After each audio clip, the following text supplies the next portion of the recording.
to be part of our discussion. Spoon television. Spoon radio station. Spoon gonna tell you what is happening in Liberia. Spoon gonna tell you what is happening in Monrovia. Spoon gonna tell you what is happening in Africa. Just to spoon, you know. If the children crying for starvation, just to spoon. You want to get a news update, my brother, to spoon. You want to know what is happening, moreover, to spoon. Politicians want to make their decision, just to spoon. You want to know what's happening in the ministry, to spoon. Yeah, to spoon. Yeah, to spoon.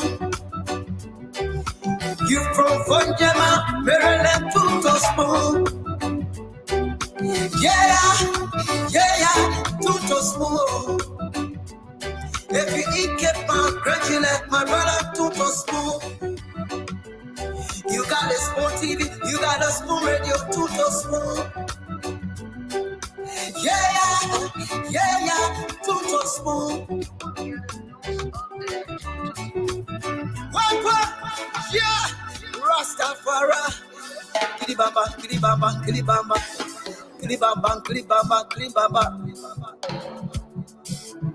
What I want?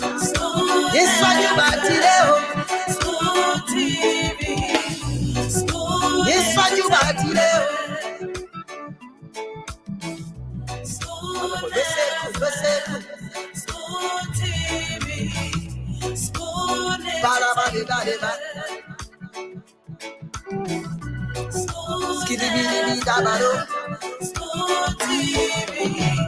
Spoon entertainment. Well, folks, good morning, good evening, good morning, wherever you listen to us from. I'd like to say welcome. Welcome to the biggest thing that takes place on radio, online. I'd like to say welcome to this edition of the program, Spoon Talk. Today is the 26th day of October 2023, and it's great to be here this lovely evening from Monrovia. My name is Aaron Kuban. I'm the sound coordinator for tonight's edition of the program, and like we usually do it, we will take your calls on some of the issues that are burning to you. Those are critical national issues. We take your calls up to later when the panelists come. This is a segment designed for you to be heard. You know, sometimes the panelists are caught up in discussion, and there are no longer time for you to have your say and discuss some of the issues. And sometimes the flow of the discussion, we direct or set the agenda on what to comment on. But for this segment, you have the opportunity to comment on several issues, right? Be it issues that have to do with the economy, education, health,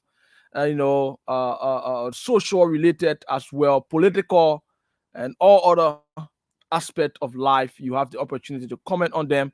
So, folks, my name is Aaron Kuban. I'm here tonight on this edition of the program, and it promises to be fascinating as usual.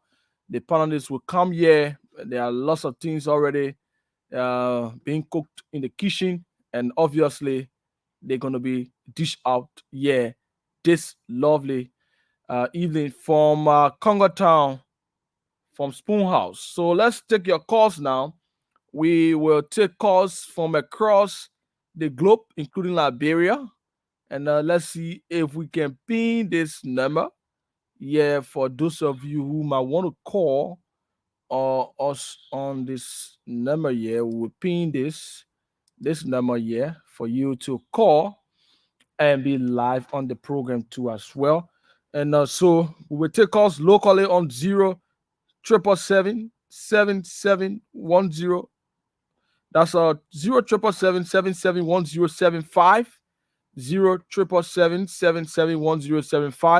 or 0 and the WhatsApp number is pinned there for international people who in the diaspora wanted to call and tell us what's on your mind. What's that burning issue you want to talk about? Whether it can be religious issue, it can be health, politics, whatever you want to talk about. Call us tonight. We have calls already coming in, and we can just go to the line and take this very first person here. Good evening, welcome. Hello? You are live on the radio. Let's hear you. Yes. How are you?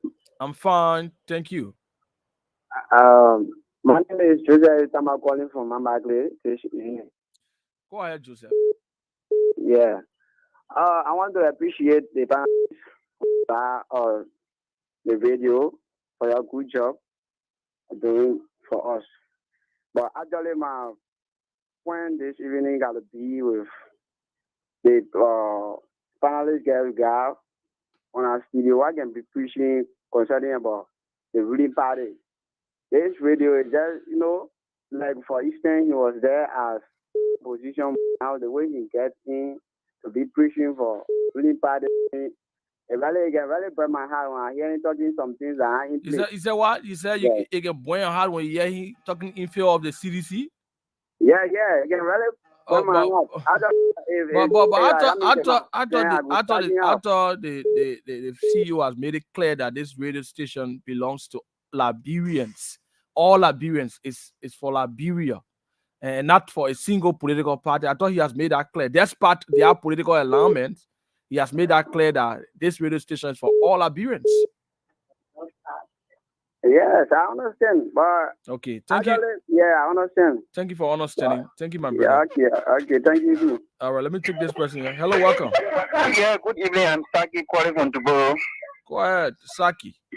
Yeah, what's in my mind? I just want to inform the Unity Party like the going election was there that there's the two watchers were so cheap, and this time around the election is a very crucial election. So any who watcher they put in there should be someone are very attentive. So they gotta be very smart in doing it. Okay. Yeah. Thank you. Thank you, my brother. Thank you. We'll take more calls this evening from our Spoon House. This is the Spoon Talk, and this is what's on your mind segment. To begin with, let's take this person. Welcome. I'm calling you from Turin. Go ahead, let's hear you. Yeah, my issue here, and I really want to talk with Mo Ali. I got some people here were during the registration time, they took them from here, they carried them time. And our representative experiment took them, but now that people all win. So the people are here into the time for the bad election. I want Mo Ali to find me so can't tell the people in Kakatan. I really need a number to locate in a place. Oh, okay. Thank you. I think Mo is listening. Mo will definitely get in contact with you or the entire Unity Party. You want your Unity Party to benefit from photo trucking anyway. Let's take this person. Welcome. Yeah, good. You are live. Go ahead.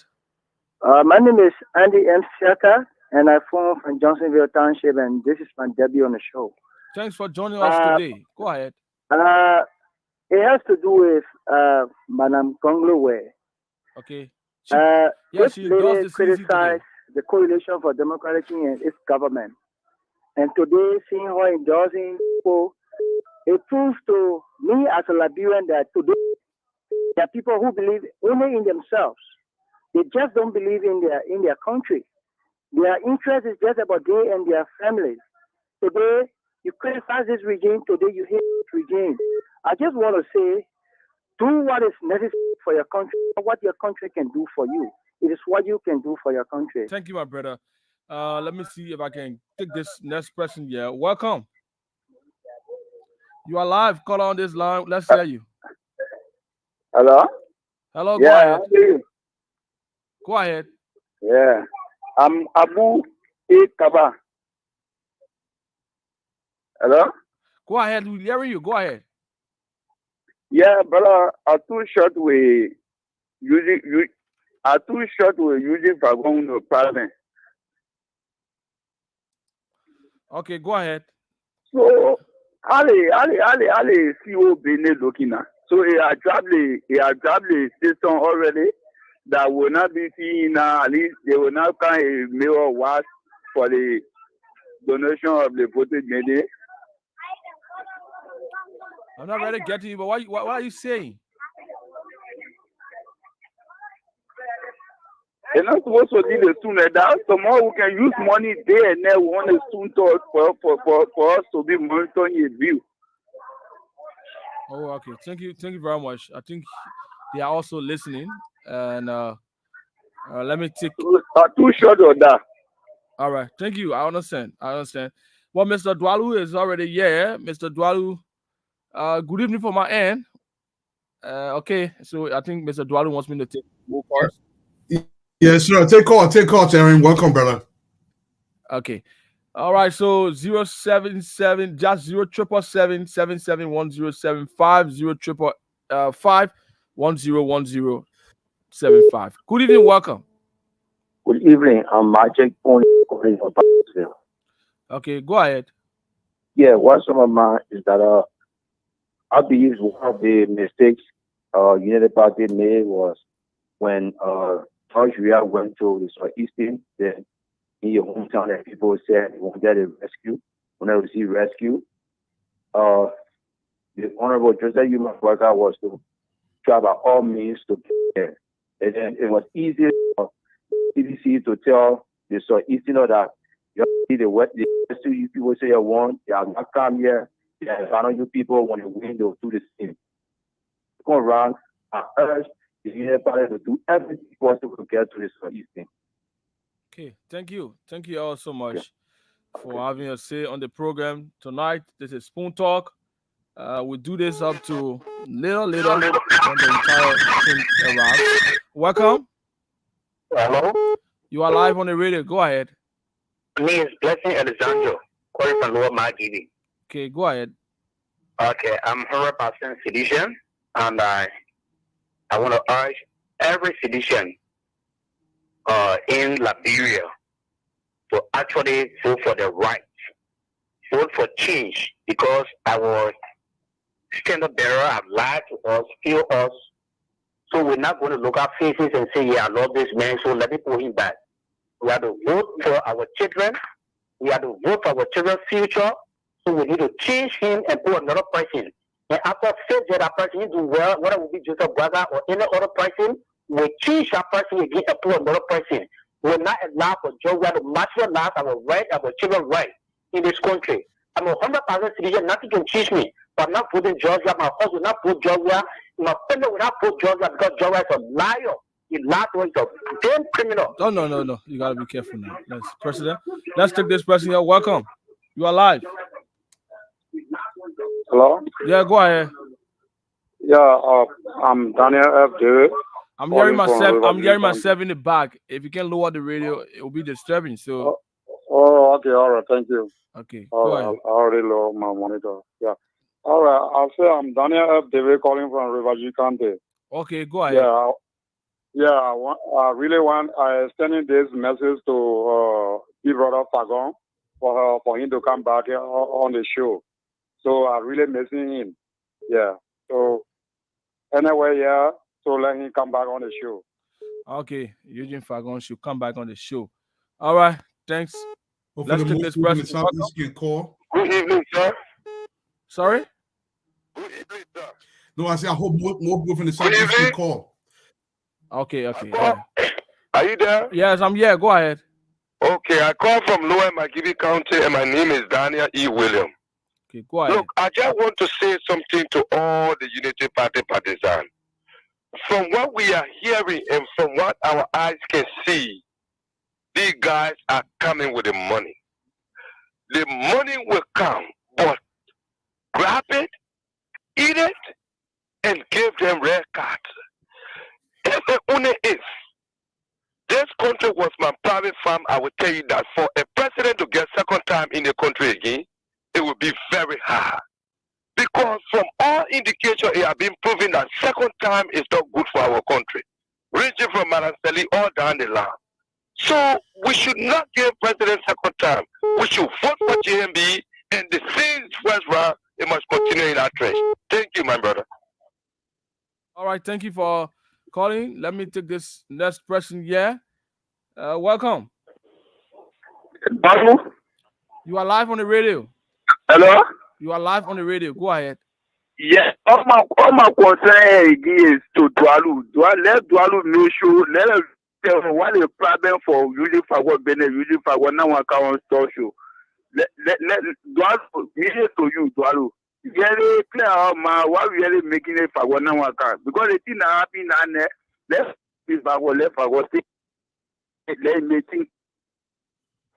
Yo, let's send on that you see over there. Let make everything possible. Let it on the show. Okay, thank you. Oh. Thank you very much. What's on your mind? You see people expressing what's on their mind tonight. Hello, welcome. You are live. Go ahead. Thank you. My name is John B. Boba.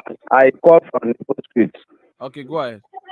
Thank you. My talking point has to do with what actually Congo is doing. You know that you do not have the voter population will. If you knew that you have the voter population will, you would have tell the people of Nima County, specifically the Manabel, to vote Councilor Gongo. But you sat there, you never love it. You allow for Councilor Gongo to get under 60,000 votes in the total vote in Liberia is 26,000. So, you know, it's not. My brother,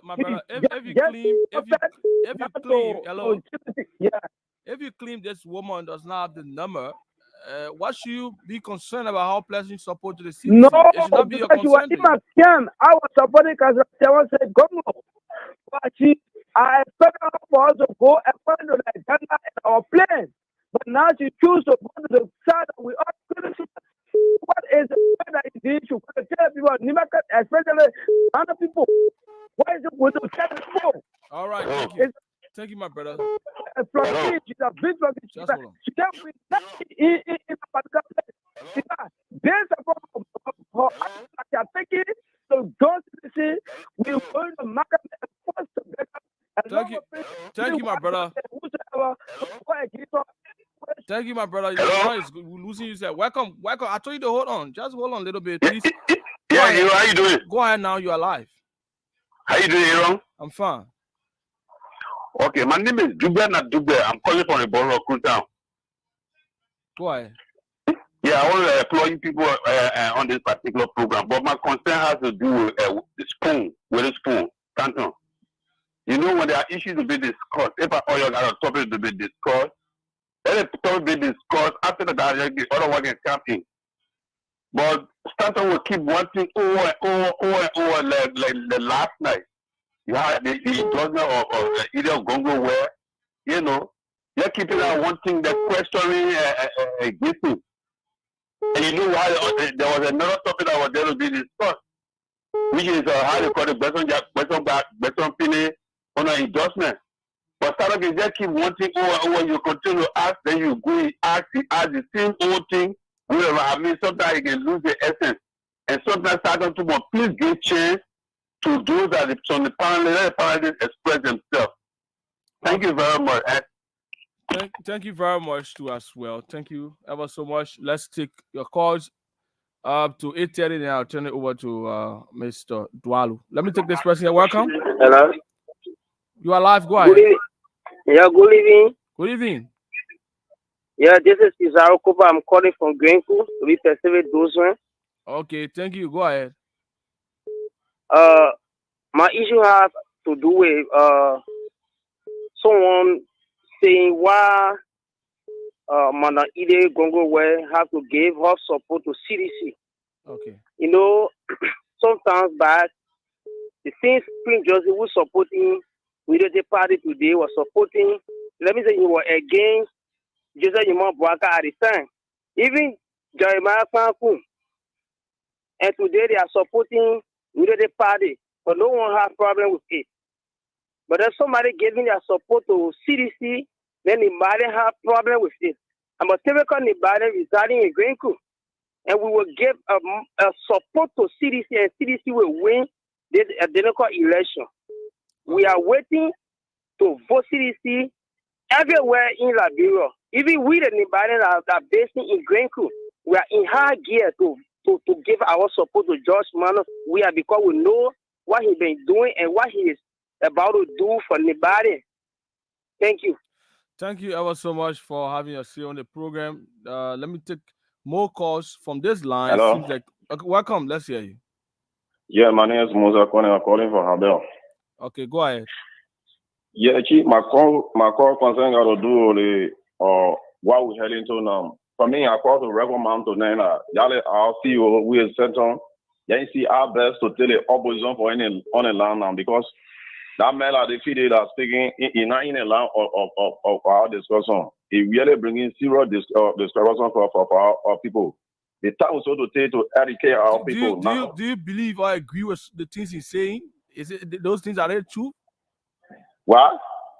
I'm asking you, do you believe the things that he's saying? If it is not true, then don't worry about that. But the CEO has said that. No, what I'm saying, get me clear. I'm talking about sentence or sponsor. You know, we taking our time to put makeup in your phone, to be witnessing our life and to see our best to be able to educate our people presenting on the voting process. Yeah. And the opposition are getting to spoon toss now. It gives you a difficulty for us to see our best to get some information to deal to our people. So that's the reason why I want to recommend to them, or at least you have to see take a consideration to see our best to take the opposition and more ourselves. It's difficult now for us to get makeup, but when we taking our time to look for the money, to listen about hard time, to put in our phone, what we want to hear, we're not hearing it. It's really making us embarrassment on to monitor. Oh, okay. Thank you. That's your view. Thank you. Thank you all so much. Right. We got about 5 minutes to do this. 5 more minutes to do this. Let me take this person. Welcome. How do you know, my dear friend and brother? Go ahead. The man thing about NRC JMB is the next president of the Republic of Liberia. Other than go, they will know the thing I made Papa, where they see black. They will know the meaning. All right. Yeah, they will know the meaning. Thank you. Thank you. Let me take this person here. Welcome. Yeah, hello. Yes, go ahead. Yeah, this is Emmanuel. Hello. Emmanuel, go ahead. Yeah, this is Emmanuel. Yeah. Emmanuel calling from where? From Effie. Go ahead. Yeah, this concern go to Spoon water to Mr. Spoon, right? When they are doing a show, been monitoring the show, been focusing on the show here, right? That the man that can be talking on the show here against JMB. We got serious problem with him. We got problem with that man. We got problem with him. Just you take that man from the show. This is election time. We're trying to promote our candidate. Who that man talking against JMB? You got to take that man from the show. We don't need that man on our show. Who they talking against JMB? We don't need him on our show. Okay. The thing about it is that what the show belongs. By the way, if the CEO can you clarify that one? Why the show belongs to the Unity Party? Good evening. Good evening, welcome.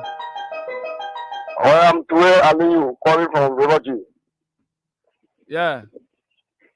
Yeah, I'm 100% I'm reserving in River G. We are going to definitely retire President Weah November the 14th. You calling for River G? Yeah. He feel. Which part of River G you calling for? Yeah, he feel that people won't vote for him. The 2017 and then the president, and then the family people to do things that so that the people can won't vote for him for the second time. But he say allow the people to vote for him for the second time so that he establish our country. we're not going to allow him to be re-elected November 14, 2023. Thank you very much. Let me take this person. Yeah, we got 2 minutes to do this. Let me take this person. Welcome. Number, how are you? I'm fine, thank you. I'm Joseph Jesus, calling from Grand Peter Sweden. Okay, go ahead. Now the other color setter from the Robert Gisa or whatever place, we may think Falcon need to come back on it, so the Falcon will join or to share the message around. So Falcon, the group panelist, let him come. What happened? Okay, thank you.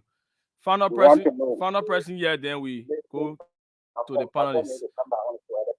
Thank you very much. Let's hear you. Hello? Yeah, hello? Yes, go ahead. You are live. Lower your radio. Okay. A guy just called from Vancouver now. Maybe a statement the Nimbania from Vancouver country are in support of Georgia. We the Nimbania from Vancouver country, we are not in support of Georgia. So when Georgia is on the show, I wonder when you come on the show to say we the Nimbania supporting Georgia, they be lying to yourself. You know what I'm saying? We are in majority supporting Joseph Juma Boga in Vancouver, and we are living in Vancouver. How can you be in majority supporting Joseph Juma Boga when you didn't get much vote from that side? Where were you at the time when the first election was held? I was here. I was right in the place. I'm here. I said, I put watch in the place, and they were telling the people that the number that going in that place, they would not sell it away. So nobody should come on the air and just say that they are supporting George. But when you supporting George, it's a waiting man, but I'm not supporting George here. We are supporting Joseph Juma Boga. Thank you. All right, thank you. So, Mr. Dwalo, I was told to take this up to 8:30, and so it's already 8:30 for my area. Yeah, so. Yes, sir, Aaron. Thank you so much. Look, I appreciate we get a lot of calls from the Southeast. We want you guys to get involved more and more because we have to know what's going on in that location.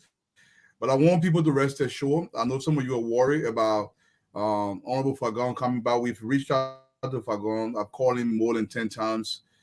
Fagon's really not picking up. There's not much I can do. Hopefully, the CEO can reach out to him as well. But that's done everything. Look, everybody can call the show. Everybody can make their point. This is what democracy is. I know sometimes it gets difficult. People don't want to do that. The only thing I would say to my fellow panelists today when they come on board, on Jerome's intention on the show is to disturb the show. And that's a strategy. I know it sounds crazy, but that's a strategy. The goal is to know Jerome and focus on the issue and educate our people across the country. And one thing I will keep stressing, and I will continue to make this point, it doesn't matter what you do, you have to vote.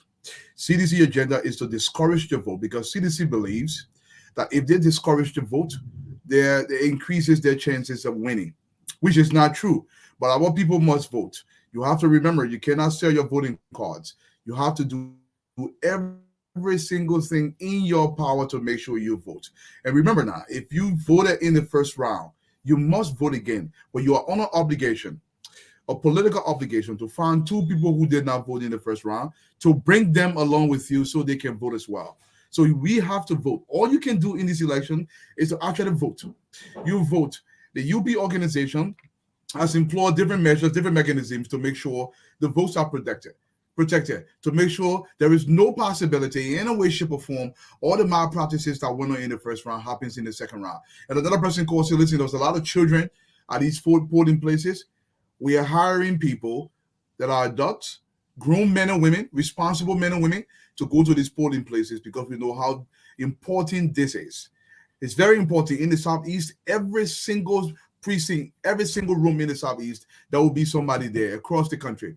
The UP organization is making sure of that. Rest assured, but we need one thing from you. One thing, you have to vote. You have to vote. You have to play your part. You cannot not play your part and you expect results to come. It is important that you play your part. I cannot stress this more than I can right now. If you do not vote, you are literally ceding this election to President Weah. In order to protect your children's future, to protect your wives, to protect your community, to protect your country, President Weah has to go. But there is only one way under our Constitution by which he leaves office. That's through the ballot box. That's through voting. If you do not vote, you have no chance. Brother Aaron, before my sister go ahead, let me recognize a few people here. I love to recognize the early birds. Because they came here early, we have to give them something. I want to recognize my brother Henry V. Vensing. Welcome to the show. Gabriel Kuraba, welcome to the show. Hannah Hina, welcome to the show. David Vasily, welcome. Honorable George Watkins Jr., welcome. Vivian Blessing Weir. Ernest Zobor, welcome to the show. Cully Yovo Cully, welcome. Lawrence Kwasi, welcome. David, I think I recognize you. Christina Lavelli, welcome. Princess Harris, welcome to the show. Precious Guama, welcome. Lovett Bondo, welcome. Nancy Bala, welcome to the show. Sarah McKinley, welcome to the show. Mercy Cully, Orlando Yellaba, welcome to the show. Heinz Joshua, what's up, Gola boy? Sianan Dix, welcome. Manfata S. Kamara, welcome to the show. Vamuyan Sharif, welcome, brother. Jenny Chuku Sakor, welcome to the show. B. Carson, Lawrence Corsi, Ruben Peters, welcome. Prince Johnson, Moba Sumo, Raphael Kazulu, welcome, brother. Kazulu has been a mini man. Ella Wee Valentine, welcome to the show. Musa Conan, Juma Gay Florcy, Scotland, welcome to the show. Drao Benson, Afra Seaton, Mariah Sendo Yinatu, welcome to the show. Kuko Watson, welcome. Vani Vapama, pass away. Maype, welcome to the show. Rachel Weir, Henry Johnson, Andrew Bakuyu, welcome. Bobby Toet, Josephine O'Hari, welcome. Wasilia Don Jr. Look, everybody, man, welcome to the show. Let's Talk Liberia. That's all we can do. We will play our part. We will push it over to you so you can play your part. And your duty is to vote for the preservation of our republic. Stanton, my brother Sando, Cisco, welcome to the show. Thank you very much, bro.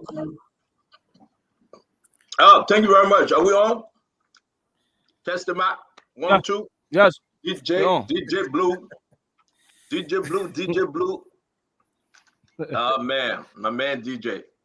Can you remove that producer's stuff, Aaron? Can you remove it? Okay. Are you using it though? No. Yeah, just remove it and get our videos and downloads ready. We want to welcome our sister Mempe Gono, welcome our brother Mr. Dwalu and the People's Court. We're going to bring it down to sound. We ask there will be no interruption tonight. And Dylon will be calling in. Yeke Koluba will be appearing. We have the guest for tonight. There's Representative-elect Afrek Flomo. That's his name, right? Sure. Afrek Flomo. And he coming along with his main man, his consultant. I hope he paying that guy good money, though. And they will be on the show by 8:30. Oh, they're late. I mean, can you reach out to your people? That's about it. Yeah, but Stanton, I want you to speak to Fagon briefly if you can. A lot of people call asking for Fagon, so you have to speak to Fagon. Fagon's issue. Just make a comment about it. A lot of people call asking for Fagon. Everybody. If Fagon got a hot headache,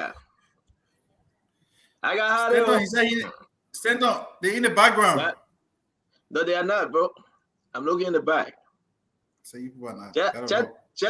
Just teach you how to do it. Help them how to do it, begging you. All right. All right, so the boy asking for Honorable Eugene, Betu, Lami, Fagon. Hey. I have called Fagon. I called Fagon a dozen times, no pickup. So I guess you have to speak to the audience because I just spoke to Fagon yesterday. I have spoken to Fagon 3 times already. Okay, I spoke to Fagon 3 times yesterday, and Fagon was on the phone with me till I fell asleep last night. Okay. Yeah. Fagon. I fell asleep last night. We were talking about Israel. We're talking about YouTube and our, Ukraine war. We were talking about any other thing. Hold on 1 minute.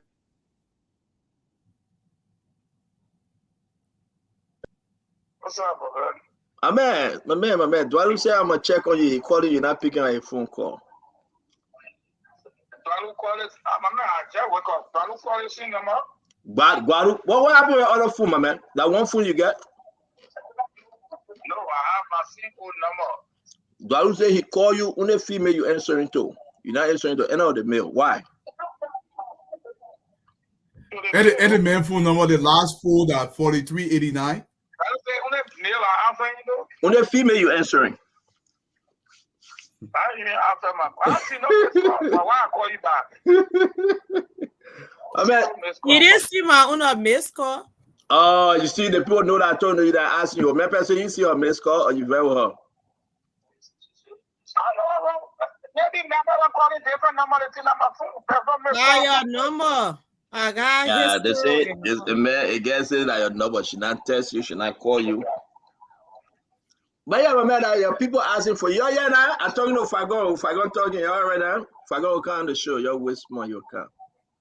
All right? Fagon will post it in my car. So, are you talking about? Huh? Oh, you get me on air? You laugh. What you think?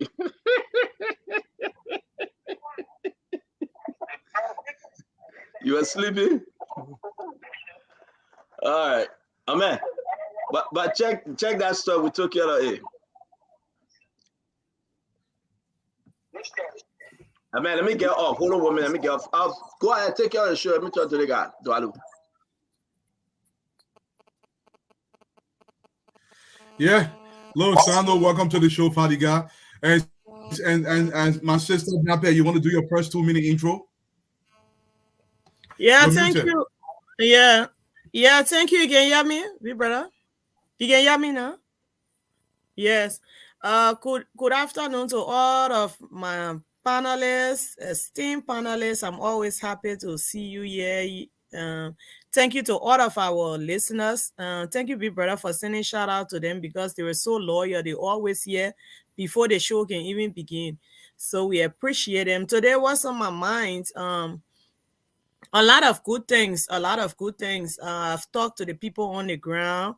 The likes of Daniel Sando can attest. There's a lot of door-to-door Jehovah Witness style campaign, a lot of mobilization of our people, a lot of consultations going on, a lot of good things coming our way. And we're encouraging our people. What we're doing now is more of a voter awareness, so that we are able to stop some of that large volume invalid vote, letting our people know just the 3 ways to vote precisely. And we're even doing it in different vernacular. So we're working, and also a lot of people are coming on board the train. I just want people to know a lot of people are coming on board the train. Even though there's a lot of room, you don't have to be the last. Yeah, there's a very, very huge endorsement coming tomorrow from Honorable Yan Twain. Yan Twain just contested in Nimba. He hails from the Manon tribe. He's actually the first person other than Prince Johnson in the county history to attain over 56,000 votes in a senatorial race. And he did run against a powerful incumbent like Senator Johnson, but he outperformed the public expectation. So we're very happy that he will be leading the rescue campaign in that area, working along hands with his brother, the Honorable Jeremiah Kuhn, and the Senator-elect, re-elect, Honorable Prince Johnson. So it's a lot of good news coming from Nimba. It's a lot of togetherness. The rescue mission is on course there. We heard that people also gone to Lofa for engagements. And we are very confident as we go into the second round. We've also had a lot of professional people coming out wanting to do pool washing.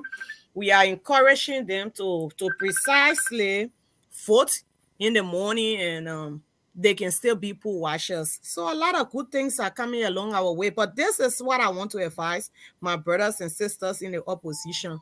I want you to know that you cannot say you've been opposition all these years and now you will remain quiet, or you will go on the side of the ruling party that you have fought.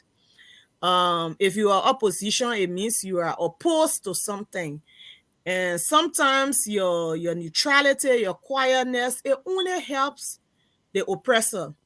And for those who now want to say they want to weigh in, they want to put Omen Boyka and President We are on the pedestal and compare, then I wonder why were you even contesting against the government? If you thought that the government was doing okay, we are in opposition, we oppose the things that have happened. Omen Boyka has never been president before, never gotten his day to serve as president. There's never been a Boyka-led government before. You've seen this government perform decimally. You've seen under-representation. You've seen a total abandonment of the state. A total abandonment of the state. The state is like an orphan state. And in this, at this critical junction, you should not be asking questions. You should be coming on board. And you should be coming on board, because if you look at our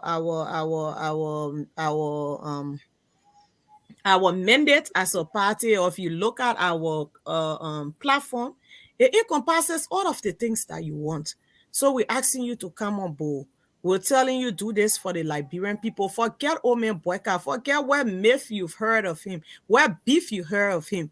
You got to know that Omen Boyka coming to power is not just Omen Boyka becoming president. It's a total systemic change. It's going to be a changing system where people will work not in fear of whether they will get fired, whether they're going to their salaries will be cut the next day unjustly, unevenly, where children will just be languishing and not going to school. So you are voting for a change in system. And even to those who believe that they have a better agenda for the people of Liberia, they still know that Omen Boyka's agenda and system is way better than the current one we have. So anyone who you say you are in opposition and now you decide to go that direction, you are not in the interest of the Liberian people, and your endorsement can only be linked to filtered generosity of the We-Are-led government. Thank you, Brother Patiga. The 2-minute intro, bro. Yes, sir. Well, Dylon, it's nice to be back again, doing what we have to do for our country and for our people. I woke up this morning with so many news, but two things on my mind. The burning of the finance ministry, that was heavily on my mind. This thing happened back in the 80s during the Dewey administration. Remember that time when the U.S. government, when they were taking money out of the country, in I think around 85, when they were expecting some U.S. auditors to come. Somehow, the finance ministry mysteriously burned. Even though they claimed that no document was burned, we did see that a huge treasure trove of document was burned. For me, these are troubling signs. Whenever a regime is crumbling, you see mass defection, you see them trying to cover up. I see this as a cover up. That is troubling as well. I think we should take note of that. We cannot do anything now because they are in power, but I think we should take note of that. Those that are working in the finance ministry should start to document some of those things, because we will need them at some point, when we should have taken power. The second thing on my mind is what my esteemed comrade Kowu said. Look, we want a Liberia that every Liberian can strive, that those that buckle up the bootstrap, those that did the best will be able to strive. We do not want a Liberia that you have to go on the sycamore tree to be a Liberian.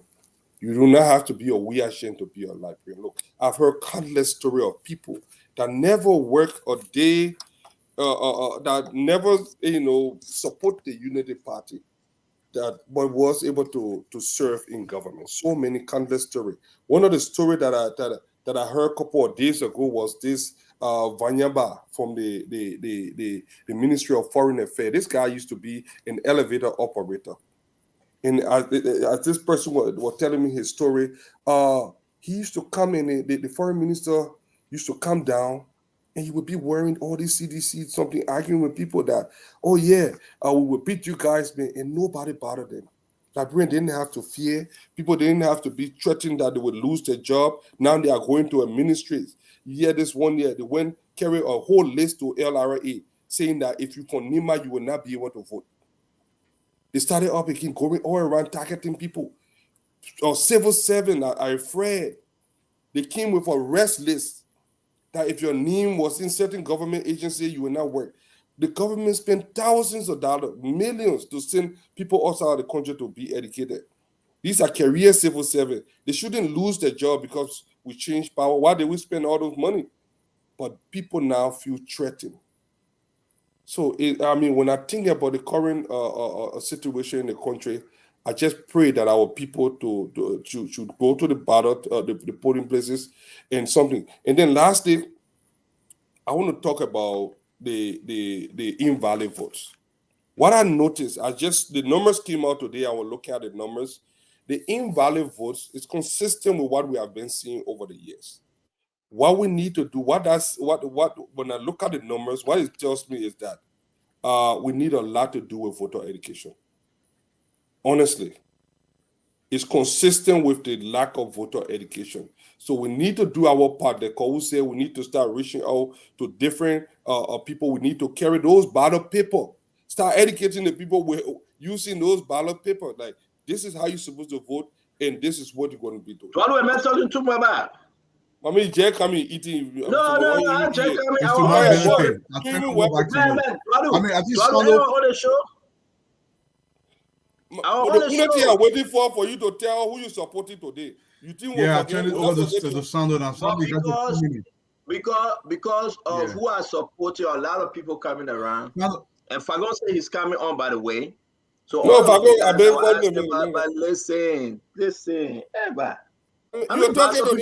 How many bars of people I get on the show tonight? 3. Y'all gotta get your chance more back. Yeah, man. Those 3 bars of people, man. By the way, Fagon say he coming. Y'all say I'm gonna call him, I call him, he coming. So y'all okay now? Fagon. Fagon called me all last night. We talking. I said, man, I gotta go. He said, oh, my man, you're my brother. I'm sorry for what I did to you. I'm begging you, let it go. I said, okay. I got it, man. You sure Fagon said that? Fagon can't defend yourself. But Fagon, you're on the phone, he coming. So I started laughing. I said, Fagon, I'm a very, very intelligent and forgiving guy. I forgave you come on the show. He said, okay, then you are happy. So folks, all right, your Fagon will come. That's it. So Fagon said I shouldn't do any endorsement till he come. We'll wait for him. Once he get here, then I will announce my endorsement for the Labrador people, George Manawia, or Joseph Yema Boycott. But so if Fagon doesn't show up, will you still do your endorsements? I will not. Fagon beg me as a friend, brother. You said the 26th, you're trying to start interrupting all now. Fagon coming. Fagon coming. So, but let's see. We're going to be calling Darius along. We're going to be bringing in Yaka Koluba. We get Representative Elite. Oh, man, somebody got a mute. Where that new sound coming from? Where you coming from?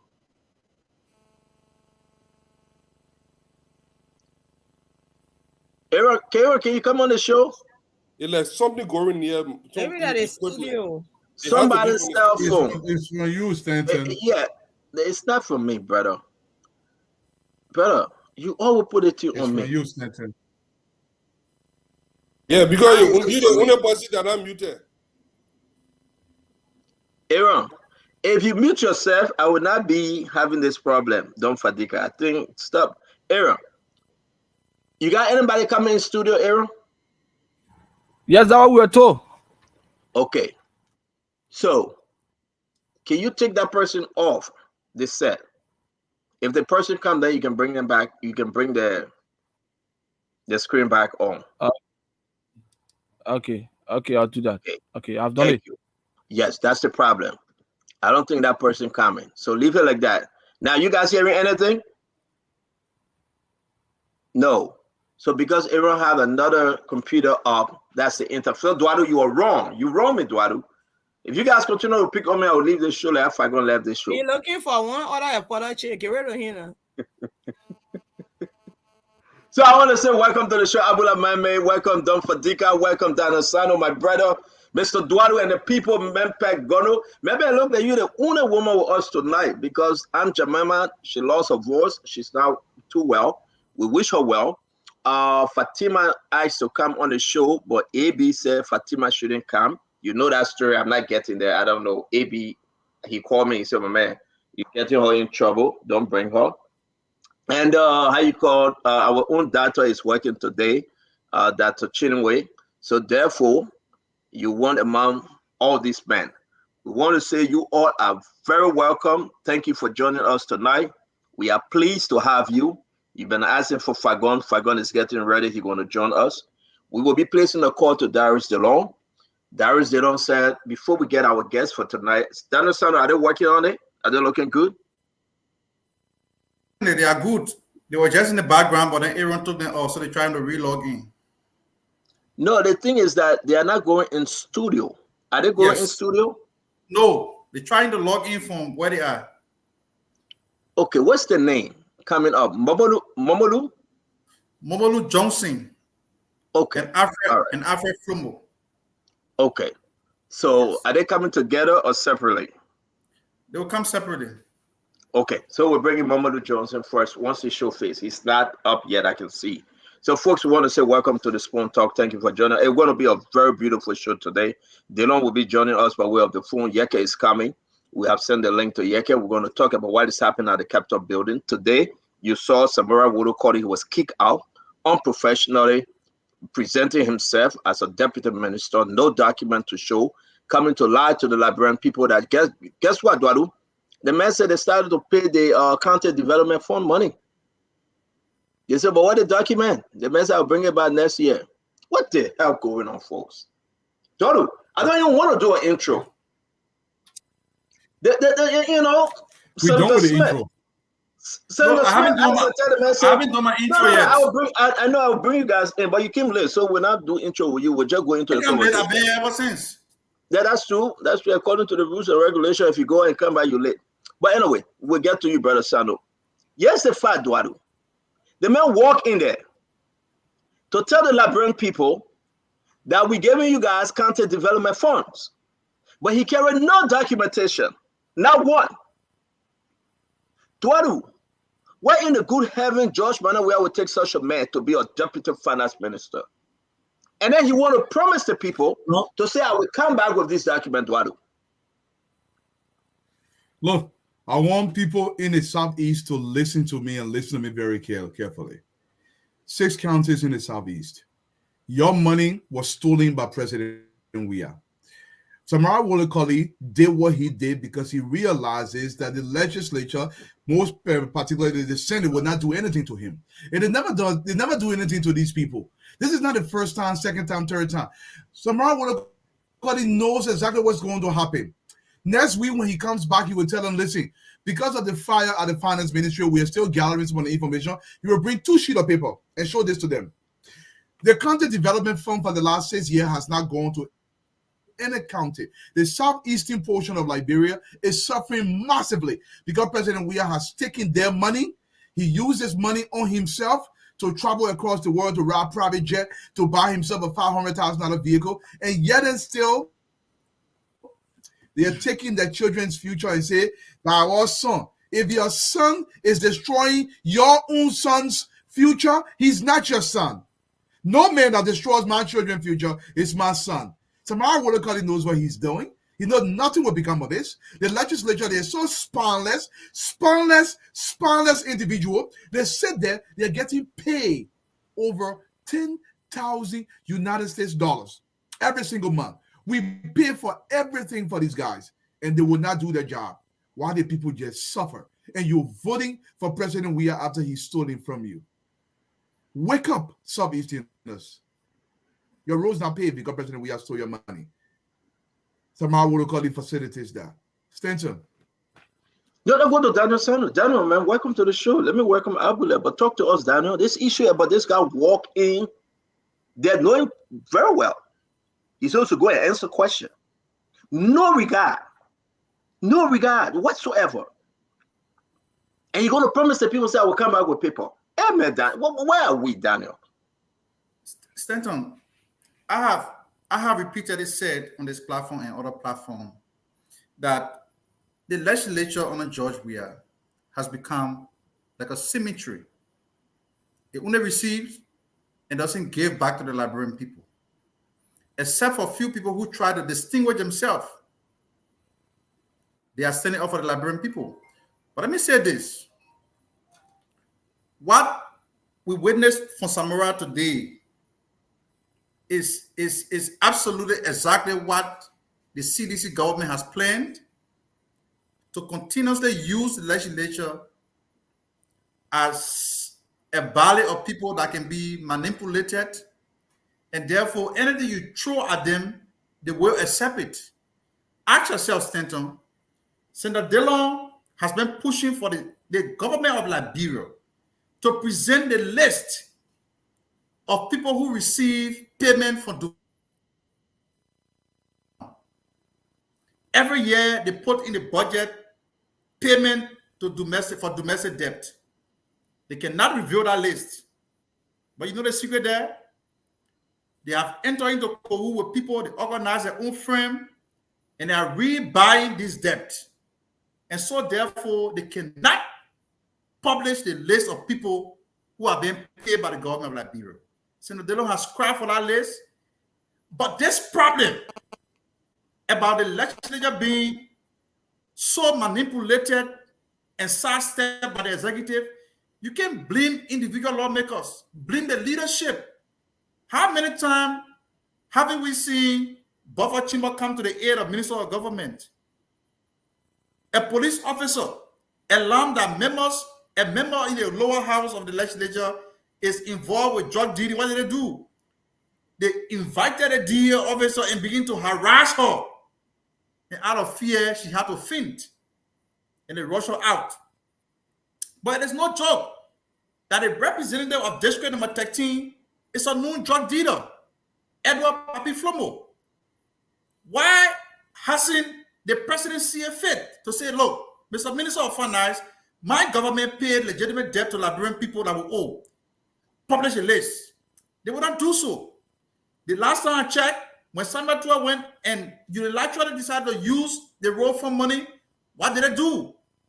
There were lawmakers in the bathroom signing resolution to get Samuel Tua off the hook. Stanton, for someone else who work in the corridor of the legislature, it is absolutely disturbing because our country has been plunged into backwardness by the action and inaction of the people in leadership at the legislature. Okay, so nothing is going to come out of it. Samurai, what he goes there, he wear t-shirt and jean trouser. They put him outside. He say, "Oh, we'll come back, man." Nothing happens. There's no vote or no confidence. Let me hold you there. Let me hold you there. Let everybody get a taste of this because the guys, those guys coming on. The legislature under the leadership of Buffer Chimos and Abachi has not just become a rubber stamp legislature.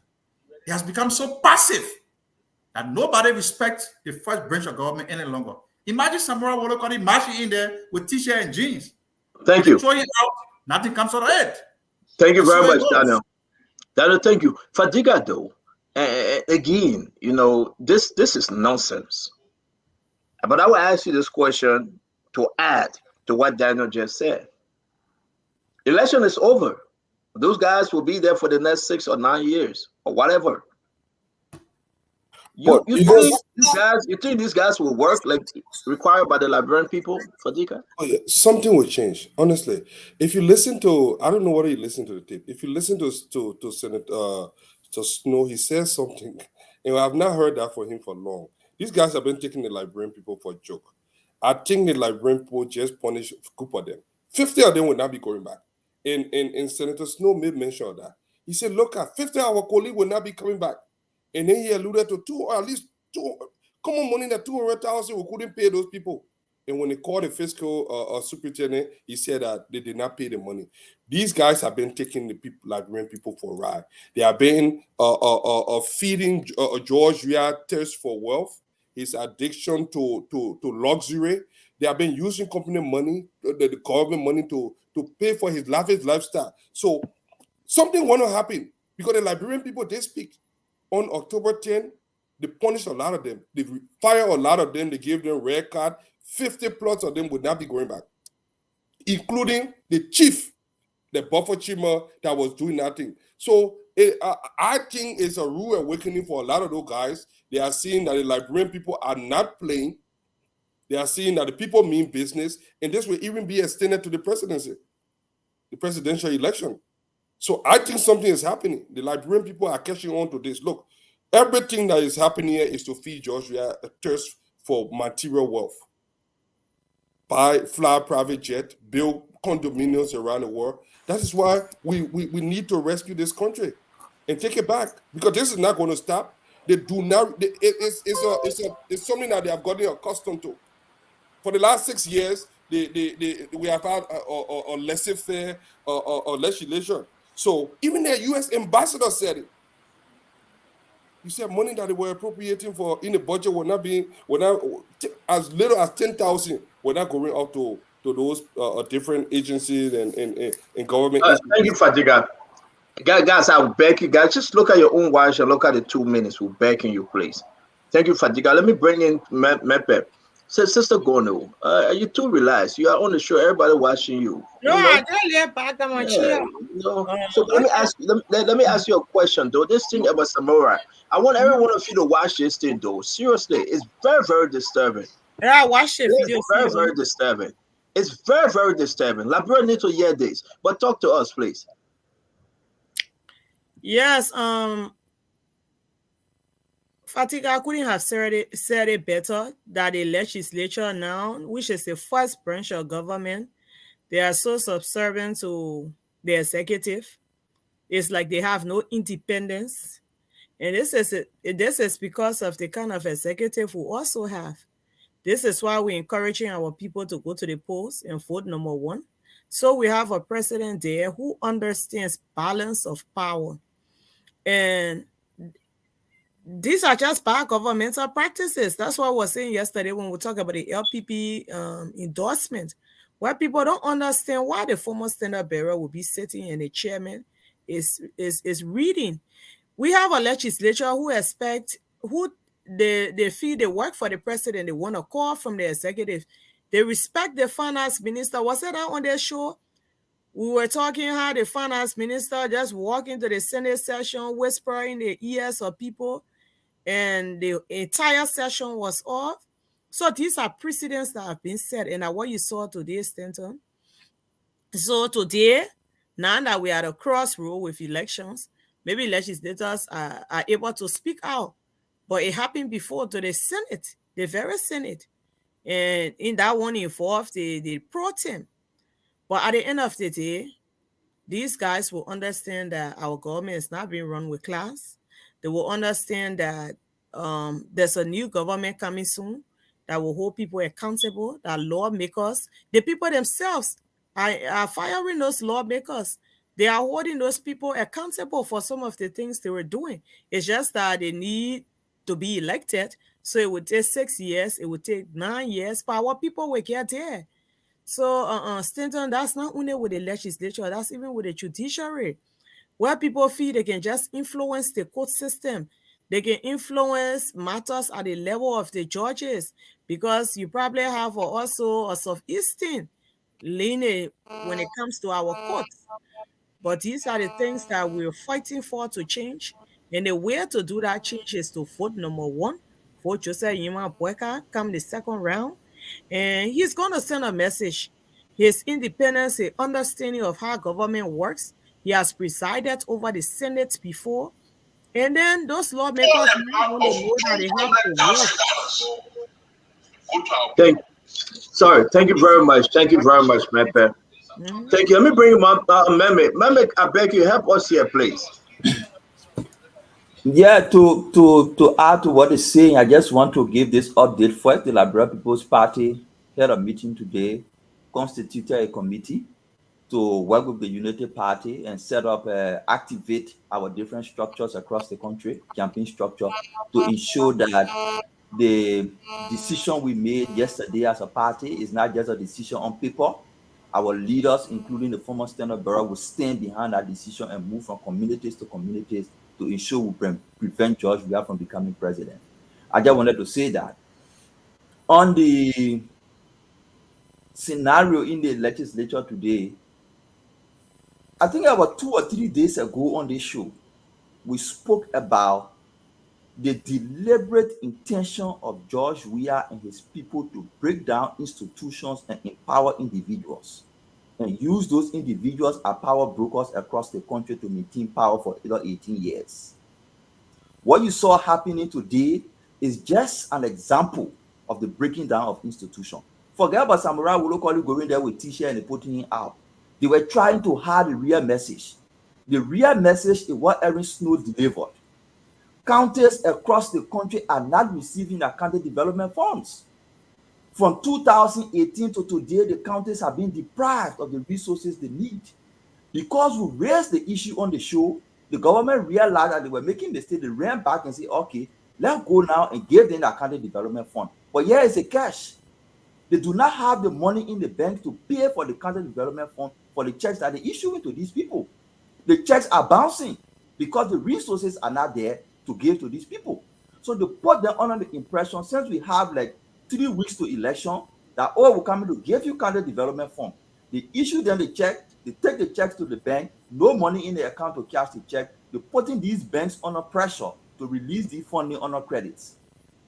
So yes, Edwin Snow and other people were saying exactly what we said there 3 days ago, that the government is structured such that few individuals are powerful, few individuals have the resources, few individuals are carrying on development in the county, not the county structure. That's the reason why they're going back. Listen to Snow. The University of Bombay cannot receive funding to educate the students, the young people of Bombay. It's all across the country. It's not strange. So the message to our people is, and especially to opposition leaders who say they're setting up committees to go investigate, to talk with the other person and understand whether they want to, they will do this, they will do that. The reality is, do not risk this country with George. We are hoping that after 6 years you will come to power. It's wrong. That's the greatest mistake you'll be making. Greatest mistake you will make. When you come in 2029, you will meet power brokers who have built roads, who have built universities, who have provided electricities, who have provided point-bound water, who have provided all the scholarships. And when you go in those places to campaign, the message the people will tell you is, where is your tangible? Are you not hearing that sound already, your tangibles? Are you not hearing tangibles? The tangible will move from representative candidate to presidential candidate. Those power brokers will construct all the roads, they will build all the schools, they will provide all the electricities, the institutions of government will collapse, and when you go to campaign to them, they will ask you for your tangible, and you will not have the space to campaign. Let's get the men out, bring in civilized government that we all can compete on ideas. Thank you very much. Again, guys, we really don't know what's happening from Representative-elect Alfred Flomo and Mr. Mamadou, but we hope we can get them on because, seriously speaking, we don't know what's happening. They are not in the back. We're going to play, before bringing our brother El Remy Gray, I want us to play this. It's very important. I want you guys to hear from Snow. I really want to ask you, say what you want to say. Because, man, I mean, sometimes Snow and myself are friends, sometimes we're not friends. To be friends. Actually, you think Snow mean what he said today before I play the clip? Dwalu? You think Snow really meant what he said? That Snow, the Snow that we know. The brother almost cried. Snow is a danger to the survival of Liberian citizens. He's been doing this for close to 30 years. Snow means nothing. He's like a chameleon. He will do whatever it takes to keep eating 3 times a day while everybody else starving the country. Don't believe Snow for one bit. He doesn't believe it. He's bluffing. Vote against these guys. Vote against President Weah to shut up the likes of Snow. That's what Snow said. Snow said 50%. Almost 50%. We'll use almost because 11 left us. So I want you to listen. And then he said, some of us are on reserve time. Let's play, Aaron, play the Snow clip first before we go to Dylon, because Dylon will be calling in. Not good lawmakers in the council, in the district, but because we come here and we accommodate a lot of things at our detriment. Today, over 50 of our colleagues will now be returning. Fortunately for some of us, we got 6 more years. Some of you who are coming back will get 9 years. And I think it's just a new lease that a lot of things will have to be corrected. Pretend we cannot come past a budget. And a small amount of $200,000 go to our people. And we just drill each other. The minister comes like Dylon said, no documentation. When the minister was speaking and when Senator Smith was speaking, I called the fiscal superintendent from Bombay County and the superintendent. I just called mine, he said it. And they said it's not true. The fiscal superintendent and the superintendent. I just concluded the call while Dylon was speaking. And they said it's not true.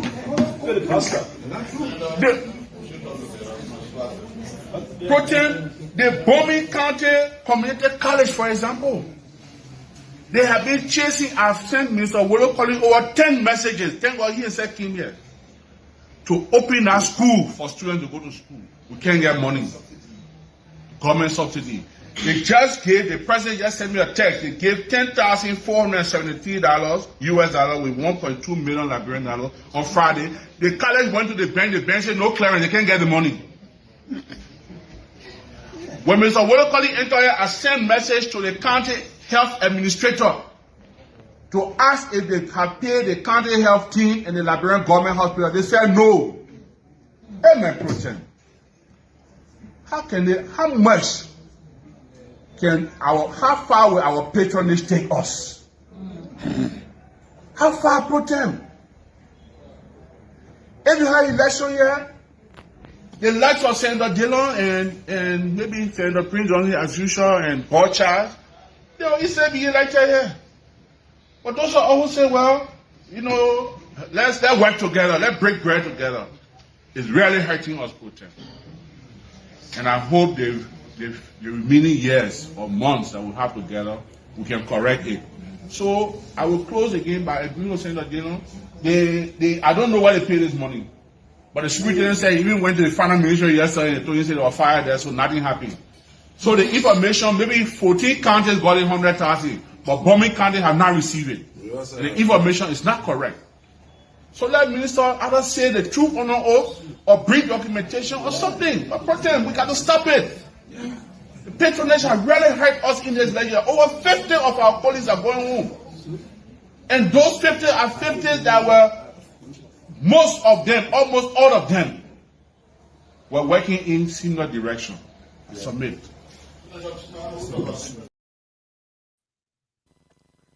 Guys, listen. Yeah. You want to go ahead? Go quick now. Yeah, I want to conclude on this because I'm dealing with snow. Go ahead, Mr. Dwadu. You go quick, please. Okay, I'm not concluding. We conclude with snow. I want you to listen across the country. Edwin Snow did everything. Every senator, they did everything in the Republic of Liberia to go and succumb President we have black toes while the Liberian people could not find food to eat. And they won't come to you today because election coming. So you can go back and that job we are chocolate the whole country. Let me tell you, let's see what we're talking with. John, we don't want to be president. These boys just want to loot the country. You're not listening to anything Snow saying. You're moving from there. And I'm moving from there, we will suffer. That's all I want to say. Yeah, no, I beg you, Mame, let everybody just chill. I beg you. This is very important. No, let everybody just chill here because I know this thing is blowing our blood. But let's bring in Fagon back. The runaway Jappy. Good to see you, Fagon. Yeah, for you. Everybody get Fagon ahead of you. Yeah, there you go. Good to see you. Yeah. But let me say this though. I think I will agree with you. We have seen this snow before, Mr. Dwadu. Something is not right. Even before I bring, amen. What will you say, Mama? Sorry, okay, my impression. Yeah, I will reach out to everybody, but I really want to press this. The people are asking for this clip again, and we'll play it again. Is that the snow you know prior to the election? Yes. Is that the snow you know because he put Finna Lasana hand up and the people rejected her? You think Snow will be speaking like that if Dottie was going to be senator of Bomi County today? Should I say I called the president? The president said $10,000 to the school, $2 million in liberty. Go to the finance ministry, nothing. Go to the bank, nothing. Even the president is damn lying. Man, let me give it to you, man. Let's do the round table. You go first, Cole. Our sister go first.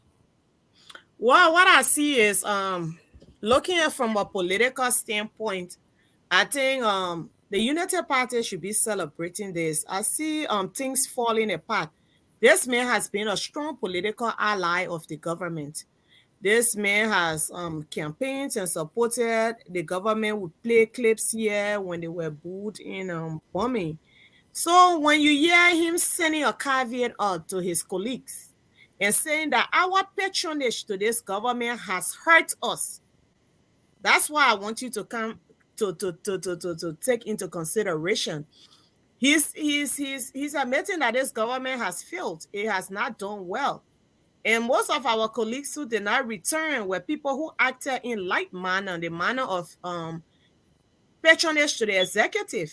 So he's saying patronage to this government has hurt us. And if elections were done today, look at the people he named, opposition lawmakers, Senator Dylon, Senator Prince Johnson, Senator Senator Segme will be the ones returning, which shows that those opposition senators are strong. The people respect them. The people will reward them, even if elections were held today. But we who have shown patronage to this government, that political patronage has hurt us. All right, so thank you. Thank you, guys, because, you know, we reached our max almost. Thank you, Sister Kou. You have spoken, Mr. Dualu. I'm going to bring in Fagon and Remy Gray. Then we'll go back to our three brothers on the other side. Fagon, you're sort of bombing. I want to bring you in on this one.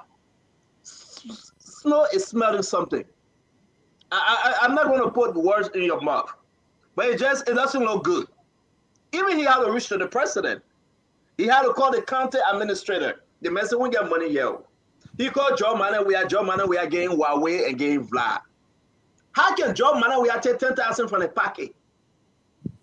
Or how can Josh Manor we are authorized?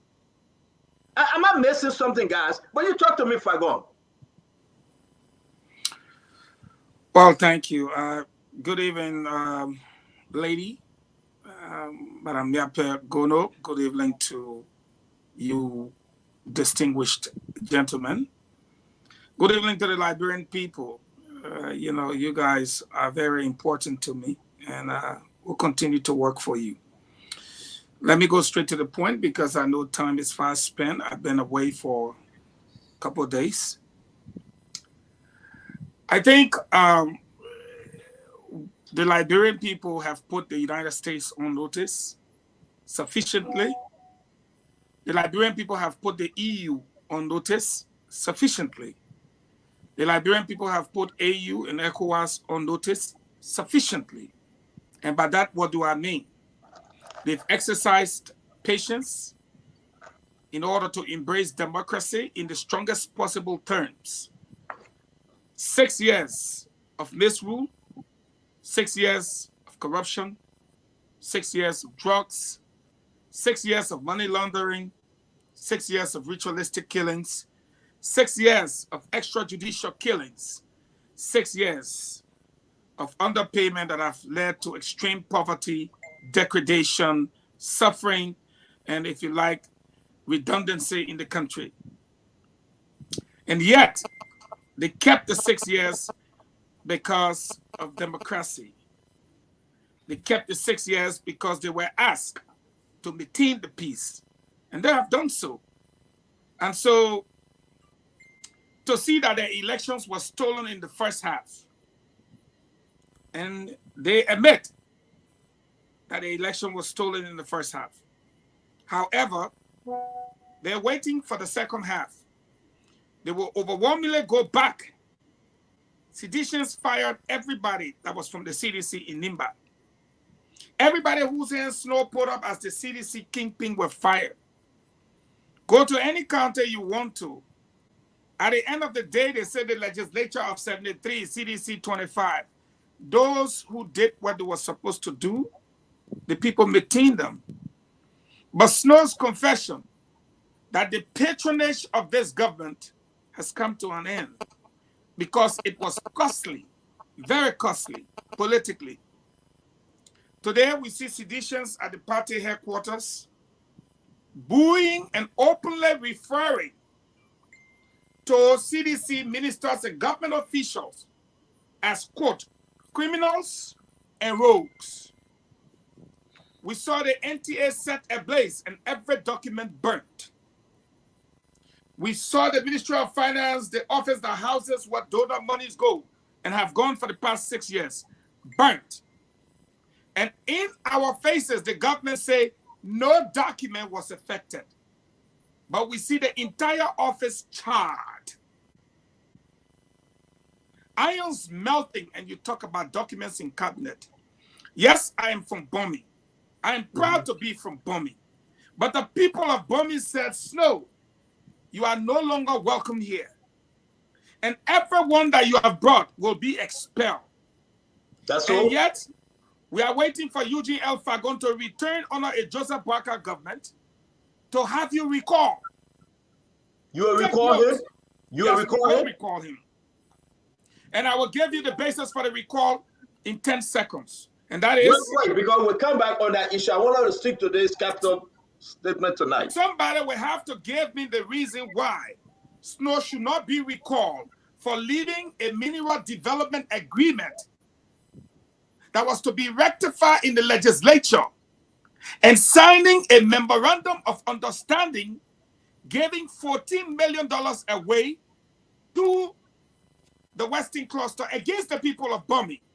Give me a reason why every government refused trucking and Snow allowed that company to destroy our roads and cut it into 3 places.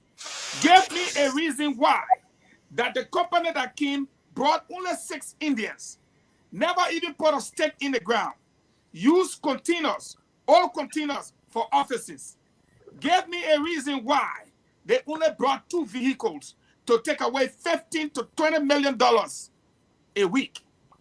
My friend, Snow is history. It's just a matter of days.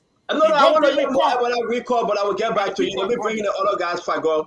Yeah, we're going to talk about that recall. I don't think it's only Snow then if you want to recall. Let me bring in Conor Gray. Conor Gray, you asked me about Bomi. And I asked you about Bomi. You're right. I asked you about Bomi. But we got to go deeper into this thing. Conor Gray, talk to us, my brother. What you heard from Snow. Are you seeing a different Snow? Or are you hearing fear and smelling fear? You know, I see a confused Snow. A Snow who does not know whether it should be with Mr. Weir or whether it should crisscross to Ambassador Boakai. It is that Snow that speaks from both ends of his mouth. And that's the dangerous Snow. And that's the Snow you must never believe one word that comes from his mouth or one emotion he shows, because all those are simply window dressing. And I can believe that there should not be any situation that goes on with the county such that a senior legislator like Mr. Snow should not know about. Because when they set up the county, the poverty reduction strategy, and then they came up with the issue of social development or county development fund, they made sure that every senior official of the county has an input, not necessarily in the disbursement of the money, but the expanding of the money. So for Snow to come out here and say, I did not know, I called my days and they didn't confirm, it shows that he doesn't even probably understand his own function. And that is what is crippling us as a nation. That's why we believe that one of the fundamental errors of the Salif administration was the creation of the poverty reduction strategy, which, by the way, they realized real soon that it was counterproductive to the process, given our own level of corruption. The Social Development Fund is just an aspect of the PRS. But what am I saying this? I'm saying this because they will come up with all kinds of fanfare way to cajole the voters. But one thing we still struggle with is to make Mr. Ware a very unpopular man. He won the election, the first round. I don't like to say that, but if we go by the data that we have, without Thank you. investing, he won it. So as a result, let us make him unpopular as opposed to some of these little ones Thank that you. are trying now for their own position. Hey, Remy Gray, you cannot say it right. We want to say thank you. Let me bring in Abula Mame. Abula, before I bring you in, I want you to pause a little bit. Maybe I'll bring another spin to this Snow issue. I think Snow friendship have caught up with him. His friendship to George Manawia. Please correct me if I'm wrong. Most of these things are done because Snow have that personal friendship, personal relationship with the president. Abula, do you think they have caught up with Snow in a way that now he can either leave or he's just in the middle of the water? Because if you hear Snow well, Snow said we did this thing to break bread together. Let's put that woman. We can beat on Snow tonight. Do you think Snow getting away from that friendship now with John Manawia? He realizing that it's a dead zone for him?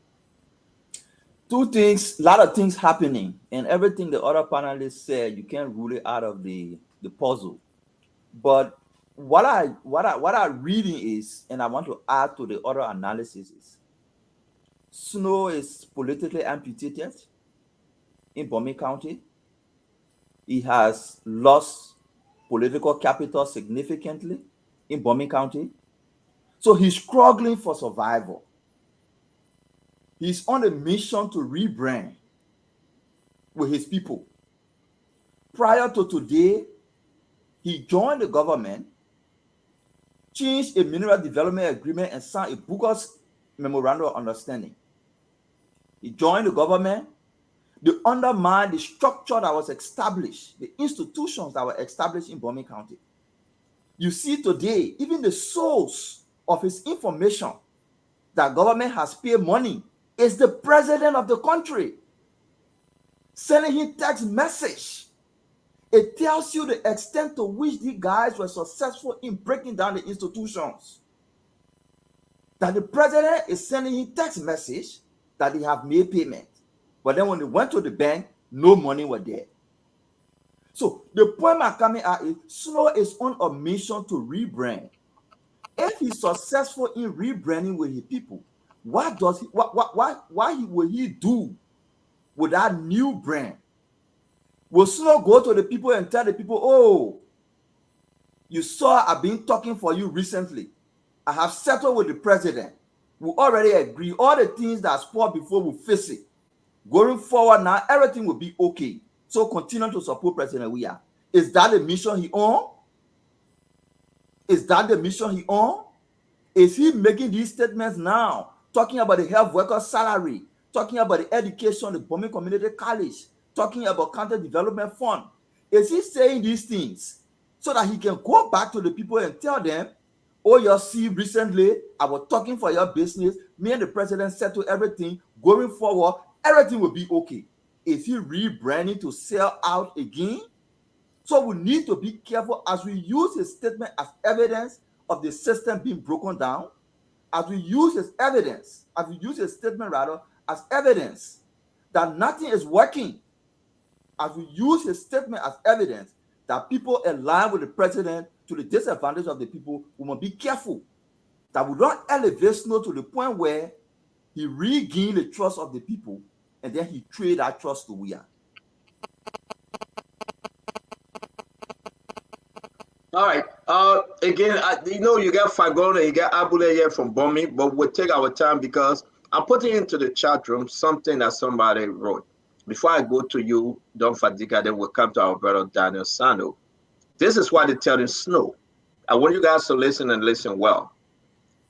For you to be re-elected 2029, everything you just said over there are your own thing. But they are telling you the 419 Western Cluster Company operation through a fake MOU, like you said, Fadiga. I'm not Fadiga, Mr. Fagon. The 500,000 USD Saki Town Road project. Fagon, you knew about that? from the Bonwin County Social Development Fund for which a single work has not been done. Snow is saying allowed us sugar, honey, iced tea. Even the road they passed through the Dwayne district, the tribe and the district I'm from. And I want people to listen to this. Nobody knew about it. You think Snow trying to move away from George Manor? We have to save his 2029 bid though, because 500,000, $500,000, Saki Town Road project.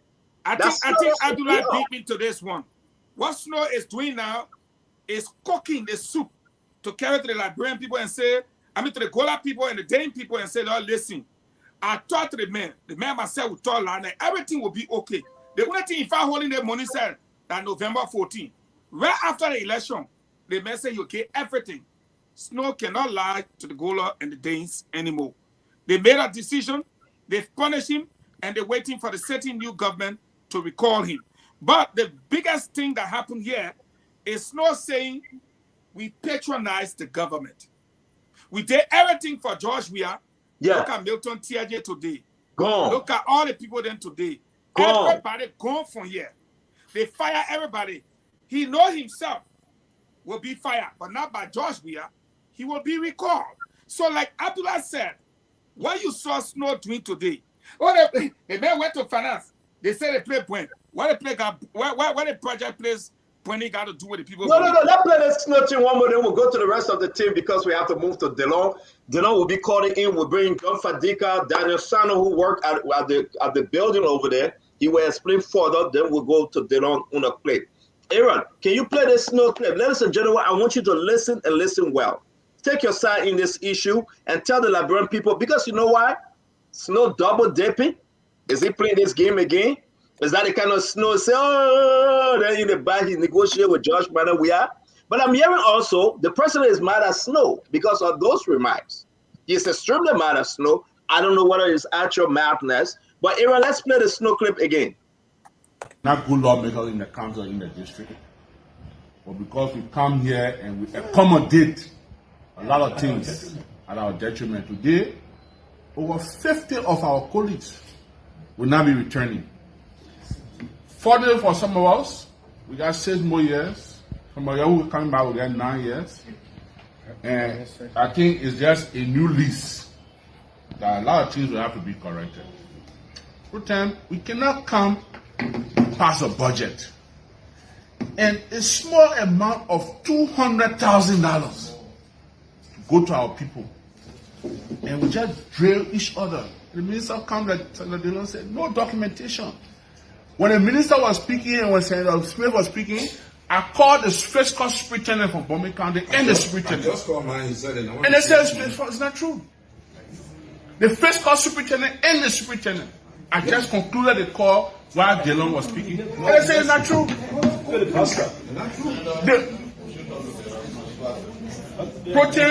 Bonwin County Community College, for example, they have been chasing. I've sent Mr. Wolo calling over 10 messages. Thank God he said came here. Thank you, Aaron. Aaron, pay attention, please. Thank you very much. So Edward Snow is watching the show. Fagon, Abula, Mr. Dualu, Fadika, Daniel Sano, Mohamed, and myself, Aaron is in the back. Edward Snow is watching the show.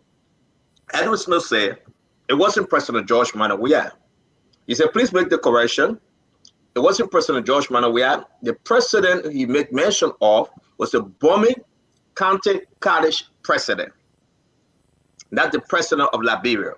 So, but where he said president, we went to the president of Liberia. So we have to make that correction. But he's watching the show. He sent me the message. He said it was the BCC, Bonwin County College president he was referring to. Now, we have settled with that correction. And go ahead, talk to me. Talk to me, Fagon. Look, I'm happy that Snow is watching the show. The first thing Snow should say, and I'm sorry to my colleagues, this is very dear to me and Ambula because this is our county. I'm also from Bonwin, Fagon. I'm also from Bonwin. Oh, yeah. I forgot to say, you don't see your last name. The thing is this, okay? Listen to what Snow said. A small amount like 200,000. Yeah. That is what they are giving to my county for a year. Does Snow understand himself? Is he really alive? Are you sure you're talking to Snow? There's snow coming. It's not sending a text. He called, he sent a text. You are talking to a dead snow. The reason for that is simple. He said a little amount of 200,000 for our people. But snow could not have with people who weigh 14 million. And if you say 100,000 is 1 million, that's 5 times that amount, times at least 15 million or so a week. And at the end of the day, does not understand what he is saying. But let me say this to Snow if he's listening. It is the 200,000. That's what you guys put in the budget for us. And yet, tell us how much is being taken on a monthly basis by the company you brought, who wouldn't build staff houses, hospital, or schools, wouldn't construct a road, but try to rehabilitate one that the trucks will pass on and destroy. Let me tell you something. This is a message to Snow. We have a democracy. Snow, what we told our people is what they carry out. And that is, your father and your people settle in Mana River.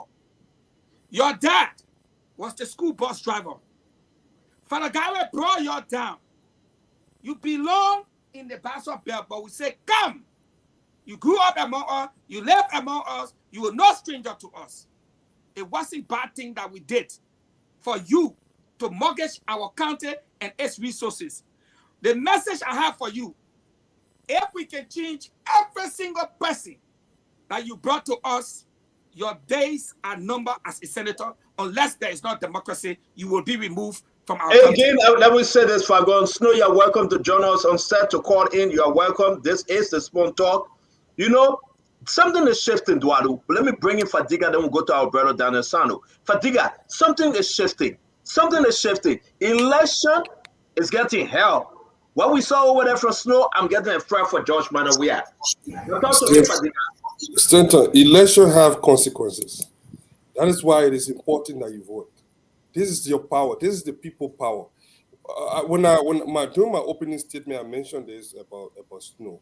We all listened to the bigger picture, but what I saw in there was a subdued Snow. I read people for a living, so I saw some sincerity there. Whether it's short-lived, I did see some rude awakening. Whether it's going to continue, that's something. What I saw in there was Snow. Snow is a political survivor. He has survived through so many administrations. He knows his craft. He has mastered his craft. But what I saw over there was a subdued Snow who realized that, man, we came here, we created this cabal. Are you telling me, Fadiga? You think Snow realized? Fadiga. But anyway, finish. You're right. Finish up. Yeah, he continued. That is left with him. But what I saw down there, I saw a man that was I want to say remorseful because that would be too much strong, giving him too much credit. I saw a man that realized that we've been running this criminal syndicate for a long time, agreeing with the president, running this, having this laissez-faire approach, running it as if to say we are the only guys in town.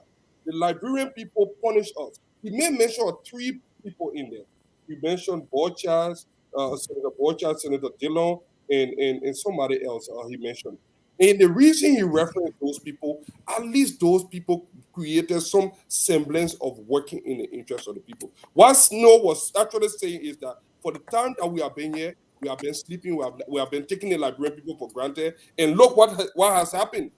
50 of our people not coming back. So, gentlemen, you that I think he was sending a caveat to those that have just come to that, hey, this could be you.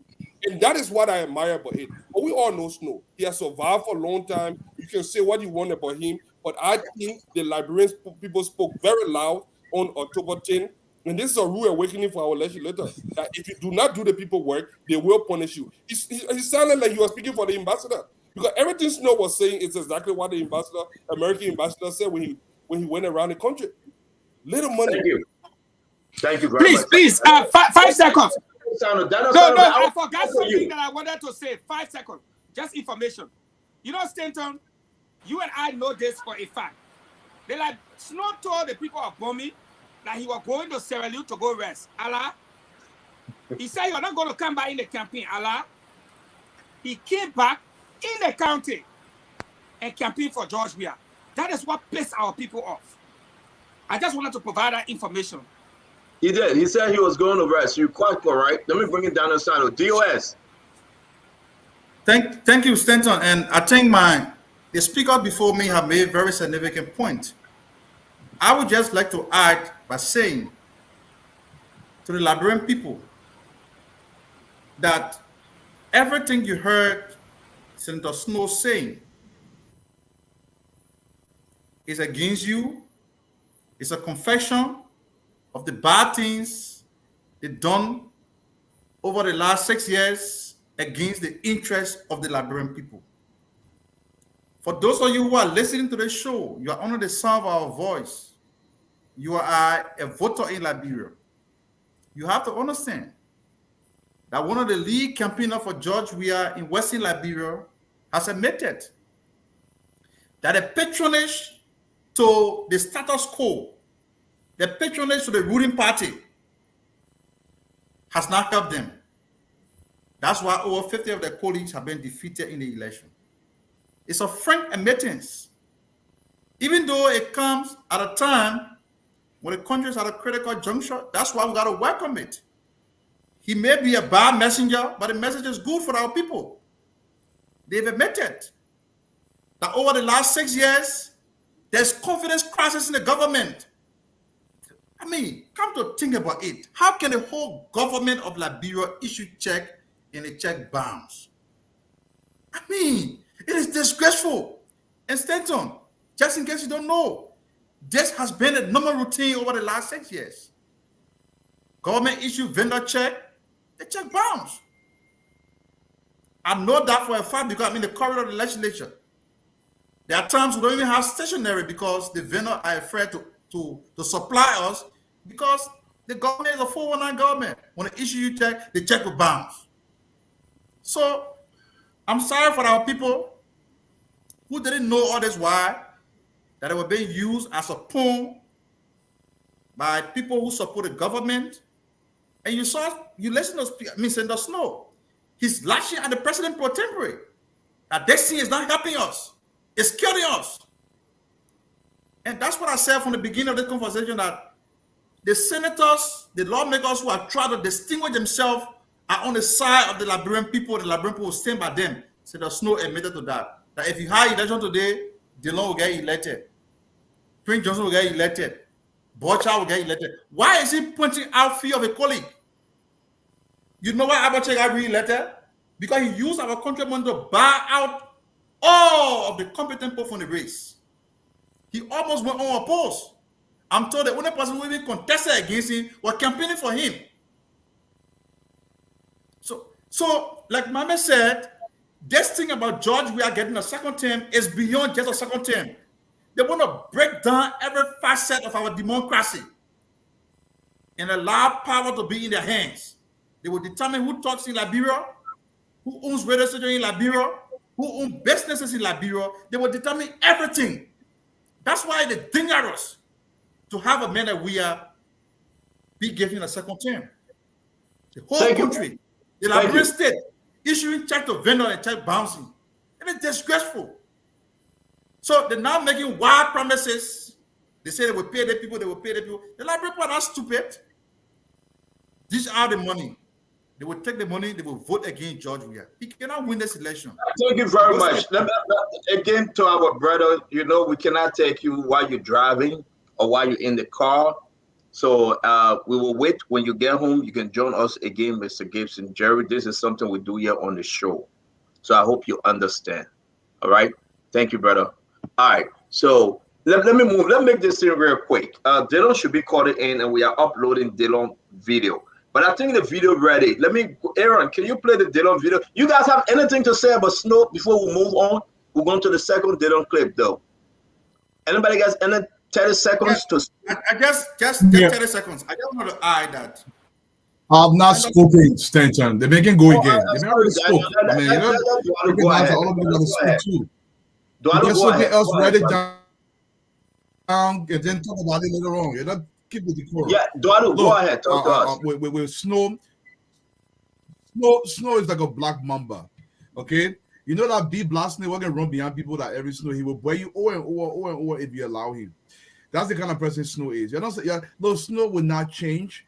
I disagree with my brother Fadiga. Snow don't change. He's not remorseful. Snow is very calculative. Whatever Snow does, he calculates every single thing he does. I was not saying that he was changed. Look, for you to understand. No, I know. The thing I'll tell you about Snow. Snow said that small $200,000 for the county. That the money the Labrador government can get Snow every year for all his car and his gas and his salary. That money they can get a Snow one. For the whole of Bombay County, where over almost 120,000 people, they get that money they get and it get reach to them. Now the ones that kind of small money again reach our people. That's no one money. That big head of a Hawaii Bay in the bushy bomb. That the people money they import inside. President, we are if you keep the men there. The people store from every country, southeastern that want to me clear, Kolo. You're in the southeast. All your money, President, we are working. They are saying, oh, would you vote for him? The man does not care about anybody. If you don't change, if you vote for this man, y'all regret it over plus. Now, all I want to tell you, Stanton, I'll give it back to you. All right, so Eric, can you come out with the Dylon clip? Let's listen to Dylon too. And the minister won't submit the documents. The Senate wrote him. The Secretary read the letter. You come here for a purpose to tell us the status of the county development fund for counties. And you can't tell us you will bring document later. Yes. This very minister told us during budget hearing that they will submit to us in few days domestic debt list. It has not come. We got few time to be here under the 54th legislature. This budget year coming to end. We summoned the Minister of Finance. He sent his appropriate deputy to represent him. And he came to represent the minister and the ministry accordingly, appropriately. To come and say, oh, we're not paying 50% to each county. Where's the document? Oh, I can send it later. Are we joking here? Are we really joking? Protest testimony calling. Except we won't make speeches. Cut the hearing off, send the minister to get the document, and he appear before us next week Tuesday with the document updated. Which country have been paid, how much have been paid, and the document to show that the balance is in progress. Anything short of that, we can't come into a message here for the camera and hear about some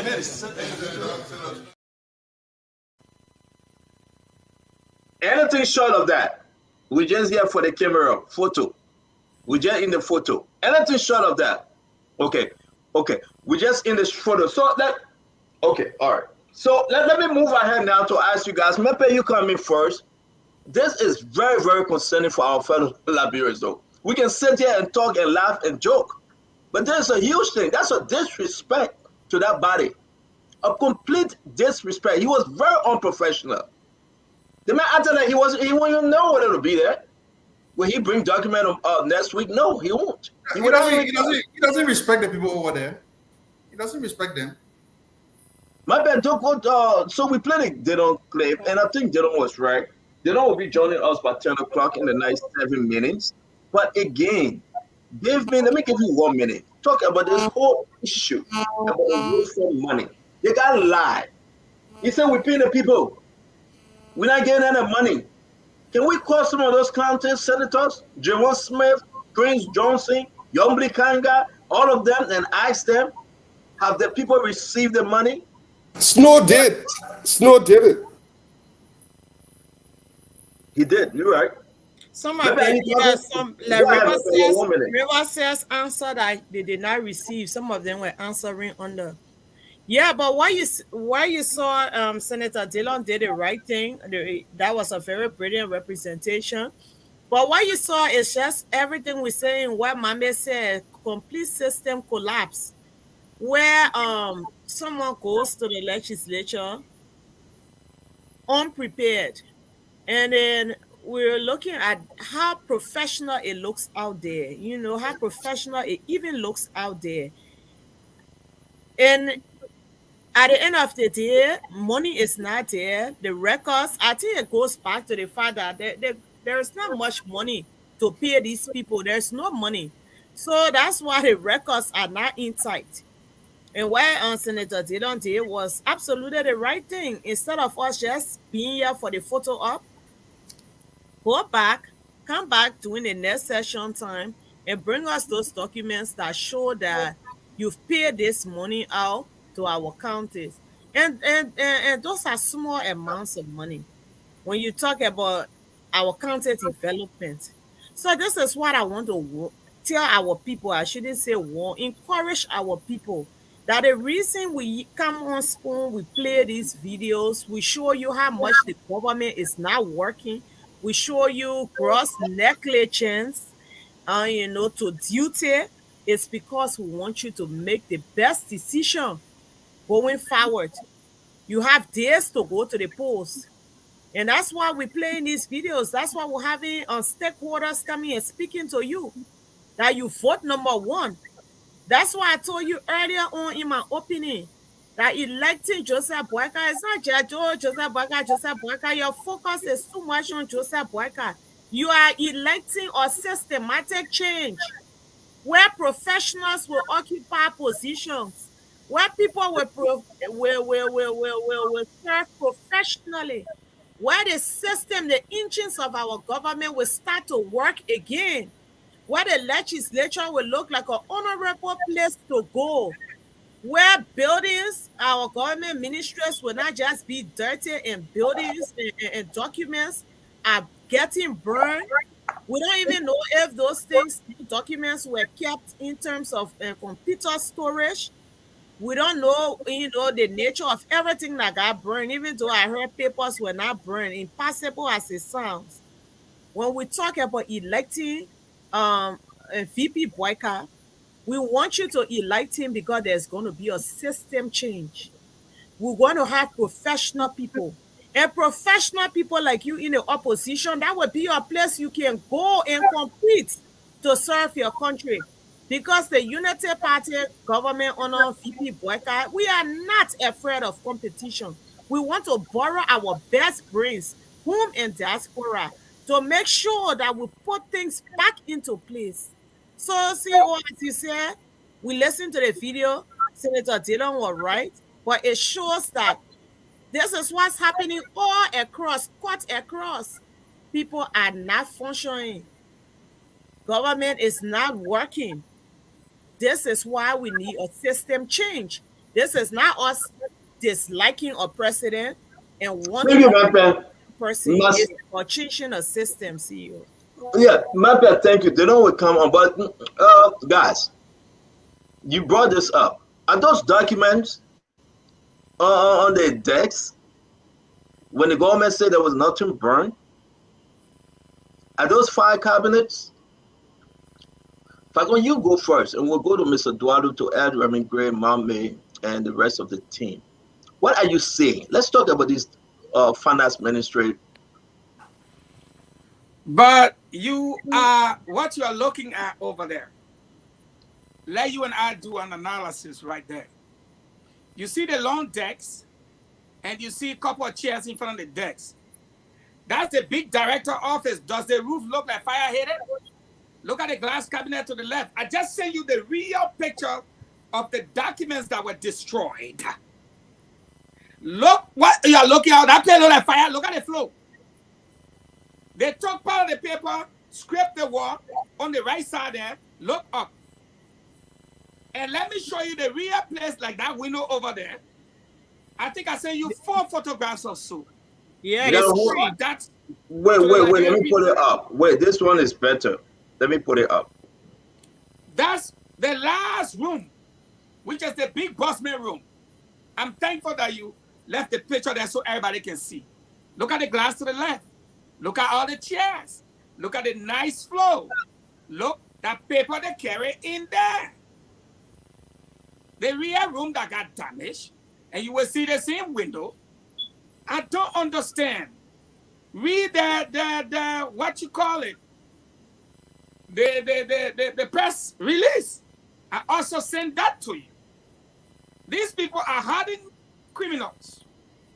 Their press release was very clear as daylight, when they said that the central bank, I'm quoting them, the central government financial records were not affected by the fire outbreak. Even the ones you got on the table there, the clean table in a clean office. Why are you laughing for, Remy Gray? The guys can just lie like a bunch of fools. Because even the document on the table, clearly you can see most of them are damaged. Smoke damage, water damage, or burnt damage. But you're taking care in the other office, scrape the wall, as you can see in the photo, burst 2 cylinder. Does that place on the fire ever even enter there? Now, you got the real photos of where the fire entered, including the press release that said, and I quote, "We also wish to inform the public that central government financial records were not affected by the fire outbreak." How can you say that? How can fire brigade call water, burst window, and you say no document there got affected? No. But they did not know that the very people that entered took the legitimate pictures because their own employees knew that they were going to lie. Just as in the case of this commander who went to the ghetto to force the people to vote. People are tired. People are tired, Stenton. They burned down the NTA. Look. Yeah, the real place. You see the real place there now? You see the real place? That just won. Flip through there and see where the power lies. Look. Where's that? Wait, Fagon, wait. Over there? Yeah, but what are those? If they are saying that on this document, right, folks, this is the letter. That nothing was temporary man-made, nothing was. And then you know what? Let me call Senator Dylon. You guys hold on 1 minute. I gotta bring Dylon in here. These are the kind of people we're dealing with. What are they hiding? Because that place is the project management area where all donor monies that have been coming to them for the last 6 years. That's where the documents are kept. They did the same thing with the NTA, National Transit Authority. The guy burned the whole place down because he could not account for 1 penny. And I don't understand how you will work with people and think that you will escape. You can't. Because if you don't give us the document, the donors will tell us how much they gave you, and they will give us the documents. So, I got all the pictures, and we got some videos, but we have on the line A.B. Dylon, Maserado Senator. Welcome, Senator. How you doing? Thank you, Standard. Let me say good evening to the panelists, and welcome back, Eugene Fagon. We missed you for a while. Thank you for your return. Thank you. No, I stop, man. What are you missing, man, for? But Dylon. We missed a man. Dylon, you man that fought for the future. Dylon, and you see how Game Facts, Jenna, he go show office where they play them all intact. I Game Facts. But Dylon, I know something happened today when you guys were in session. But I'm begging you, your take on this fire at the Ministry of Finance, Development and Planning. Then we can go into what happened at session today, please. Starter, at my level, I would not wish to speculate because people listen to our views and our opinions. I will shy away from speculating. We will hope that the fire incident at the Ministry of Finance will be thoroughly and professionally investigated so that a forensic investigation give us a forensic factual account of what led to the fire. And every other thing that either got damaged, whether computer, office furniture, papers, documents, and what have you. My understanding is that it is the PUM or PMU department or something like that that got it. And that department is very, very important if it is what it is. That department is very, very important. Through that department, international donations or donor funding documents are all stored in there. transaction, financial transaction, all done through that department. So it will just be a fair thing for the Ministry of Finance to attach importance to a credible forensic investigation so that we can know what actually happened over there. But to put out a statement that, oh, you're relaxed, no document got burned over there, is not sufficient. Let's know what kind of fire took place over there, what led to the fire, and what happened after the fire incident. And then we can pick it up from there as national leaders. So I will beg not to speculate. No, I respect that. No, we do. We do respect that. As much as I have speculation, I will not wish to speculate as a national leader. I will wait and hopefully that they can do a credible investigation. All right, Dylon. Serious. Thank you very much. We respect that. Now, I want you to just hold on 1 minute. I know you said this thing on the floor. We were talking about Mr. Snow, Senator Snow, and then you recommended prior to Senator Snow speaking, listen, you get this guy out of here. He came with nothing. Help us understand your position today. What were you so angry, Dylon, if you were angry? And you know, I was righteously angry as I've always been very, very passionate about doing the job that I asked the people to employ me to do for us as a country and people. Accountability is an issue with this government. This government hates accountability. They just want the authorization for the legislature to give them box figures in a budget, no explanation, no breakdown, no accountability. And public funding for counties, social development fund, county development fund, budget allotted for hospitals. The money is not coming, but budget performance, the LRA will tell you that the budget, the revenue is performing, but the expenditure is poor or non-existent. And so when Councillor Vanishamo raised the issue of county development fund not being provided or made available by the Ministry of Finance, the Senate took the decision to summon the Minister of Finance, and he sent his representation, Minister Samuel Wolokoli. And Wolokoli came before us today and verbally told the Senate that they have paid 100,000 to each of the 15 counties out of 200,000 each budgeted for county development fund. Okay, where's the document? Where's the proof? Oh, I will send it to you later. By the time he said that, I was already off and done. That was a complete waste of time. We send for these public officials, everybody take the microphone, the camera is before us, and we make all these speeches. And nothing happens. Nothing happens. I think Samora gave purpose today to go lecture. And I was not up for lecture today, as I've always never been up for lecture, but to produce results for the people. And so I made a case before the Senate, and thankfully my colleagues bought into it. And contrary to some of the views being expressed by the panelists on the floor, I want to commend Senator Snow and the rest of my colleagues who saw reason with me for us to do the right thing. Sometimes it's never late to do the right thing. Senator Snow was very right on the money when he said that the patronage in the Liberian Senate is the reason why the institution looks weak or is weak. I listen to Liberians who think that because we are not doing our work, they should dissolve the entire legislature. That we're making money over there for nothing. We don't want these public officials accountable. And panelists, let me tell you something. The most effective constitutional tool and authority we have as a legislative body is that function we call oversight. We don't make laws every day. We don't make laws every day, even though we are lawmakers to make law. But we don't make laws every day.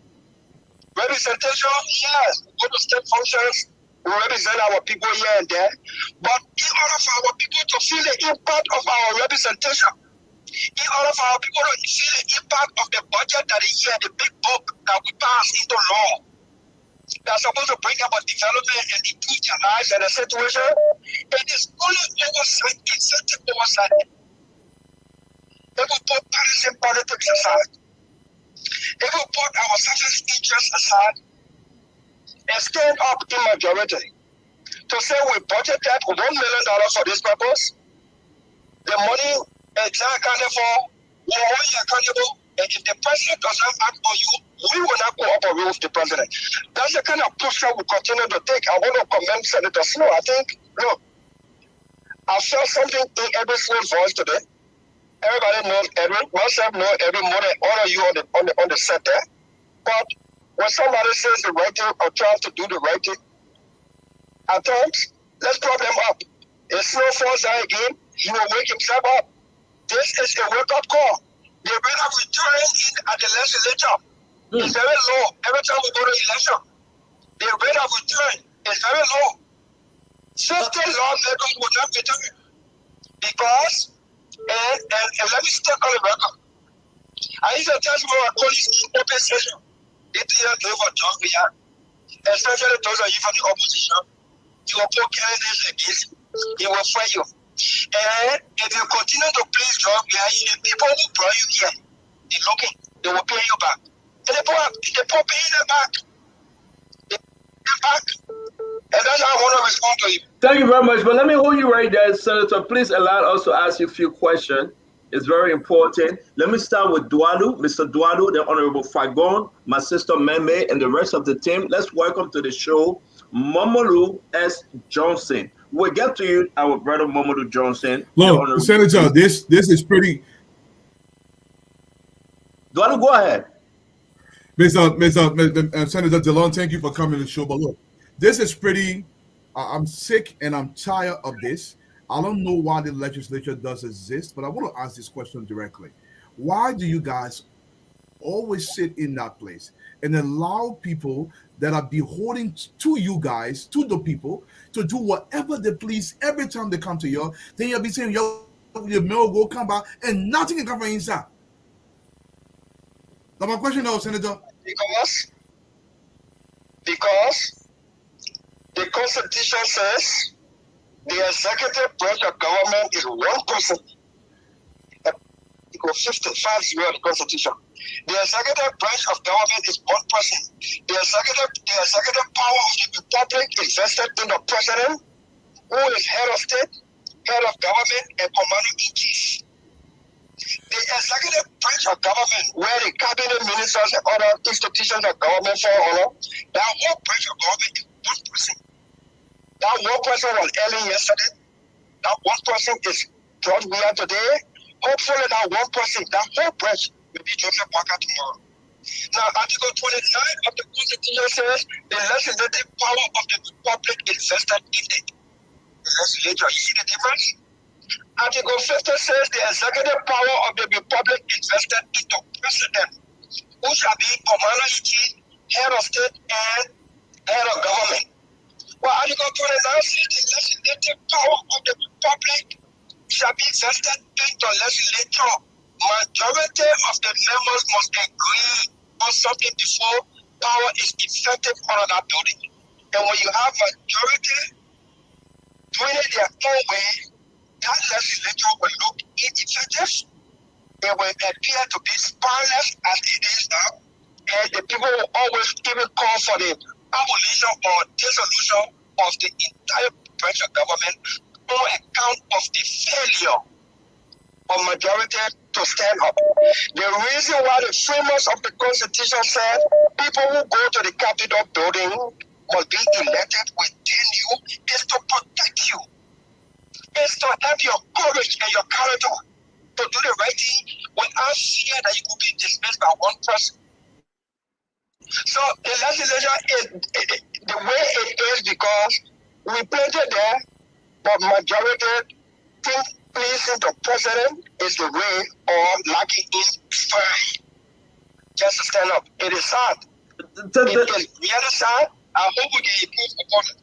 Thank you, Senator. Fagon, you want to shoot? No, I'll let someone else go. Okay, Mame, you want to go? Senator Dylon, I know you know Senator Snow very well. You come far back working with him. What I wanted to say is we too know Senator Snow based on public record. Senator Snow is the progenitor Senator Snow is one of the major architects of breaking down systems and empowering individuals in Liberia. He is somebody who believes that systems should not work, individuals should be empowered with state resources, and those individuals should be power brokers. His criticism today of what's happening doesn't appease me, because I know ideologically he believes systems should not work. Individuals should be empowered to be power brokers. And it is that mind view, it is that world view of Mr. Snow that aligns with George Weah. That's the reason why they are locked together. In their locked together, they are perpetuating it across the country. They managed to test few models in different counties, and it worked for them successfully in this election. They did it in Lofa. They did it in Magibi. They did it in Bapolu. Bapolu has a city they call Bopolu. There is no budget line for Bopolu city, but the city mayor of Bopolu is implementing all the projects in Bopolu. He was elected as representative. He's Nathan Magi brother. So Snow is a proponent of a system that is keeping our people down. His today criticism is not sufficient for the damage he has caused. So yeah, you can feel that your colleague, you need his support to get a vote, to get him back. Then go ahead and do that. But what we are saying is that man view that Mr. Snow has, that aligns with we are man view, to break down system and empower individual, we need to get rid of it. And to get rid of it, we need to get rid of people like Snow. Dylon, you want to respond, or you will just go for the question? No, I appreciate his comment. I think it's awkward. I was really acknowledging Snow's action today, and if we can continue like this, I think the country will see some change, because one president with all the power from the executive can be checked and put in place and put in check if we are in majority to do the right thing. I'm looking forward to a Senate with Amara Kone and a few other folks who are coming. Hopefully that we can try to do something different for the country and the people. If this new batch come on and do the same thing or worse, it will be difficult for the country to distinguish who actually can serve the country, who actually desires to serve the country, and this is because they will continue to put everybody in one basket. It's a sad thing. We are lawmakers. We are a branch of government that is supposed to stand up for the people, to ensure that system works, to ensure that government officials, look, I'm not doing my own role, I'm not being arrogant. Since I became senator, everybody who the president has nominated to be in the government, they went to fast and pray on my name. Because since we became senator, we have tried to make that Senate a little different with small hope. Confirmation hearing, confirmation of public officials, unless before we became senator, almost everybody will confirm just by the nomination. Since we became senator, is that because we want to deny people because we don't like them, or because we have personal beef with them? We go to the hearings, we ask the critical questions, we lobby the floor, we reject those who we're supposed to reject because they are bad for the country. That's the kind of Senate you want. You want a kind of Senate or a legislature that can critique the budget, demand program-based budget, itemized budget, so that we know what we're budgeting for, and we can demand accountability. Today we had a debate in the Senate. Senator Jonathan Sokwe raised an issue about us having and putting into effect this thing about vote of no confidence. I continuously said, vote of no confidence has not been checked by law in Liberia. But you can even do vote of no confidence without a law. If 16 senators or more senators stood up and said, Minister Twain has screwed up, and the Senate is voting no confidence in him and demanding that the president will remove Twain, and the president prefers to keep Twain, the Senate put up a non-compliance posture with the president and delay or reject anything the president wants from the Senate until he removed Twain. When that Twain is removed under that condition, no deputy minister will want to screw up. No other minister will want to screw up. When they say you appearing before the Senate, the country will shake and look back and know that something is about to happen. The president himself will be in check. Until then, it is just a pitiful thing. But I appreciate Amula Mame. He's a very straightforward guy up front, and he's a genius. I always admire his analysis. I respect that. Thank you, Dylon. Guys, let's move on. Fadika. We really do have a question for the senator. I think he spoke exactly what my mind. What I want to say, I actually have something to say. A couple of years ago, when I went to Liberia, I had an opportunity to have a meeting with about 5 senators, 5 lawmakers. I don't know. One of them was this guy that just lost his seat, Larry Yankwe. A lot of those guys, then the concern was that Dylon was sharing too much light in the Senate, and they didn't like that.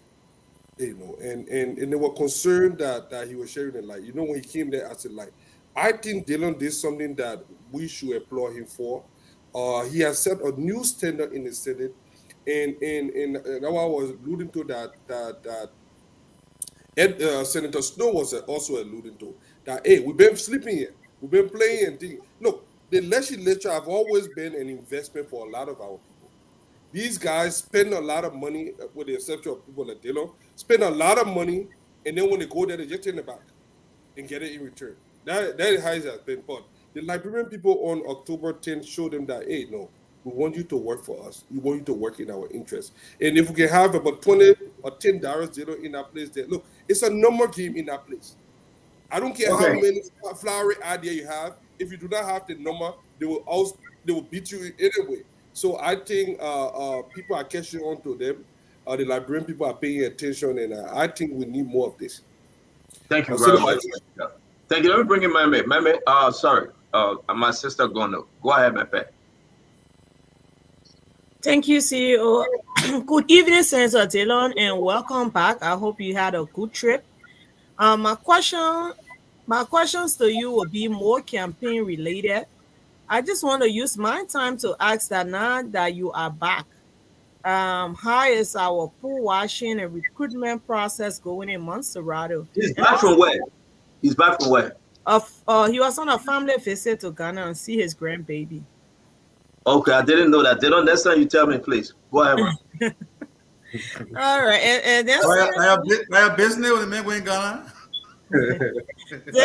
This Senator, listening to the comments on the Senate floor today, what I heard sounded like an endorsement or something the opposition should feel a boost for. When you, Senator Dylon, Senator Prince Johnson of Nimba, and Senator Jonathan Segme of River G were referred to as lawmakers that could be elected in a day, I sure that's a very good feeling. All of you happen to be from the opposition bloc. And he further said that the political patronage has crippled them. That's why many of their colleagues are not returning.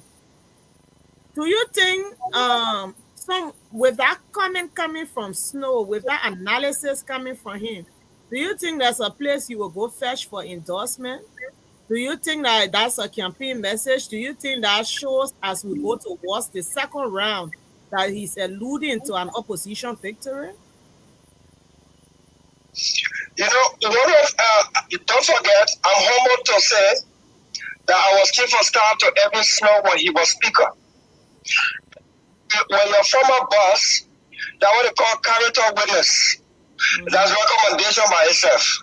When one of your former bosses, regardless of how people view him or her, can speak so highly of you, and now you are colleague with your former boss, and your former boss, who is now your colleague, can rate you that high from within the chamber. Don't forget, 19 senators who served with George Weah from 2014 to 2017 knew him so well.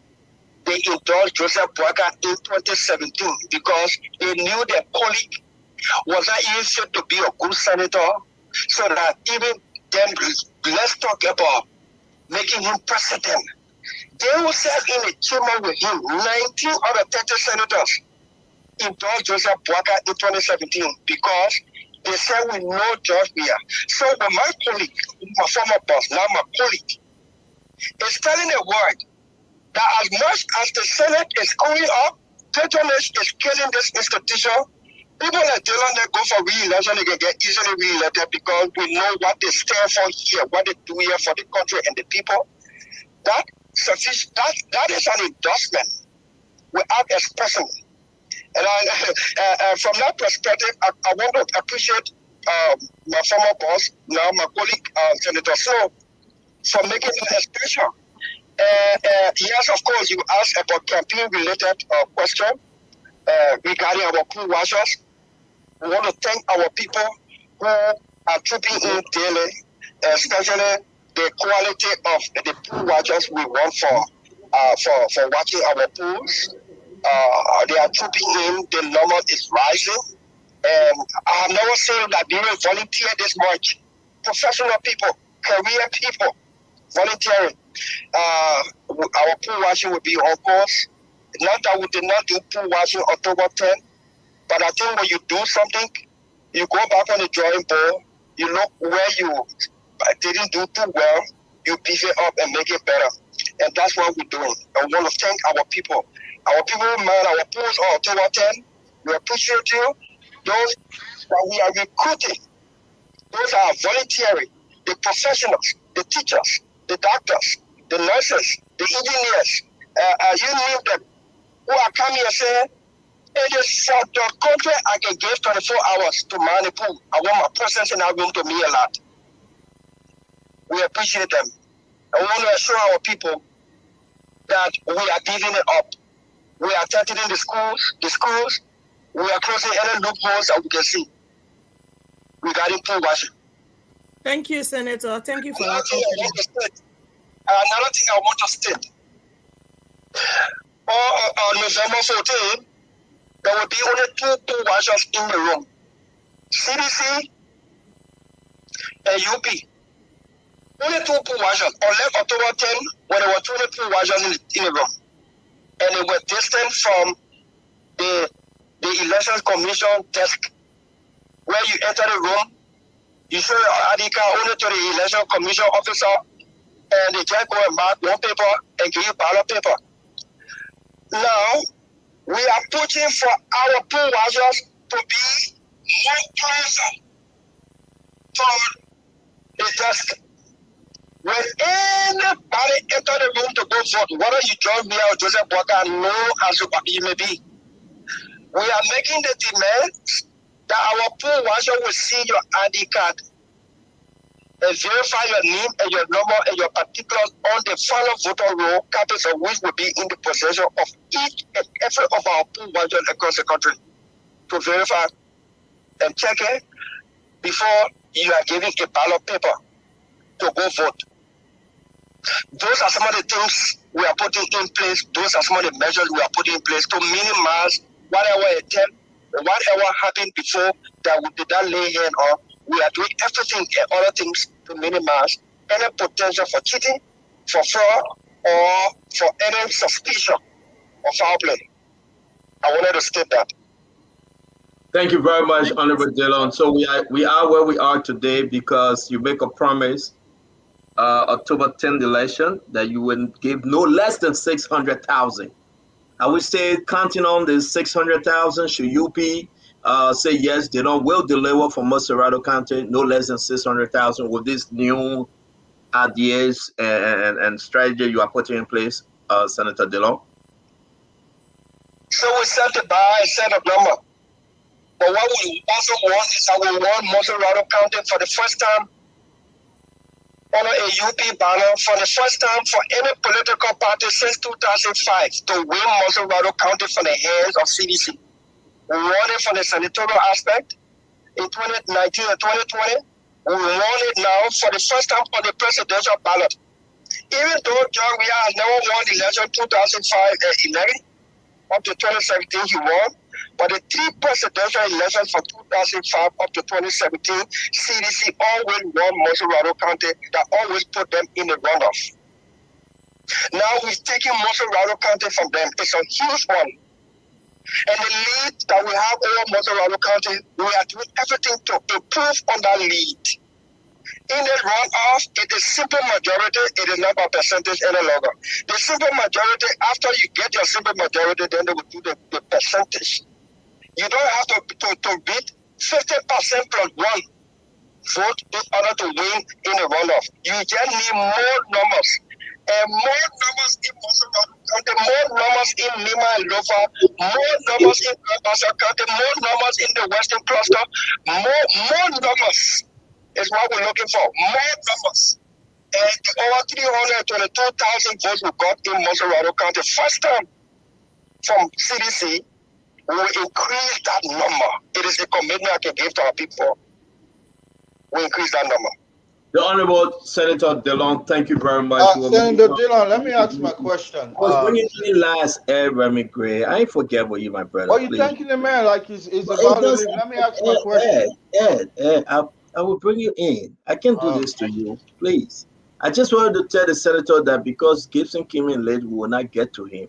But you will be the last person. Go ahead. You're ill-treating Gibson on this show. Anyway, Senator Dylon, good day, my brother, my family man.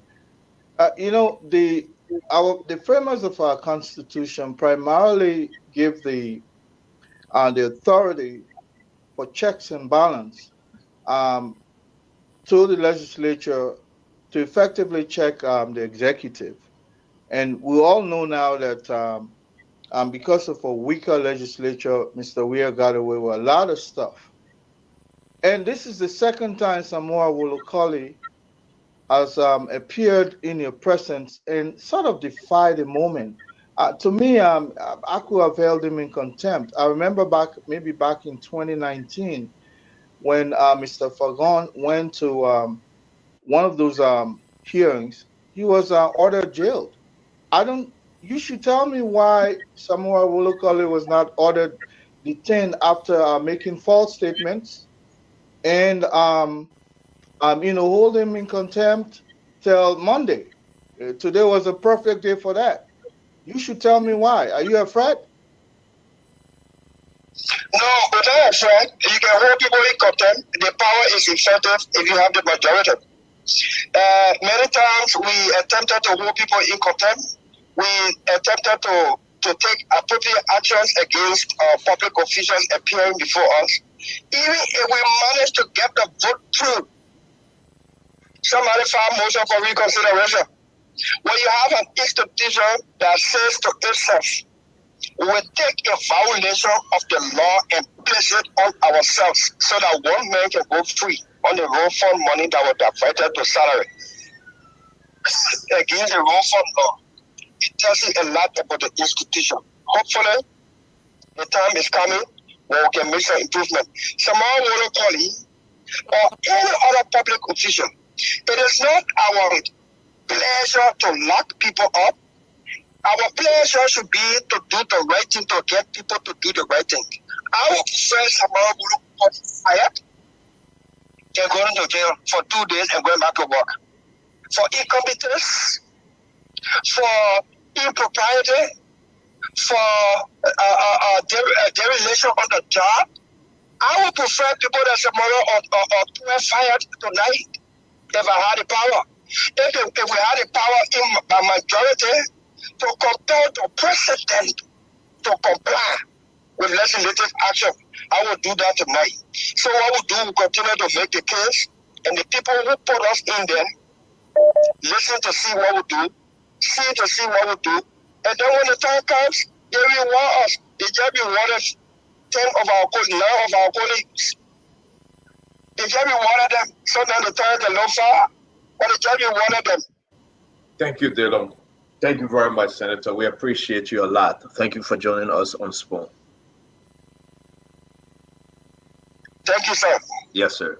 So now it's very important, very interesting. Again, everybody to each his own. We'll be here, we'll talk it, and the people will decide. Let's welcome our brother Gibson. But we've been trying to connect with Mamadou Johnson. Mamadou S. Johnson from Grand Bassa. It's good to have you. Are you hearing us? You are muted, Mamadou. And I try unmuting you, but I can't. Yeah, the internet been giving he and the representative Elite Alfred Flomo. So we hope we can have them on. But I would like to say, open conversation. Let's get going. We got to go to the phone line. We'll be all of here at least in the next 25 minutes, please, folks. So use your time wisely. Sell your candidate. No personality attack, but let's just get to the phone line. Fagon, you go first. You've been off for a little while. What's been happening with the Unity Party and the Rescue Train? Well, the Unity Party and the Rescue Train, actually, the Rescue Train is on a fast pace at the moment. And I say so because there's a lot going on. But when you see our opponents, for example, I don't know if you had the video where at the party headquarters, thousands of people. We told them they were chanting. Yes, it happened just 24 hours ago. No, we should have that. Aaron, can you play that? If we call for it, I think we have that. And we have the other video that in Corway when the gentleman were talking about drugs. So I'm just telling you what we have. You can call for anyone. Yeah, I'm trying to go towards the area where they are exhibiting signs of desperation in an attempt to clean up the mess. If they're not burning documents and buildings now, they are going into the ghettos, instructing police officers to go into the ghetto, threatening to shoot people. And if they don't vote for George Weah, we have that video. We have the video of the very people. Can you send me that video? Can you send me that CDC video at the Sycamore tree, the disenchanter? Because he's saying he won't take it down. Please. You know, I'm facts versus fiction. I don't like to talk without showing the evidence. You know, because I don't like for people to criticize me. But again, having said that, it is important to note that let me answer the question and then I will send it to you for someone else that will be speaking. They are in desperation mode. Today, oh, okay, yeah, there it is. Let me just send it to you right away. Please. Let me send it to you right now while we are here so I can move on with my life.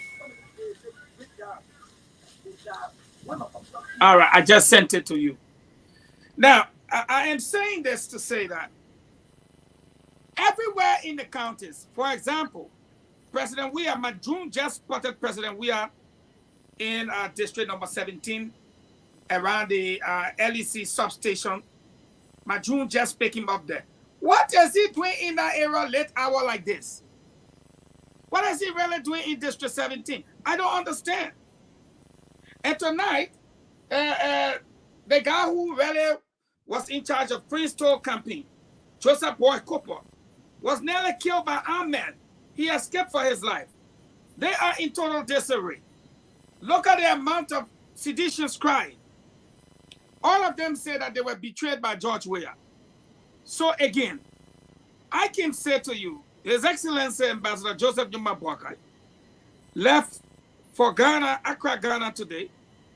He's expected to hold consultative meetings with stakeholders who have vested interest in the electoral and democratic process in Liberia.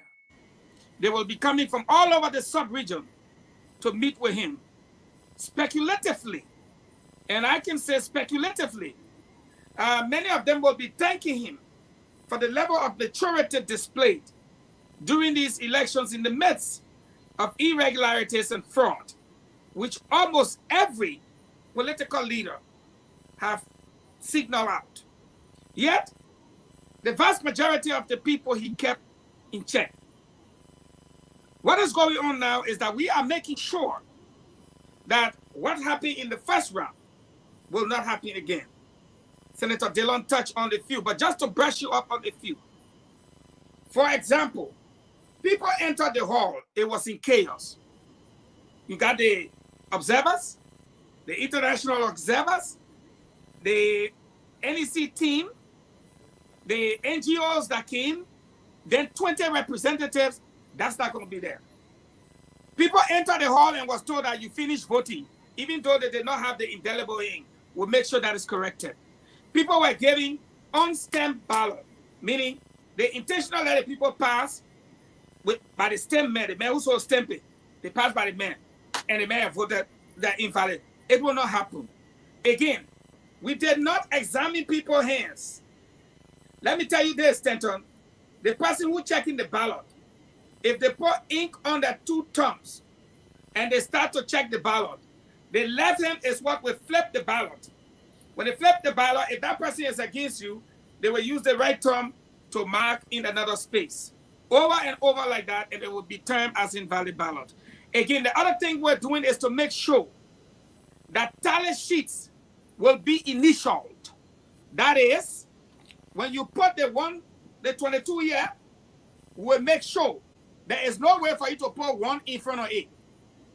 We are suggesting now that because it is 2 candidates, we just discussed that this evening. We're going to forward it to Honorable Boakai and the team. We are suggesting now, Dwalo, that 22 be written in words. 22 with initial. So that nobody, if you say, oh, it will take long. No, each polling place is each polling place. So it's not going to take no time to say 22 in words. We don't want nobody to write 1 or 7 in front of it. Another thing that's going to happen, yeah. the crook laughing and said, the Stanton said, they will squeeze everything. Another thing that's going to happen is this. The law explained that to you. Can you imagine? Stanton, somebody got car in? Yes, it's my card. They take the passing ballot paper. No. When you come in and show that card, we will say, Abdullah Mame, 0834. Abdullah Mame, 0834. Show Abdullah Mame picture. We check 0834. Abdullah Mame move on. We are going to make sure that after the counting is done, that the Liberian people will have results. We're not going to tell you how, but by 4 o'clock in the morning, there will be massive jubilation throughout the country by 4 a.m. in the morning. And we will ensure that our people's votes are accounted for 1 by 1. And that is why when we came here and said to you, can we have an audit of the invalid votes so as to make sure there is not a reoccurrence? We were looking at the Constitution that says that people are entitled to voters' education. And so maybe in my closing, I will summarize the details. For is that closing yet, Fagon? Yeah, but that is what the Let me ask you one question. I beg you. We got to move on. That is what the Unity Party is doing. Yeah, Dwalo is getting involved. By a man like Joseph Boakai, they call to the sub-region. They don't call. And I'm asking you, that's what my question going. JMB, today, announcement was put out. You guys supporting JMB, that he's on his way to Ghana. And there's not too many information put out there, Fagon. Some people saying JMB went there, to look for money. Others saying JMB went there to speak to the African ECOWAS leaders. What's the main reason JMB left the country today, Eugene Fagon?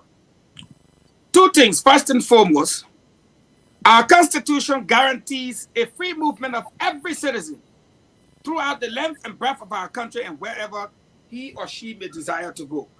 So again, nobody can tell JMB when he can go, when he can't go, when he can come, where he can go. No. But your question is, what was the main reason he went to Ghana? Your answer is simple. To hold consultative meetings with stakeholders. Consultative meetings, meaning he will be meeting individuals, organizations, as well as a lot of other people that have got vested interest in the country.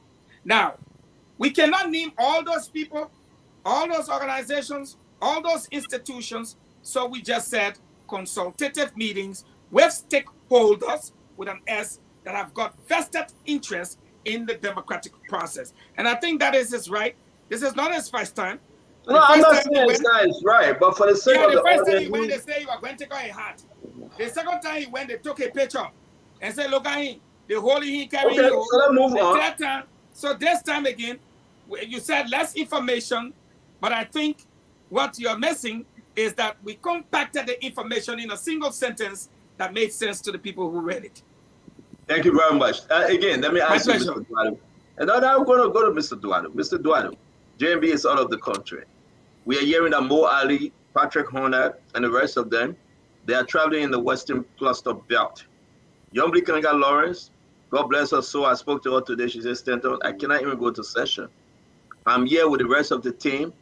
We are traveling from Magibi, Grand Bassa, and down the river says, we have to cover the Bassa Belt. So if you want me in town, I would not be in town. Jeremiah Kwankun, Prince Johnson, and all his 2,000 men.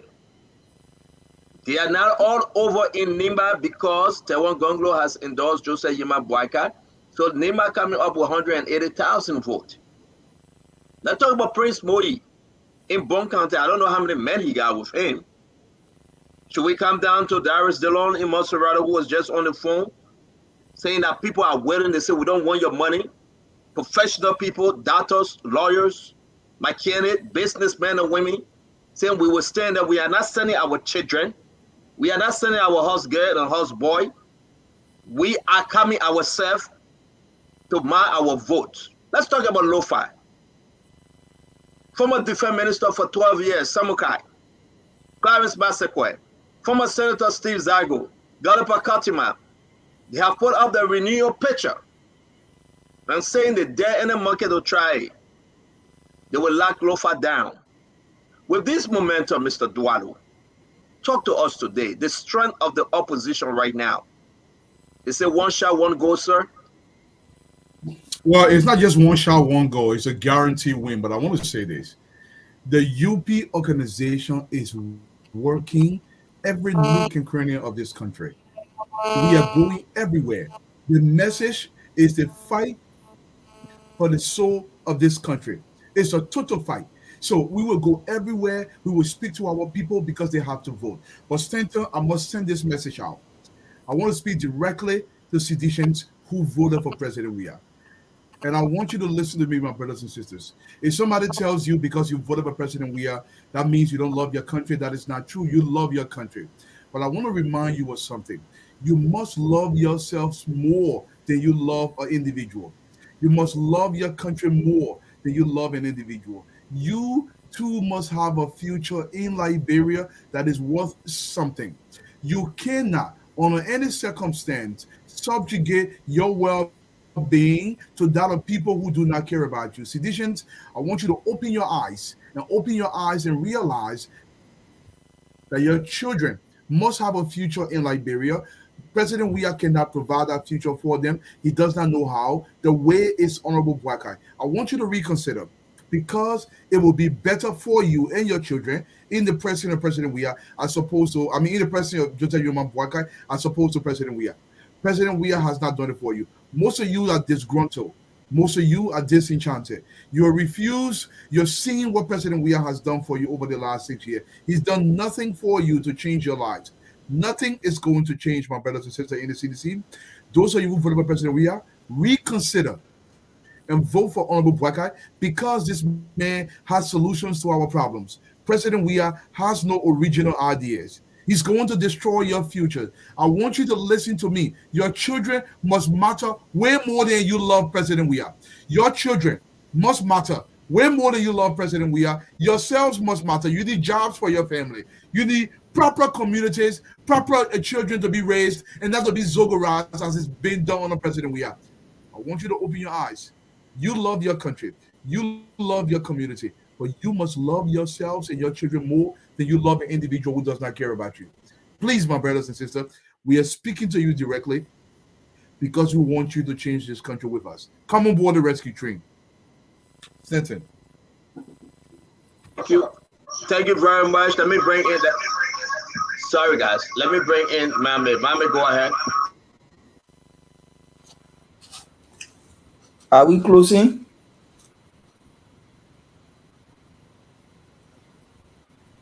Oh, okay. Yes. No, what I'm saying to you, Mame, we are not closing, Mame. What I'm saying to you is I sell your candidate. I don't know who the candidate is. Yeah. Oh yeah, the candidate I will be is the last, then I will talk about my endorsement. So you go ahead. the candidate is Vice President Boakai. Today, getting some feedback today, the Liberian People's Party, with the presence of our former standard bearer, Councillor Gongolo, set up a team of different professionals to work with the Unity Party and begin to be active in different communities. We had our presence during the first round of election. We intend to do that to dispel rumor that we only endorse on paper. We believe that George Weah should not be president of Liberia going forward. When Councillor Gongolo wrote the statement that was read by the party chairman, and I'm using my words here intentionally, when Councillor Gongolo wrote the statement that was read by the party's chairman, he did so believing that George Weah's second term is more dangerous to Liberia than Joseph Boakai first term as president. We're going to this election not because everybody just like Joseph Boakai or Joseph Boakai is an angel. Joseph Boakai is not an angel. But we're looking at the alternative to Joseph Boakai. This man who and Edwin Snow and others are intentionally, gradually building a system in our country that destroy all the institutions and empower individuals. They've done it from the banks, and I can give an example. There was time in that country when they say, oh, the farmers are struggling, let's create loans for those farmers, soft loans. People don't know this. Let's create soft loans. They created a soft loan through the central bank and sent it to Afriland Bank. Edwin Snow and other people went and gang on that money, took it and big farms. The farmers had to leave their farms to come and work on their farm, when in fact that loan was intended to support smallholder farmers. It is that mentality of breaking down system that we want to change.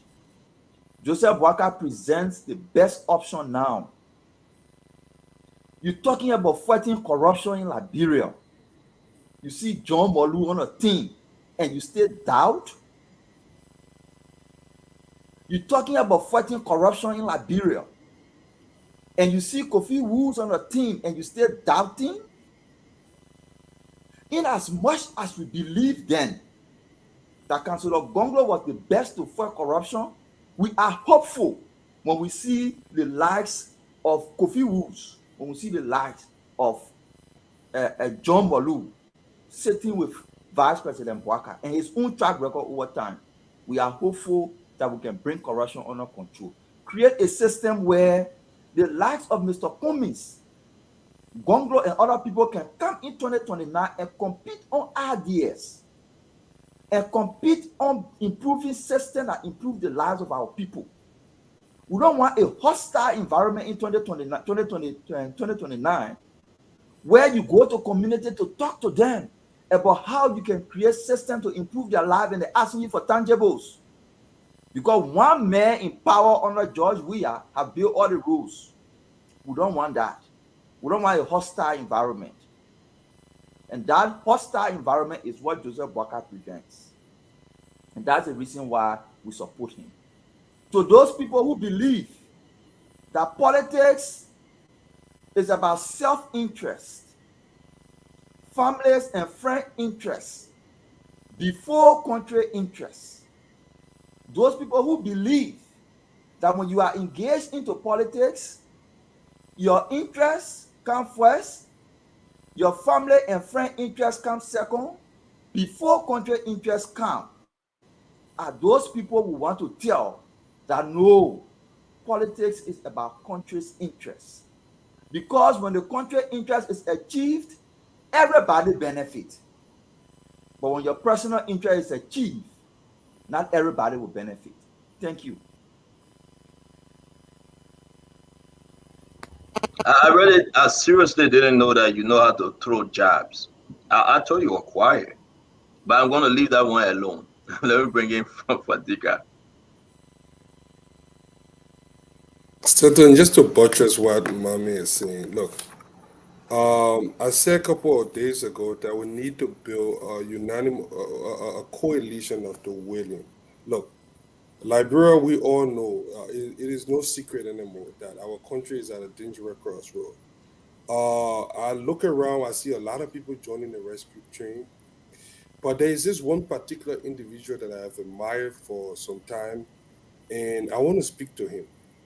That's Mr. Cummings. There's nothing in the We administration that align with Mr. Cummings' vision, that I know. We have been hearing news that people like Toga, McIntosh, people that are veteran, people that have stayed long in this thing, and this is from a reputable source, that these guys want to take this country to the CDC.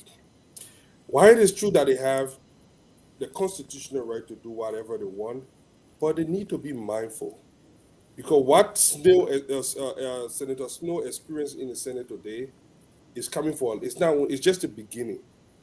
This is going to be a norm, the new norm in Liberia. That the citizens are going to go after people that abuse the law, people that abuse the authority. Look, we are not giving Mr. Cummings credit. It doesn't matter where he goes, how he chooses to do it, but I am told that Mr. Cummings have been resisting the urge by those folks to join the CDC. Both of them, they are very incompatible. I don't see where you can put Mr. Cummings and George Weah on the same pedestal in any way, shape, or form. But I just want to put this out there and want to congratulate Mr. Cummings for standing your ground, because we are hearing that people are pushing you, they are forcing you, they are trying to tie your hands. But I know that when I supported you a couple of months ago, it was because I respected you. It was because all of us, we have sat on the show here for many, many months. I don't hear anybody saying anything negative about Mr. Cummings. We have fundamental disagreement, for me personally, with the way the campaign was run, and we had a country to rescue. But that is beyond us. The Liberian people have decided who they want to move forward. Look, losing sucks. Nobody likes to lose. I don't like to lose. I know most of you don't like to lose. But at some point, it's not about us. I know Mr. Cummings will do the right thing. When he said that he will support the opposition, I know that he will do that. I know that there is nothing in the CDC that align with the ANC philosophy or the CPP philosophy. I know that for a fact. And when I see people, when I hear that in the background that Mr. Cummings is fighting for Liberia in the background, I must commend him. So I must take this time to say thank you, Mr. Cummings. I do not regret supporting you in the past. If similar situation present itself, you will have my support in the future. But for now, we have to rescue the country and move it forward. Are you? Ed, are you with us, my man? Colonel Gray. Yeah, you listen to your brother Fadika, your schoolmate, your workmate. My man, Limati, it's my time to speak. The other day, Fatiga told me that Colonel Gray is a big brother that he never had. Ed, that's your time to speak. All right, thank you. I like the temperament of my brother Dwalu, and of course recent Miape Gono. These are the character I would like to see. The apologetic character, the ones that appeal to the mind as opposed to the emotion. But before going to that end, I mean, make it about your candidate. Forget about the rest. And I made that declaration that Mr. Weah will not be getting my support. Equally, I said I will now oppose to the GMB campaign. I think it's clear. Mr. Weah will continue to make the running of Liberia about sedition, reaction, and a group of small people. There is no way some of us can speak any space in that under that kind of thing, because they're not going to stop. They're tuning down the rhetorics now because they want the vote like they wanted it before coming to power. So I made it clear, look, George Weah and his CDC people will not change. That's who they are. You know, I give it to them, kudos. That's their lifestyle. But they will not attract me. Oh, let me give you a small story. Back in the 90s, when we returned from the war, we had a president of the University of Liberia called Dr. Sion. Lots of Liberians went there because they were believing the old thing that all the records were destroyed. So some people who were not even member of the university prior to the war flooded the university, you know, and little did they know that the record of the university was kept remotely. And if anybody would think that the public financial management unit of the Ministry of Finance, those donor records will be stored on paper, on flimsy paper that will destroy, it just tells you how very archaic we think as a group of people. If donor money that are accounted for, you think it will be on paper, and so you're going to burn down structure to include paper, you're joking. I mean, let's face it. This is how very archaic I consider this administration that is in power. And to have this kinds of individuals leading us going forward, you know, it's like you're telling me that I'm not part of human civilization that has grown so, you know, humongously. And you know, look, to be frank, sell your candidate, Joseph Boykai. I will now oppose to him. I will continue to pray that we see the end of this. But I know if you go back and give power to these few individuals who think you must be sedition or we are sham before you can have a say in your country, then you got me to contend with. Definitely, kudos to you guys. Keep up the good work. You know, Ambassador Boykai probably will make the difference, in my opinion, because I see lots of individuals there that will open room for others to come in, as opposed to what we have there now that want to make it about a group of people. Why should I be a sedition before I have a say in my country? That's not what I'm praying. Thank you. Thank you very much. Mr. Mamadou Johnson, can you hear us?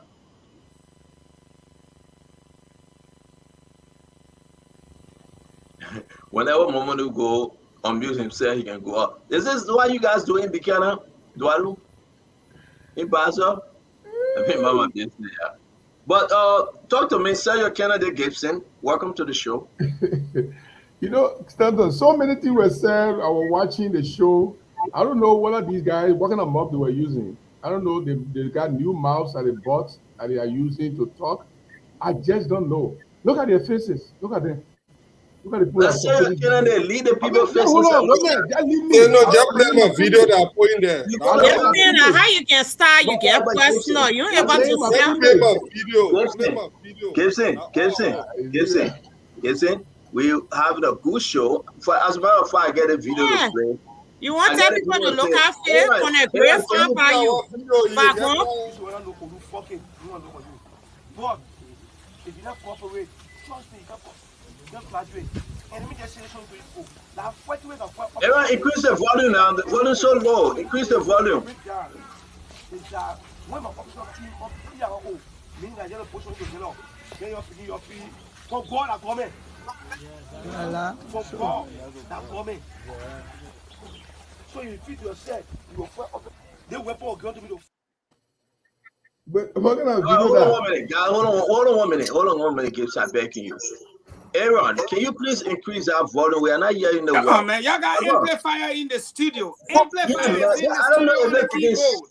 I don't know if he's sleeping or he's awake. No, I've increased it. Increase, not decrease. Increase. Carry on. Let me send it to me so I can increase the volume. No, we're not sending it to you. Let's play it to you. All right, so let's Yeah, play software again. that can increase the video Aaron, let's volume. play again. You should know who fucking you want to know for you. But if you not cooperate, trust me, you can't graduate. And let me just say something to you. Now, first way of officer, the first thing I will tell you, what I'm going to do is break down. Is that when my officer came up PRO, meaning that you're supposed to get up, then you're free. For God, I'm coming. For God, I'm coming. So you feed yourself, you will fire. The weapon of God to be to fire. They are no when, where, and how. If you engage, I'm not engaged, you let go. No, okay, I'm not. You know, if you're not going, if you're not going against you, but when you go against you, I'll go against you. You know, as let me get that for the pipe. You know, as slow down all you people, I need all your food. And the reason is you're not coming right food. I need your food. Your food will make president. We are both. Show, bro, show.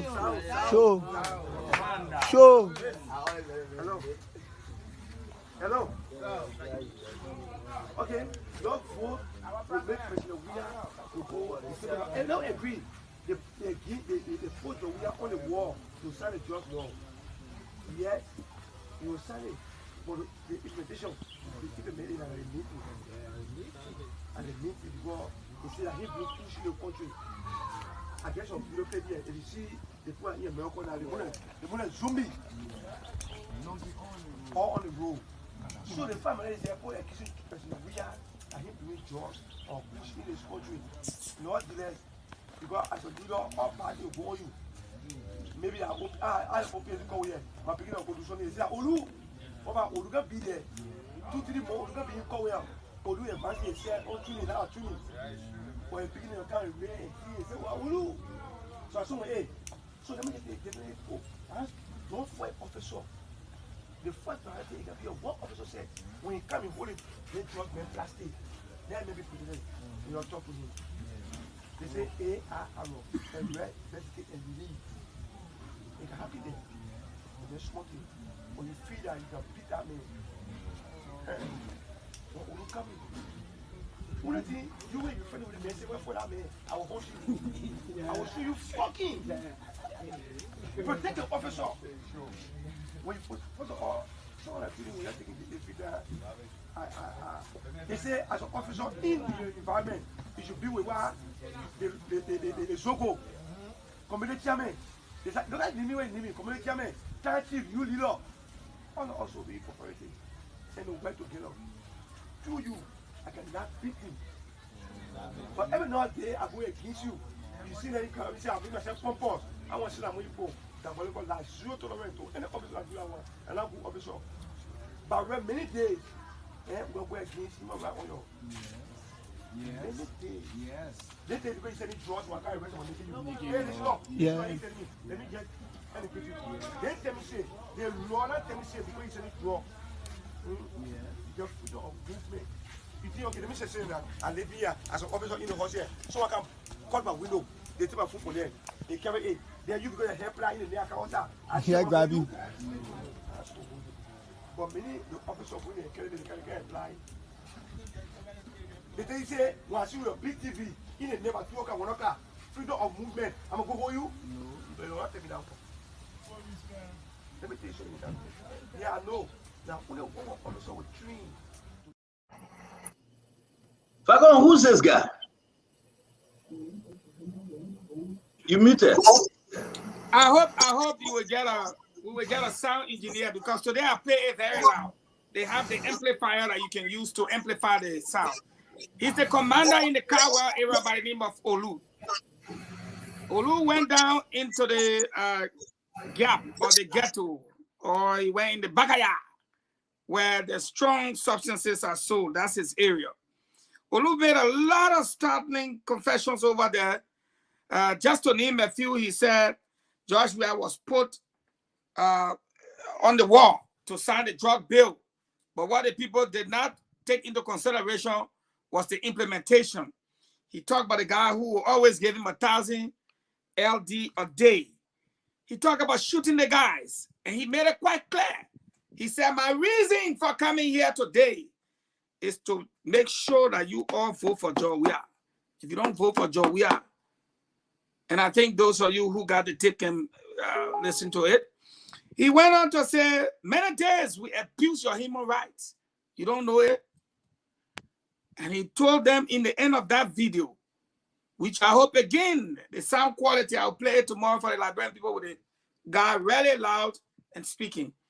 He said, if you don't vote for George Weah, this is a sign he made.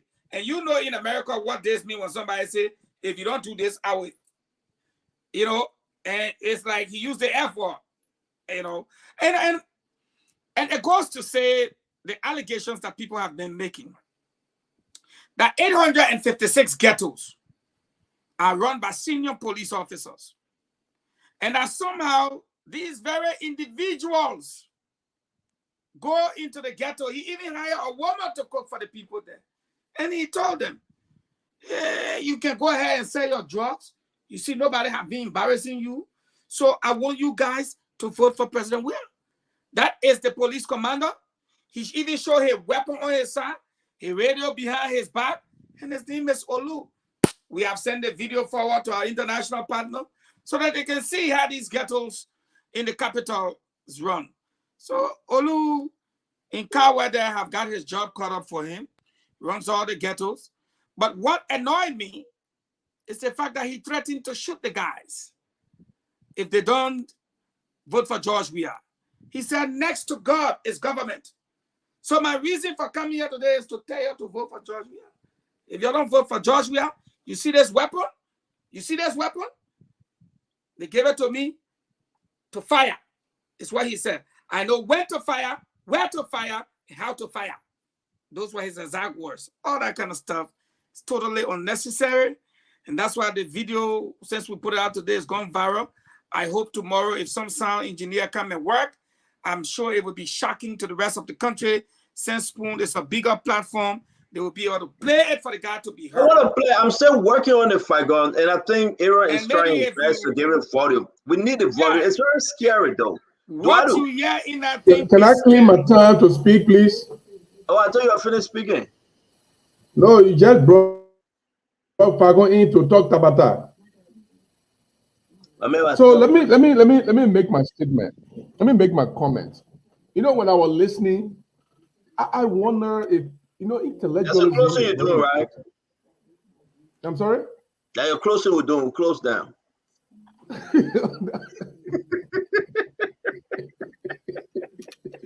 Yes, that. Let me get. Already came late, man. Just do your closing. You came late.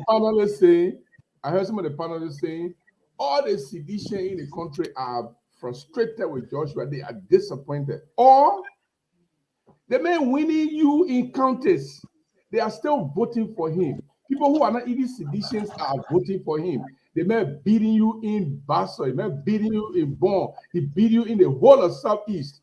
Then you're talking about the whole sedition and they are disappointed. No, it's not true.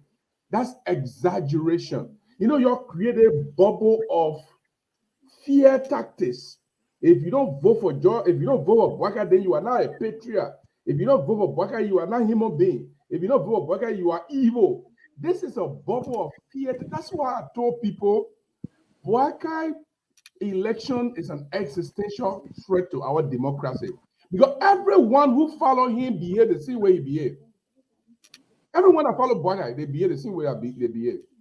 They're full of threats, they're full of fear tactics, and it's not going to work. Joshua is going to beat Bwaka in this election.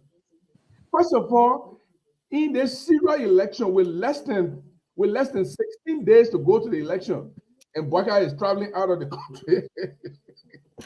Bwaka is traveling out of the country. Very unserious. He's looking for a way when he loses the election. They say, oh, they owe me or not here just because he had to go travel. That one make it the judge was not in the race. Coming was my next choice because I don't see how. Yeah, likewise. I don't see how in this life that I Gibson can opt for George Weah or opt for JMB. They are not even closer to lesser of evil. They are not even closer to that. But when you say these things, the people of Liberia, when they make up their mind on certain things, they don't care. They do not evaluate the people they are putting in power. But I told a group of people the other day, on the field, the Liberian people, if Liberian votes for George Weah, they have confirmed and affirmed the secret killings that have taken place in the country. They acquiesce the lack of innovation, the lack of employment, the lack of social development, economic development in the country. They acquiesce it. And worse than that, if they play Fagon and play Fariga. Listen, I don't recognize you anymore. Guys, I will control that show tonight. I like that. I will control that show tonight. I'm begging you.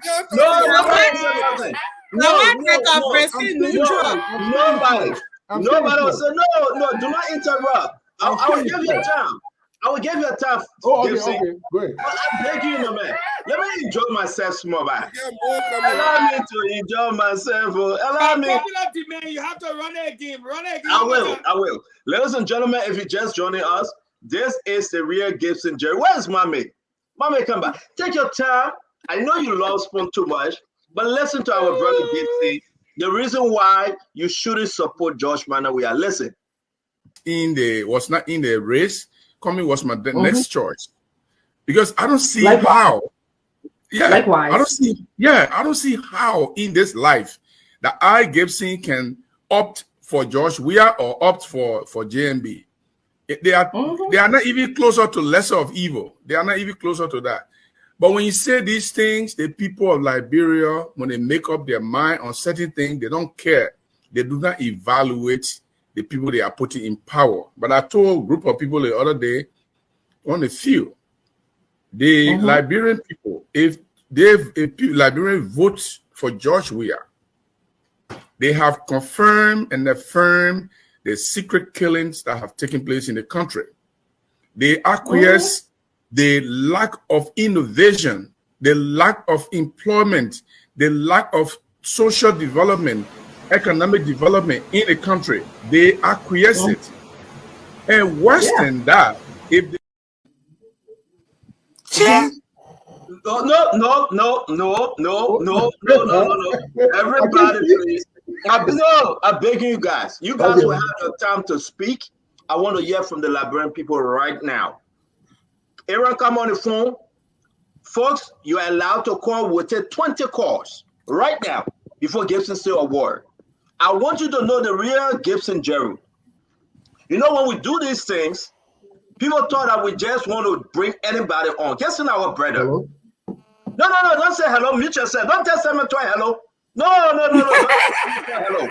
Do not talk to Samuel Toy right now. Wait, call Samuel Toy. No. Don't do that. Listen. Let's take a call. Ladies and gentlemen, you are welcome to call. Aaron, come on. Hello, your name and where you calling from? Hey, I'm Clarence Moore. I'm calling from Oklahoma.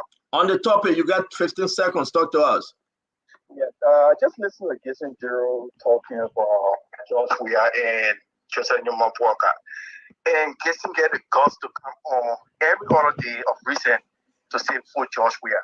I don't know what he guys stand for. No morals, no conscience, nothing. Little money. Thank you. Let's move on. I beg you. The line is so hard. I beg you, my brother. You will come back. Hello, your name and where you calling from? Hello? Yes, where you calling from? Hey, Stanton, this is Edwin Matthews. I called from Willenboro. Talk to us real quick. I mean, it's disappointing to see people who have no sense of direction, people who has no morals, no values, and sitting on the platform and give some gerund to... Again, my brother, let me let you go. Thank you very much. Come back again. Hello, your name and where you calling from?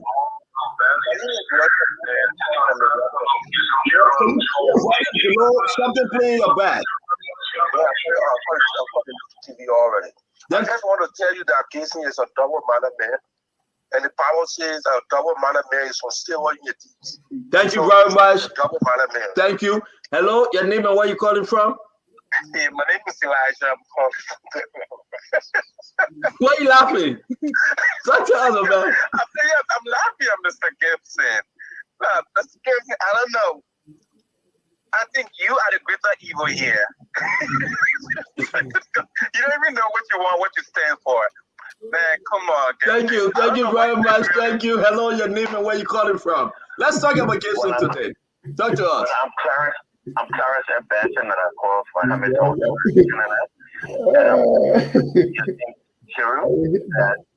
The less you live, today will follow you. And I think it's a sharp contradiction himself. Your worker. Thank you very much, my brother. Hello. Yaka. Hello.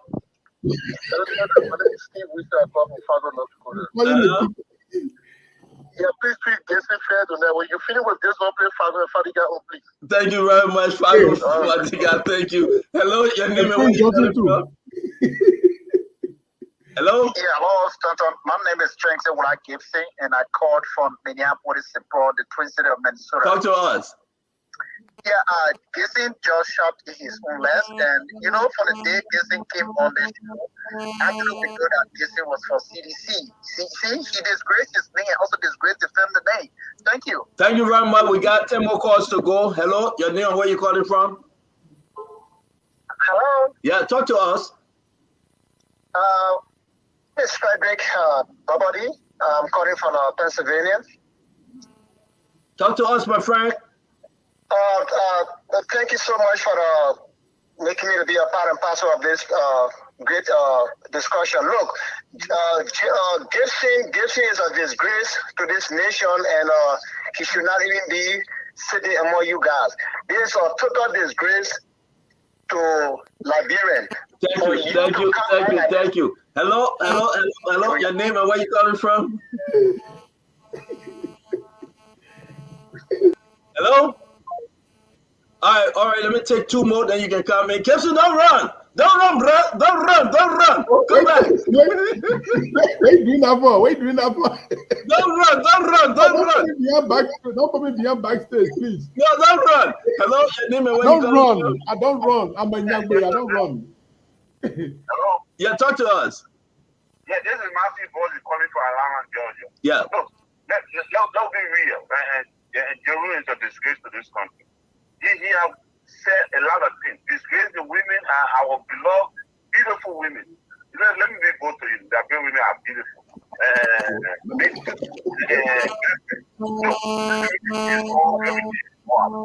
But this guy is very disgraceful to our women. He has loose strike. Thank you. Thank you very much, my friend. Hold on, please. Yeah, real quick. This next student, he said, you regret not taking the gun to kill somebody. This is a disgrace to our country. So, yeah, thank you so much, and thank the panelists. Thank you. So Gibson said he regret not taking the gun to kill somebody. More Ali said, Gibson said he regret not taking the gun to kill a Nima person. But again, before we go to Liberia, you asked me to take it back. You know what? Oh, my man, you still on my phone, bye. Yeah, I'm still on the phone. You know what? Took it back. Okay. I'm not taking it back. Okay, thank you. So let's move ahead now. Let's move ahead. I'm going to go ahead and play the clip one more time. I'll do it 2 more times. I didn't finish. We'll come to you. But okay. Wait. We'll play it 2 more times. Then we're going to go to Liberia to take calls. Because all the calls. 3 more times. Yeah, we'll play it 3 more times. So let's go ahead. Let's play again. Ladies and gentlemen, Gibson, in his own word.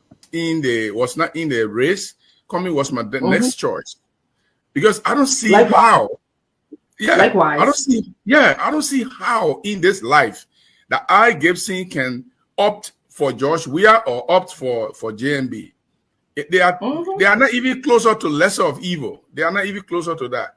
But when you say these things, the people of Liberia, when they make up their mind on certain things, they don't care. They do not evaluate the people they are putting in power. But I told a group of people the other day, on the field, the Liberian people, if Liberian votes for George Weah, they have confirmed and affirmed the secret killings that have taken place in the country. They acquiesce the lack of innovation, the lack of employment, the lack of social development, economic development in the country. They acquiesce it. And worse than that, if they All right, take calls from Liberia. Let's take call from Liberia real quick, Aaron. Okay, so you can put in your calls to 077771075. Put the number up, Aaron, please. Okay, let me do that quickly, but let me take this very fresh person. Yeah, welcome. Hello. Hello, you are live. Go ahead. Yeah, my name is K. Elton S. Nemo, and I'm calling from the Rescue Center. Okay, go ahead. Well, yeah, I want to thank Center in studio. I think on the day of judgment, you'll be rest. You start going to place, you go quick. To be lying to God. All right. So the issue remains.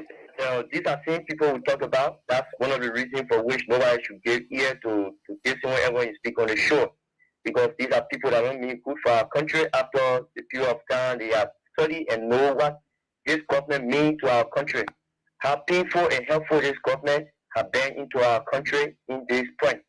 And before I close, I want to tell the show tonight. Maybe Stanton is afraid to play Gibson clip. Gibson is one of those that participated in the war, in our Liberian Civil War. He wanted to be part of the miracle group in Liberia, as per what he's speaking of on the show. So to tell you tonight, Gibson is one of the president, as per research and other things, I have visited a lot of people, and Gibson is one of the president, the first president Gibson fire act. He missed the president, he was back to town there. It's on the show, it's a lot. You can kill people in this country. All right. So All right, man. Let's go. Let's move on. Thank you. Next person, welcome. Let's hear you. Yes, how are you? Good evening. I'm fine. Thank you. Go ahead. Okay, I'm Joseph. I'm calling from Banga City. I'm very disappointed in Gibson Jerome, who will sit on a national platform and speak against Josiah Yuma Boakai. Okay, so he's an embarrassment for our generation, and I'm surprised to see him on the platform. I just beg him, the CEO, to not even bring Gibson Jerome on the platform anymore. Thank you. Okay, thank you all so much for having us see on the program. Let's take another Now question. your platform before they will not bring me. Hello, welcome. Yeah, I want to say thank you to Mr. Stanton and the panelists. And you know, what Gibson will continue doing just to live on himself, because he knows very well that what that was placed there now, he knows it is shameful and disgraceful to him. So he will only keep laughing here. He will not be able to say anything. And as soon as you get his sense, he will only say something that you're able to destroy our man. So he will just continue to laugh. Thank you. All right, this person, welcome. Yeah, Aaron, good evening, and good evening to the panelists. My name is Kobo Pasewe, and I come from Liberia, District 11, Mosolano County. I listen to Gibson, right? I'm not really surprised because some of them found the character in Gibson. Gibson have been passing all around the place. I think they're an integrity uncle. Disappointed one of the clips. Checking out this evening, he tried to buy a header in him, requesting that other people claim to replay, right? If Liberia was a serious society, right? The character that Gibson should not even come to Liberia, he should remain in the US, because these are people who doesn't respect the Liberian people. All you do sit on the radio, say things, will all reconnect what he's saying, because we say that we got information and you receive money from the CDC government, to buy more in Basel of Wakai. He's just shot himself in the legs by lying and faking himself. He's a fake person. That is why he has been traumatized because the war in fought. He killed people. That is why those people. Let's go ahead. He praised himself this on the platform. He won the platform instead of discussing the issue. He attacked Honorable Fako. God just exposed and he gives him to this. So giving. If you are somebody serious, please leave the platform tonight and go and rethink about your attitude, because you have nothing to convince the Liberian people about George Weah, because you sell it for your mouth that George Weah kill people. People should sit there and reflect on the massive killing that went on under the Weah government. Most of that you discuss the economy. Hold on 1 minute, Era. Hello, the CEO wants to. Yeah, hold Cooper 1 minute. The Gibson said Joe Weah kill people. I want to be. He said that on the clip. Oh yes. He said it. You better he said that it again. No, because somebody for George Weah, that means they accepted the secret killings. Secret killings, yeah. Kumaya, one person raised his son, the other person hold the chorus. No, seriously. Folks, let me be serious. I beg you, Why Cooper nobody pass muting away. you while the other Thank people are you. muted? You can't Let- be muting while the other people No, but I are mute muted. everybody. You're right, Gibson. My man. Yeah. Aaron, don't mute Gibson. Don't mute Gibson. I know when mute Gibson. Don't mute Gibson, Yeah, Aaron. but don't mute anybody. Yeah, but Aaron muting you, not me. Aaron, don't mute anybody. No, Aaron, I'm speaking. You can mute me. Oh, you bounce again. Oh, so let's agree on something here, though. I didn't hear Gibson talking about killing. So let me play it one more time, please. I beg you guys. Let's play it one more time. Was not in the race. Coming was my next choice because I don't see how.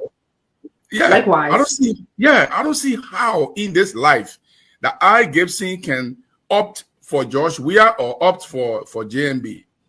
They are not even closer to lesser of evil. They are not even closer to that. But when you say these things, the people of Liberia, when they make up their mind on certain things, they don't care.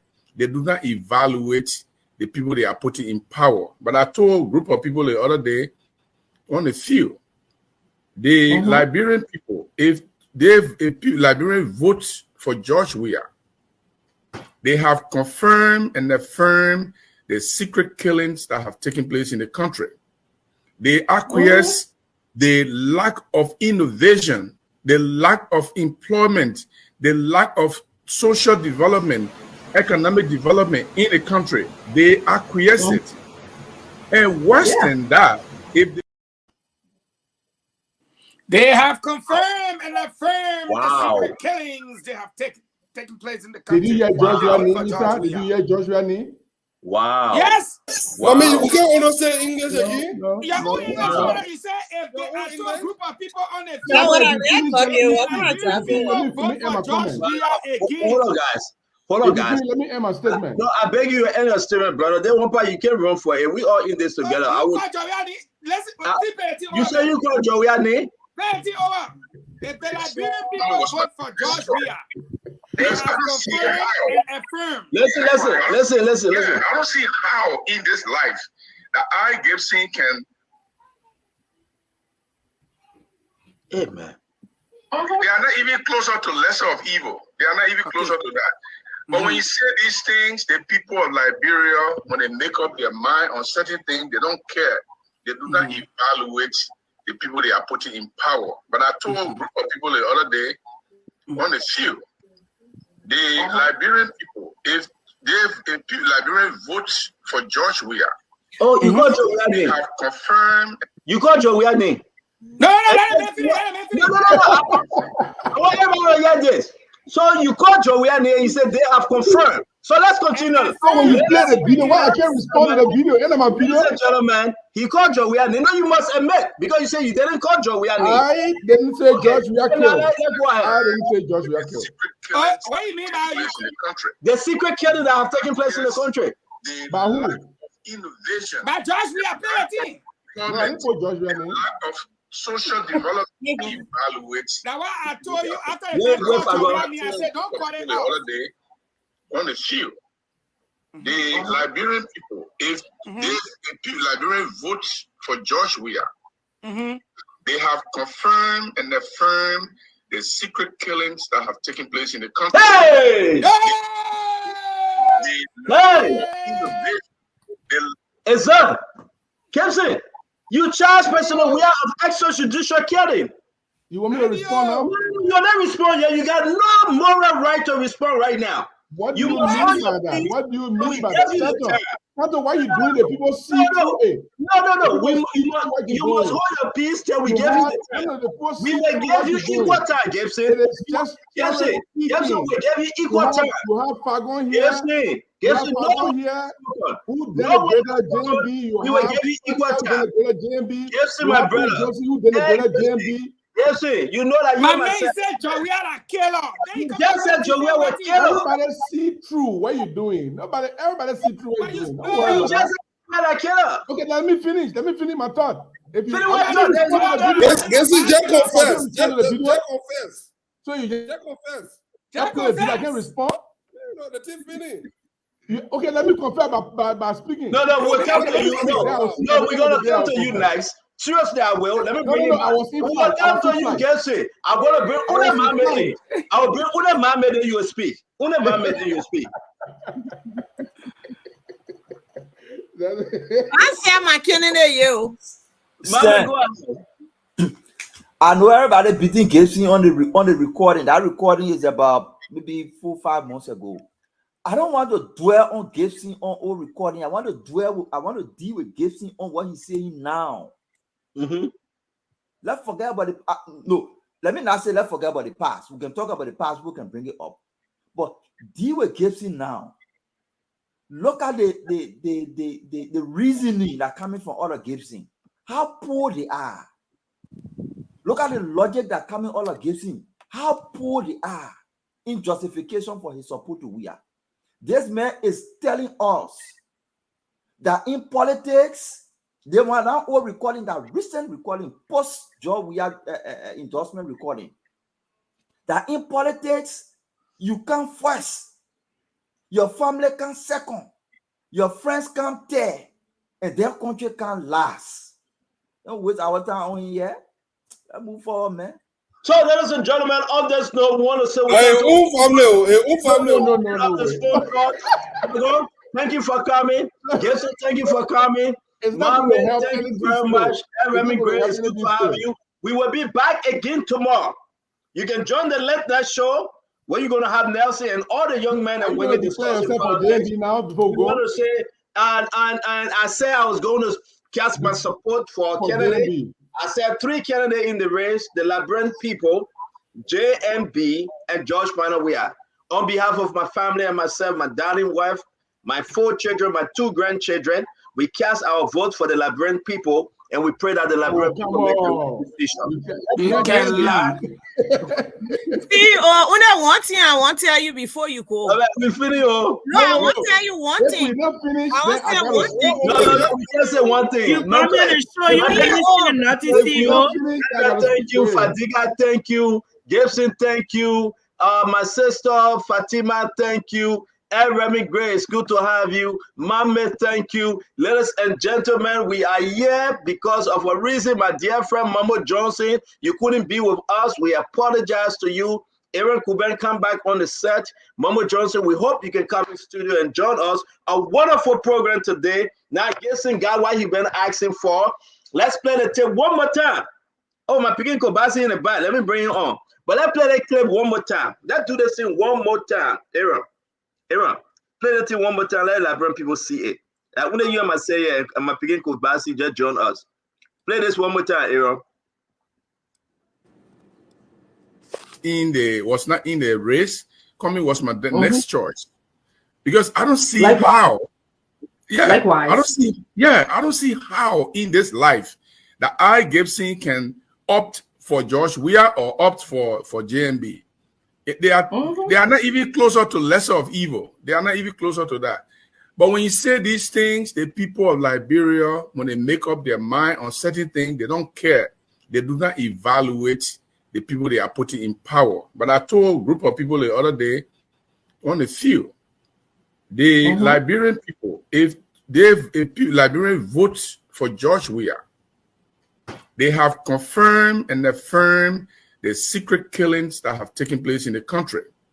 They acquiesce the lack of innovation, the lack of employment, the lack of social development, economic development in the country. They acquiesce it.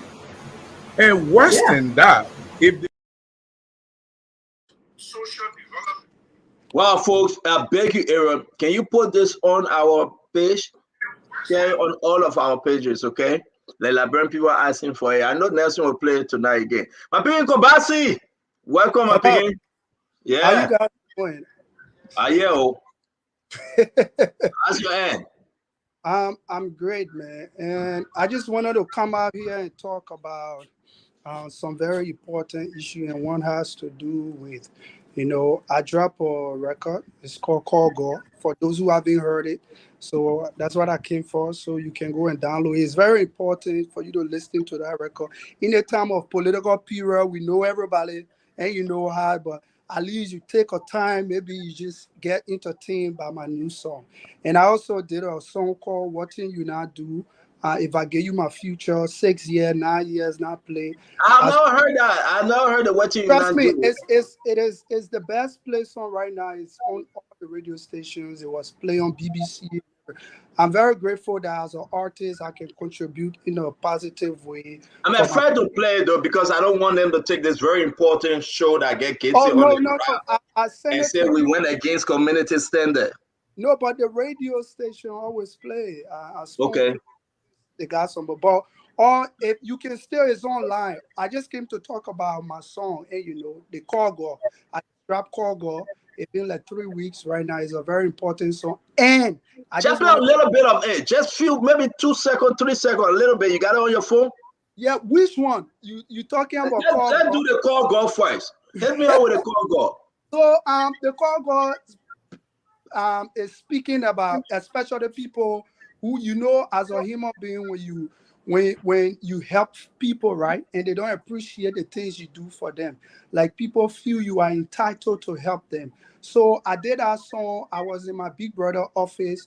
The senator, President Honorable Johnny Bay. I was to his office and he was talking to someone, and he said, all the things I'm doing for you, you can't appreciate. So I'm gonna call God. So I told him, I said I would do a song with him. He was laughing. So when I got back home, my little brother music call, and that's how we record. So it's just saying this thing. I'm not your healer. I'm not Moses. I'm not Jesus. I got my bills to pay.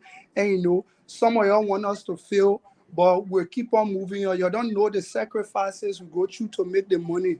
And you know, if you don't appreciate the things I do for you, I don't owe you. Call God if you get a problem. Don't call me because I can't solve your problem. Call me if I call me. So that's what it's about. But for the what thing you want to do, I decided to do that song. It's very important because we are in a stage in our country where we are divided. And it's very important that we as a country, we know everybody may choose side. And you know, it's your right to choose your side, but we have to remember one thing. Even though we are choosing our side, we have to also know that this is our country and we cannot let politics. That's it? That's it? Oh yeah, that's the call, God. So we got no copyright on this one. No,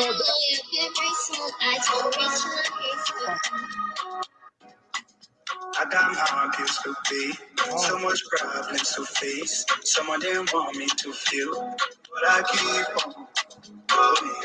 My man, you go put copyright to the team, but I can't enjoy myself. I will listen to it.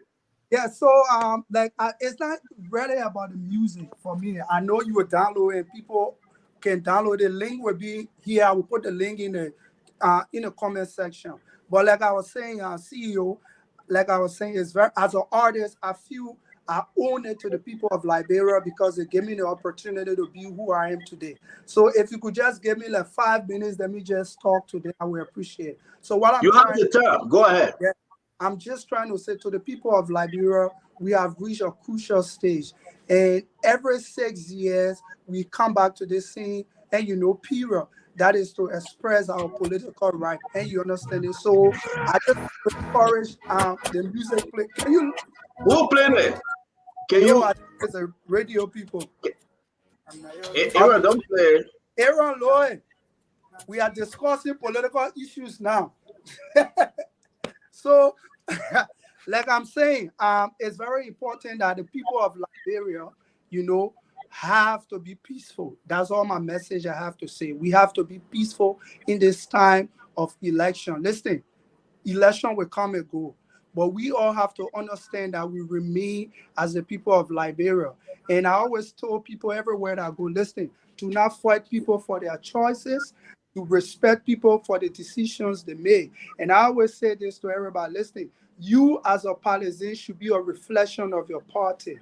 What I mean is, if you as a partisan, it is your responsibility everywhere you go, you have to reflect the party image. So if you come across me and I'm not supporting you, it is your responsibility to convince me and give me reasons why I should support you rather than insulting me or fighting. No politician is worth dying for. Keep saying this. Like in the song I said, in the what you not do, I said, because if anything happen, they will eat us and carry their children. So I want to say to the people of Liberia, thank you for this peaceful election. And as we are going to the second round, and you know, it's very crucial, it's very important that we as the people of this country come out and vote for the person we believe is the right choice.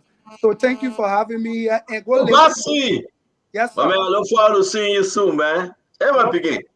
What's your other brother? How you call him? Stoner. Where is he? Stoner is in Liberia. I'm presently in Ghana. You know, Okay. I came to do a couple of work, but I have to be back and whom to exercise my right. We can't sit on the fence. So we'll come back and we will come back because listen, you can't play when you travel, like when you come out and you see, for us that had the opportunity to travel, go Europe, America, these places, and you come back to your country, you want those same things for your country. And we can achieve those things. How we can achieve those things is by putting the rightful people in place and respecting each other, prioritizing education, and stop violence. Drop the link in people asking for the link. Go ahead, drop it. Tell them how they can listen to your music.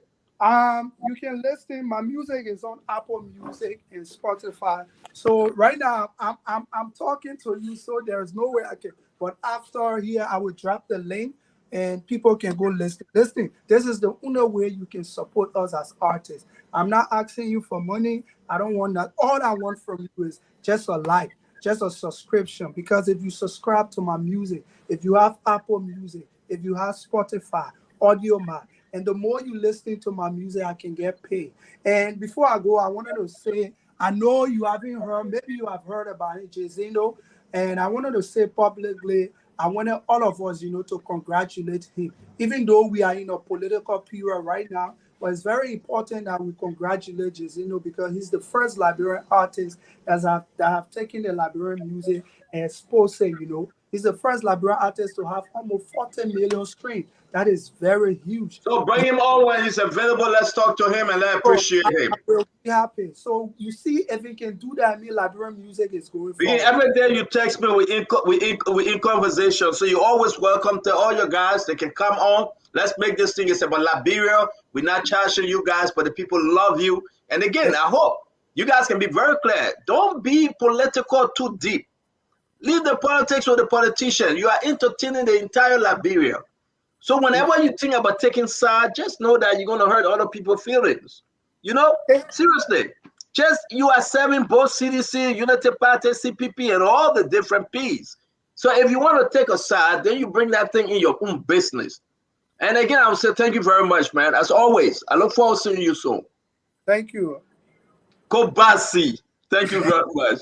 All right. We want to say, man, you're a bad girl, man, pal. You just kick, you and Fatima kick, guessing all of the show like that. Hey, man. The thing I wanted to tell you, I will tell you into the front. So now I realize you the original promoting more. Fatima, why you say calling promoting more? You promote, Casey. It's full promote. Everything gets time. So Nana Una that Gibson and JMB, they are crowd. Just Gibson is like they are crowd. That because he live in America and he uses all the, he got good health care here. He not having hardship like the way JMB then live in a harsh condition. So you think JMB far older. JMB like 5 years older than Gibson. They are Liberia. No. In Liberia, when you 5 years older than me, we crowd again. Yes, but Fatima, I want to ask a question. You talk about age. Something confused me, and people have been asking. Gibson said when he went to take the gun, his sister took it from him as if to say our little child. So Gibson was that young that time. That's why I'm telling you, he was not young. And yesterday when I left the show, my inbox was pouring. One other woman even told me she's a crown lady. She said, Gibson, then she said, I'm going to ask Gibson. I wanted to ask, but CEO, of course, I'm lucky for me, I keep from my part-time job a little late. But let me tell you something. The woman said, please, me and Gibson were in model. He was part and parcel. She said, she just wanted me to ask him, when they were asking on the immigration paper, did you hold any gun? What did he say? Because no. You're gonna get Gibson in trouble with immigration. That mean? No, you say the truth. When you say the truth, they don't bother you. They don't, yeah. When you say he put it, she. But did he say yes? Did he say yes? She said yes. He even said it on this show. She said she heard it. She said all of them were part of Model. She said because of that, today she in America, in Iowa, she didn't get her paper because she put on the paper that yes, she was a supporter of Model. She said they asked the question and she put it. She said so they gave her conditional 3 years. Every 3 years she got to renew her thing. But she said she don't think Brother Jerome put it on her own, and they were all part of Model. I don't even know what they call Model, but she said yes. They were part of that organization. No, I don't want to get my brother in trouble. Nobody putting nobody in trouble. When you come here and be talking about how JMB JMB foolish, JMB. Your kids say no, CEO. You either be fair across the board, or your neutrality. I'll put you in the back again. No. I'm telling you the truth because but I didn't do nothing. CEO, was not in the race. Coming was my next choice because I don't see how. Yeah, likewise. I don't see how in this life that Gibson can opt for Josh Weir or opt for JMB. They are not even closer to lesser of evil. They are not even closer to that. But when you say these things, the people of Liberia, when they make up their mind on certain things, they don't care. They do not evaluate the people they are putting in power. But I told a group of people the other day, on the field, the Liberian people, if Liberian votes for George Weah, they have confirmed and affirmed the secret killings that have taken place in the country. They acquiesce the lack of innovation, the lack of employment, the lack of social development, economic development in the country. They acquiesce it. And worse than that, if they even Diamond hold him off. Diamond said what confused. I said, and that was what I said, but no, she will agree with him too. That be all fairness. In the second round, she said she would be neutral because after Gibson said it, they were most of them just stay on my side. After I listened to everyone last night, I just think at this point in time, we should focus on the Liberian people, those that are in Liberia who truly gonna vote. We should focus on educating the people, speaking to them in our different dialects and making them aware. Because some people, because they did not get to where they wanted to be, they are angry and bitter. And this thing is not about anger, it's about Liberia. Okay? Gibson, me, I'm not even upset at Gibson because Gibson and JMB in the crowd. When they see Gibson living in the West, yeah. So people disagree with you, or they say nobody disagree with me. They say he's young, but he's not fun. He's not fun. No, JMB not fun, old man. No, but Gibson and JMB, they seem. Gibson come out in the back. No, in Liberia, when you 5 years older than somebody, you're quite a boy and quite a boy. No, they say Gibson 50 years old. No, that's American age. Right? Look at the man's face. Look at the man's face. Man, let me tell you something. JMB is only 4 or 5 years older than Gibson. Not because Gibson here with American age. For him to sit down and denigrate the old man. But how old is Gibson? He is at least 72 years old. No. Gibson is 56. No, CEO, stop it. Gibson this year making him 73 years old. 73? That American age? No, his Liberian age is 56. Because he was coming here, he wanted to get more benefit. I'm telling you. Wait. Oh, go ahead, Fatima. Let me give you 2 minutes. Give me my 2 minutes. Gibson is down. Gibson and JMB, they are around the same age. They are crowd. JMB was sick. And he you know you're making sense because he said I'm telling you the thing. And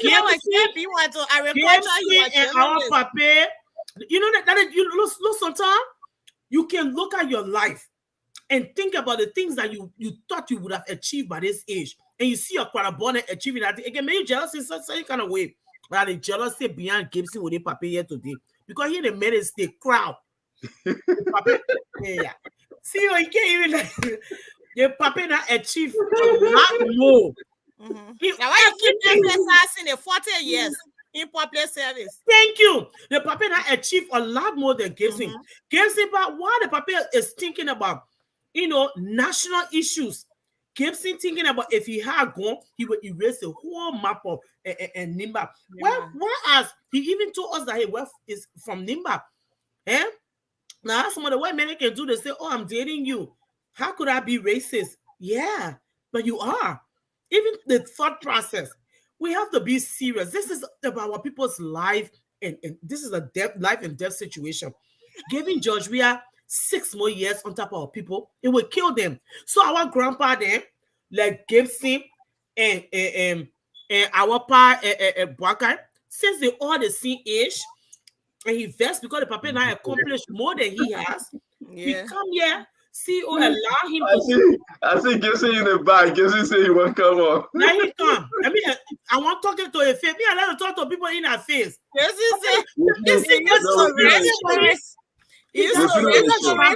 Agriculture when the papa were working there. The crowd born, the two crowd born. Let me ask you something, right? Because we finish with this show now, we gotta go because Nelson gotta have his own show. No problem. Seriously speaking, though, in Gibson right mind, in his right frame of mind, with all this election juice, Gibson said those things, and he said a lot before. Now Fadiga is going back on the spoon talk to play all Gibson clip. The worst thing he has said about George Manuel Weah. I mean, I'm kind of shocked. Fadiga sent me the clip. I read it. I listened to it. I said it to Gibson. Listen, listen to me. When I said it to Gibson, I beg you, Mepe. When I said it to Gibson this afternoon, you see, I didn't play it. Gibson said, "Man, I beg you, don't play it." No, you have to play it. No. He said, "I beg you, don't play that." I said, "But Gibson, though, it will not be fair." He said, "Oh man, I wish I could bring him back so I can tell him because I know Let me explain what Gibson said. So Gibson said, "I beg you, don't play." So I said, "Oh man, would that be fair?" Because Fadiga you heard Fadiga say, "But man, you gotta play my clip." He and Fagon get that attitude. They'll say, "You play it, we'll call you sedition, we'll do this, we'll do that." So Fadiga said, "Oh man, Fadiga kept on texting me, play it, but I try to protect Gibson. But For what? This is what happened. I don't want us to go dig old clips up. No, we need to. I think that what Gibson did tonight, he should just apologize to George Weah. You called George Weah a killer. No, he meant it. Why should he apologize when he really meant it? He meant it. Listen, he meant it. When the president heard that tape and they said, "Who sent a foodie man to that show to represent?" He meant it. He said, "My girl, are you on that tour?" No, the man destroy himself. And I think that, and Nelson come on the show, let's take more calls. With 3 minutes we got left, let's take more calls. I think the people need to hear the clip one more time because, I love my brother Gibson. I love Labira Mo. I love Labira Mo. Thank you, CEO. So let's ask the people what they make of this Gibson clip. We're not going to take call from Liberia. I beg all the Liberian people that said to speak. Hey, Gibson. Hey, man. Now, hello. Yeah, hello. See you, hello. How you doing, Nelson? Nelson, what's up? Yeah, I'm okay. So, CEO, we taking some calls? Yeah, let me I take one from here, you take one from there to Nepal at the extra event. Listen, man, your name, forget your name. Just tell all. You listen to Gibson tape. What you make of it? Man, look, my name is John. We are calling from Houston, Texas. I just want to tell Gibson about look, you could see the face of Gibson, man. He was just like, oh my God, why I put myself in? But let me be clear here. Look, I just want to tell our sisters and our parties in our studio, thank you, God, for everything you guys are doing for Liberia. And one thing I want to tell you, look, Dr. Francine, I love that woman. She's a good person. But look, she got sexy anger in her for DMB. She would never support DMB. That ain't true. I can bet you that ain't true. You're not telling a good thing you want spot it. The woman, but man, you're not in our chat room, man. Move for them, man. Not in your chat room. Baba, my man. Baba. Hello. Hello, Santo. Yeah, my man. This Gibson thing ain't hurting my head, but talk to me. Okay. So this is Curtis Dolly, and I want to thank you for the show. I am calling to make a contribution, and my attention has been drawn to the politicians who are deciding to take side or to commit to. But we're talking about Gibson right now, but I beg you, by Gibson not say the president I care about. Let's talk about it. No, I think Gibson said what he said, and you be able to put that out, and Liberians are listening to him. Liberians want a better country, and I think Gibson should have some remorse to come back and apologize to Liberian people. Wow. Sometimes maybe it was a slip of tongue. No, it's not a slip of tongue. The consciences of the Liberian people, especially the politicians. Thank you, brother. I know you'll be committing to support a candidate, but between George Weah and Boakai will be a better president for Liberia. Thank you. Let's leave all the politics and what kind of interest you got. Thank you. Hello, Steven. Talk to us, Steven. Good evening, CEO. Let me say good evening to Sis Melba and then Sis Fatima. CEO, let me appreciate you actually. You know, we've been advocating that Jerome should leave the show, but then you continue to say that I know the show, but everybody, and then we respect that opinion. But for Jerome to be the one on record and looking at us face to face, continue to deny that he now said President Weah, and you play the tape over and over. And you continue to deny that. I don't think that Gibson have any integrity in the continue to put more Jesus in my pocket. Yeah, exposed himself. I don't think he have the faith again to come on the show moving forward. Thank you very much. Thank you. Listen, we got after Make your traffic. But the man is not the same age as us. So it's not the same. The man was born in the late. The man was born in the late. JMD got 4 years. Time and season. Okay. When you're having this kind of show, don't just go and say no. Let the man go. You can't go. I didn't do it to him. The man in his own words. So we have a good show today. As a 73-year-old man, he did well for himself. 73 years old. What? Yeah, he and JMB they quite a bomb. I tell you, why you want to open your own business? Call a body tire. You were clacking in But Gibson, our brother, I love Gibson to death. Yeah, we are too. We do. If you run, let it be wrong. See, I mean, I saw plenty of things. So, but even eradicating the whole map of Lima, yeah, seriously, he called Joe man, we are get up. Yeah. Then later on record, I think they can forget. You know how they used to catch Jonathan series on TV. Then Trump can be like, I didn't say that. They said, but you No, he did. He called Joe man, we are get up. That's what he said on record. It's on record. Let's play again. Let's just play that portion. No.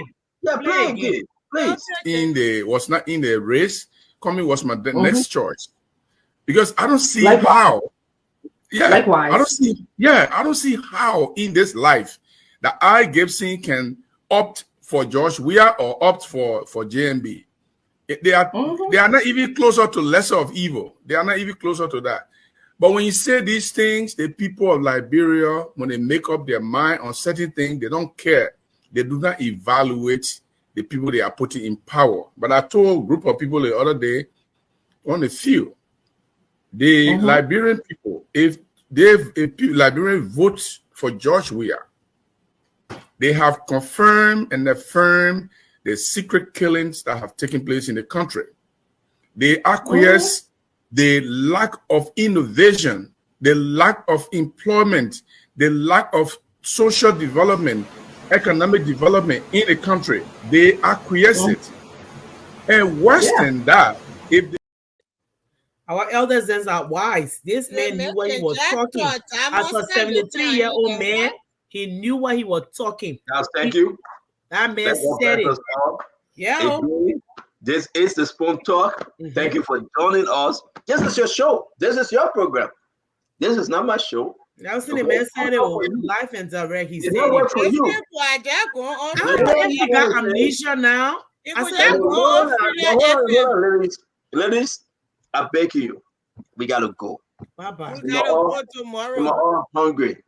If you want to stay here, I will go and leave. Nelson gets nowhere to Go go. with phone number one. Yeah. No, But Nelson, it is just tell him, important- eh?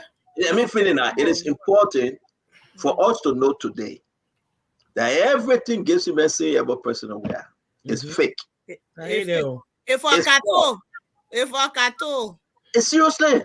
financially, You can't call job wear filthy murderer, generosity. a killer, piece of murder. Filthy generosity. secret killer. He can go in and now post Is that only TV. hold on, Fatima, hold on. Is that only Gibson?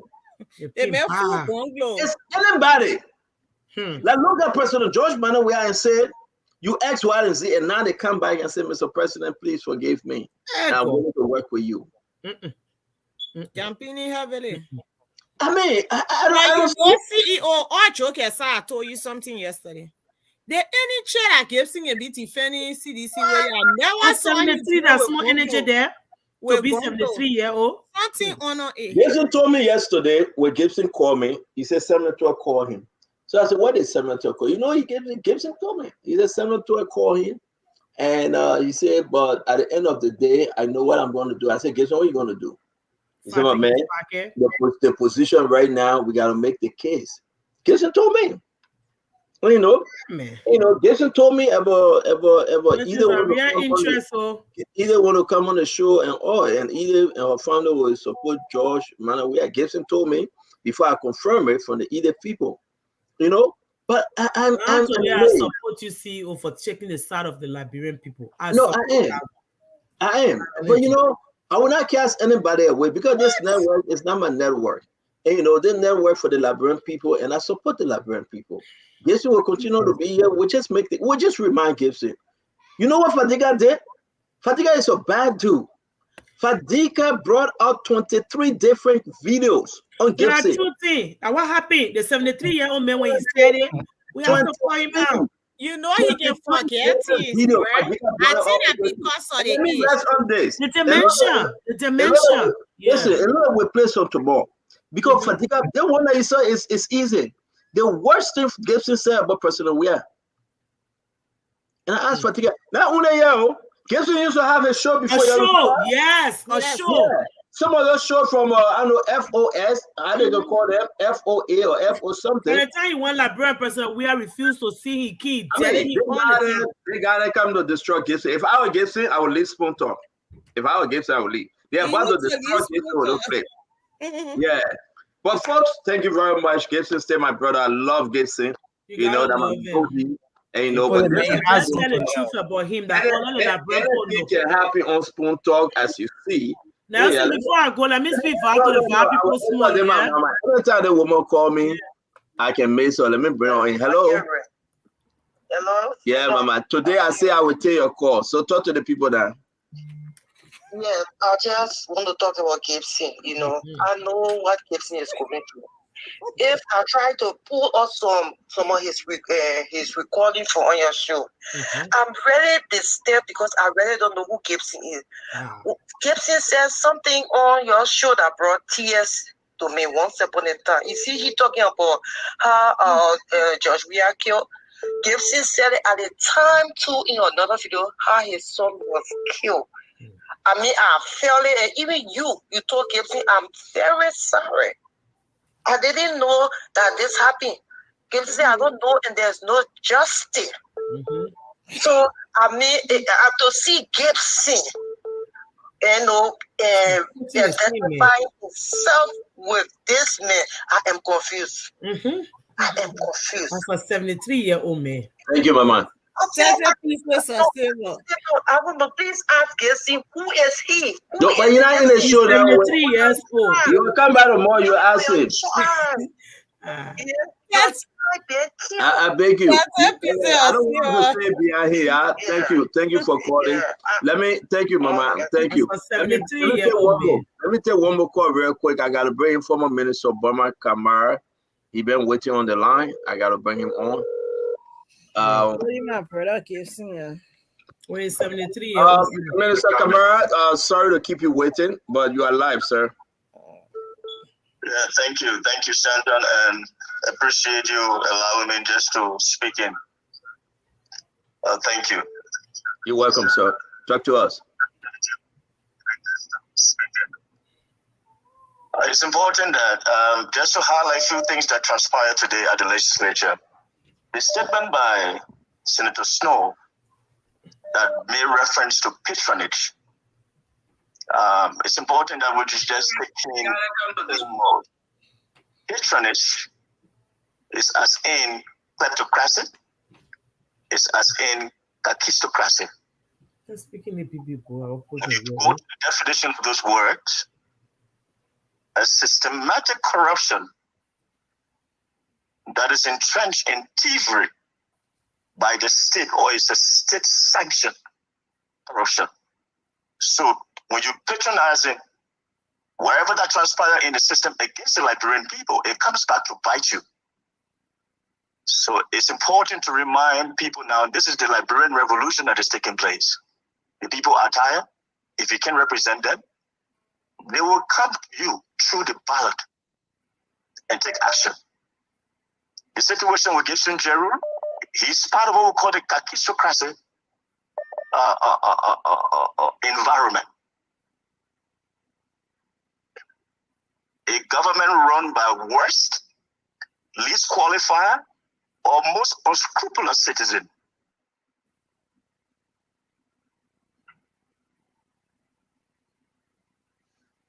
You clearly see that in the nature of being unscrupulous, that means you have no principle, you have no moral, you don't engage on the basis of honesty or fairness. But light always overcomes darkness. When Senator Dylon pressed on the need to provide what we call the domestic debt listing of people who have been paid, there is a reason. Because the bigger thing that we are going to be confronted by as a nation is the debt overhang that we now have as a nation. That in 6 years, our total debt portfolio has increased by over $1 billion United States dollars. What do we have to show for it? If people cannot account. As I speak to you, since the introduction of the abridged budget for this year was submitted to the legislature, that abridged does not have the duty published on the Ministry of Finance website. And when you ask, where is it? It is never published. We need to know how the government money is being spent. And when you ask for it, it is not published. It is a sad tale for our nation. And the time has come that we should not allow people come on this show for their personal interest at the expense of the Liberian people. But today, light will always overcome darkness. And I will end on this note, that government isn't evil. It is the thoughtlessness and vices of men like Gerald Gibson that make it a necessary evil. However, when men like Stanton, Sister Miepe Gono, Sis Fatima, Nelson Colley, Senator Dylon, when we all rise up, is that when men who are of good consciences will rise up, light will always outshine darkness. And we stand with the Liberian people. We will vote number 1 to President Numa Boyka as the way forward for our country. And the fire incident at the Ministry of Finance, I should say, if you think you can destroy record, that system, I serve as a former Minister of Finance, that system will never allow you to run by without accounting. There is a day of reckoning coming, and it's coming very fast. Be aware that the light is going to outshine darkness. Shalom. Thank you very much. Thank you, Minister. And I hope we can see you, man. I was looking forward to seeing you today. Hope you can join us again this weekend. See you. I want to lie to you. I said Saturday is good. Thank you very much, Minister. Good night. See, I want to lie to you. As coming start calling my son play ni poema. I admire the English the man was speaking. So be in your all people now understand it. Simple English. Yeah, I have to come back. That's something where the poema needs the HP family when they men ready to speak. Hey, let's get back to our leader book business. No, I appreciate good education. The way the man was speaking, Minister Kamara. You trying to take something from my mouth, but I was saying put it back. Minister, you smart. Why are you giving the man what? I was just talking about Uncle Jeruya. Why you do that? Why you came back? You heard it, right? I just researched it, man. Real Liberian born age. From one at a time, Fatima. Fatima? I was just telling CEO about the man age from Grand Nigeria. Research. When I left the show yesterday, her sister called me. Her last name, I will just give you the last name that time. She told me, she said, Fatima, that man myself was in how to call the place, a model. So the man was part of model. I'm sure he didn't even tell the immigration. Is that and I talk to you, madam. My sister told me, say, Fatima, and the second thing I wanted you to understand about it, man, he Joseph Bagat and they cry. I said, oh, I hope Papa like 73. Man, the crowd business, man, but man, I'm 73-year-old. What are you holding the age for? Fadiga, why you came back? I said, no, the thing I'm talking to men. I heard say you were gossiping about me. I wasn't gossiping. I said you sent me all the videos. I got more coming. But what's that? They are the true Liberian people. For you to come on the show, denigrate Joseph Nima Bwaka every night when you know that George Drea is inept to continue to rule Liberia and people trying to make the case, and you sit here every day talking about him. Even say, look at their faces, look at them. The money us, the panelists, talking nonsense about us. Then CEO say that his friend. I agree. The money confusing you when rich here, you know how to like If I talk to your sister, then to be quiet small now. Go ahead. Yeah, the other day when I talked about our time passing and Gibson time passing, he was getting angry and wanted to respond to me. But God has exposed him. He and his gurus are the existential threat to Liberia. Yes. Talking, my sister. Yeah, so that's why I called. Wow. Thank you. Okay. But you know, this thing is a breaking news. It's all over. Everybody's surprised at Gibson. Look on your Facebook. My man, did you see the special on Diamond face? Yeah, Diamond was shocked. Look at the special on Diamond was like, is this man really saying this? Oh, it was on his face. You know, I'm a therapist. Body language. The boy was just sitting there like. The man was shocked. He was shocked. Because to just accuse president or look kind of BBT is even treating about what Dama as a journalist just say but Gibson was speaking with confidence. Yeah, but they did to Gibson today, but my Hannah is I didn't do. The issue is my thing is that all day we can at the end of the day. Yeah, so you say why you won't cost you. They may report you to 12, CEO. They may report you to 12. Me tell you now. Yeah, but you know I worry about 12. 12 are my friend now. All of them are my friend. I worry about 12, but I'm surprised at Gibson. I am surprised at Gibson, and I hope you guys can realize that at the end of the day, wow. So Fadiga, I gotta go, my man. You got I got nothing to say. I come and go out. I want to eat my. Yeah, see, let me just be via after Fadiga talk quickly. Nelson, come back. Nelson, come back, and they're having a show. I go and see you. No, I'll call you at 9 o'clock. They're having a show till 1 hour, so. She just I will come and go. You want the next show? No, Fatima called me. I won't compare notes with you on something. Okay, no problem. Now, what kind of comparing I will notes? call you too, Fatima. When you leave, what kind of comparing notes? Okay, we'll discuss it, yeah, ma. All right. Now, let me speak my fire baking you. Got it here getting rough. Now I'm gonna go ahead. Come here, I'm ready. Hey, my girl, you did well for me. I heard a video there yesterday. I was too happy. Although they get post on English Insta, but you know she did well. She did well. I'm gonna know because the thing getting rough now. We need to speak it to our people so they can understand it. I'm a local election banake. Na me for you. Hey, Namono. Time back now. And you mubo fi kaikwe akolo. Mubo si ako. Mu kaikwe jondo manyaja menuba. Mwata mwanyangwa mekenu. Bok pasile mwa kenu. Abwe bilok pasi mubo. Awama wena monu.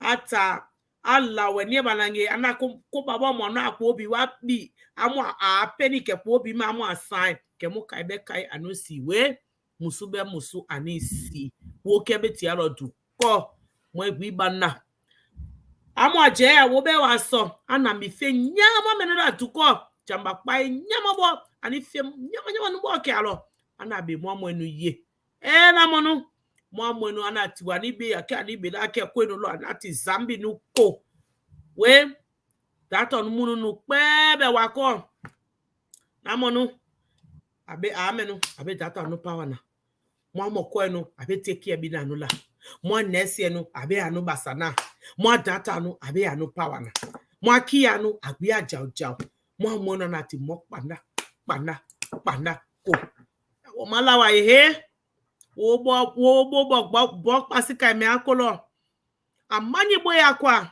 amonu ti fleko monuko o fa monu lemu o farako o fa ko blo awo pinu ti mo pana mo pinu mo ti mo pana ko o be kun si amu nga be mo aboyo amerike awawe am asia amu sansono no na be ama wa kwala sansono no manye wo gunu we koya we fa we na monu san lo no ma san fela ma san sansono na we abi kai menu mo pana iro plangeti amabo ebe lo ai abere masha no so na I came baba no so anyi na mamu eno da na monu we makama akwa o ma obo fi bo pasile nkamale akwa amanyi mabo ya akwa wo bo akolo mo be na mala o mo bo sika ekweko to send ma baka abeta na right obo fi be makolo abeta na musupa una abeja makpa emina abe sika iti mina abeta na eto bia baba no sang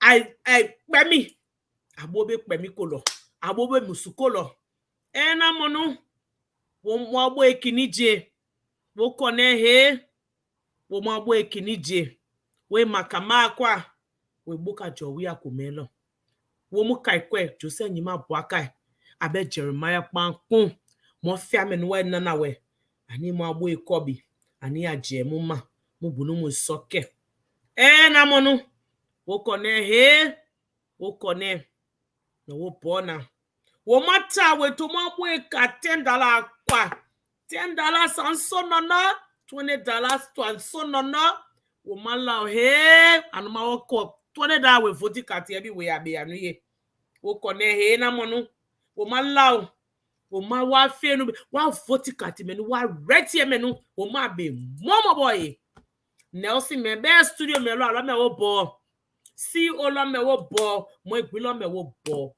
mo amenu anu dipende mu komema mo kai menu mu kai wo we bo no ita ya bo pasika mande we na monu wo baika wo komelo lang number 1 kai fera Joseph Waka abe wa musumenu musubomolo menu be pasaba wo mata no amu wo manu nge fe wo bo be number 1 mo senye mu be ka epore kuma number 1 Joseph Waka abe Jeremiah kun wo baika he wala ngo alen Jerum na we ni kai ko Jerum anani akomunu no fo ameno na wo ba wo kone he na monu umukini je wo bobo nyangba ko iro Nelson, thank you for giving me time on your show to tell my people.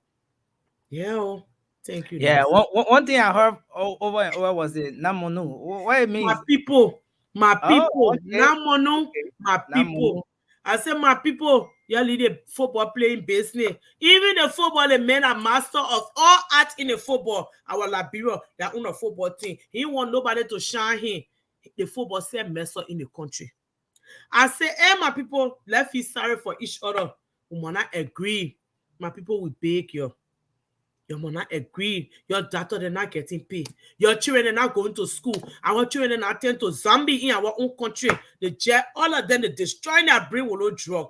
My people, let's find somebody who will try and save our country and give it back to us. So all of us can work together to build her up. I say, I beg you. You will not sell your 14 car for $10. $10 and 6 years. You will not sell your 14 car for $20. $20 and 6 years, Nelson. compare that add 6 years to your age. Yeah, Jerome there, he's 73-year-old. What time Jerome will make it? Gibson, he and Joseph Walker then they cry. The thing that Joseph Walker achieve he JFS. Some people are big, yo. Let's come together.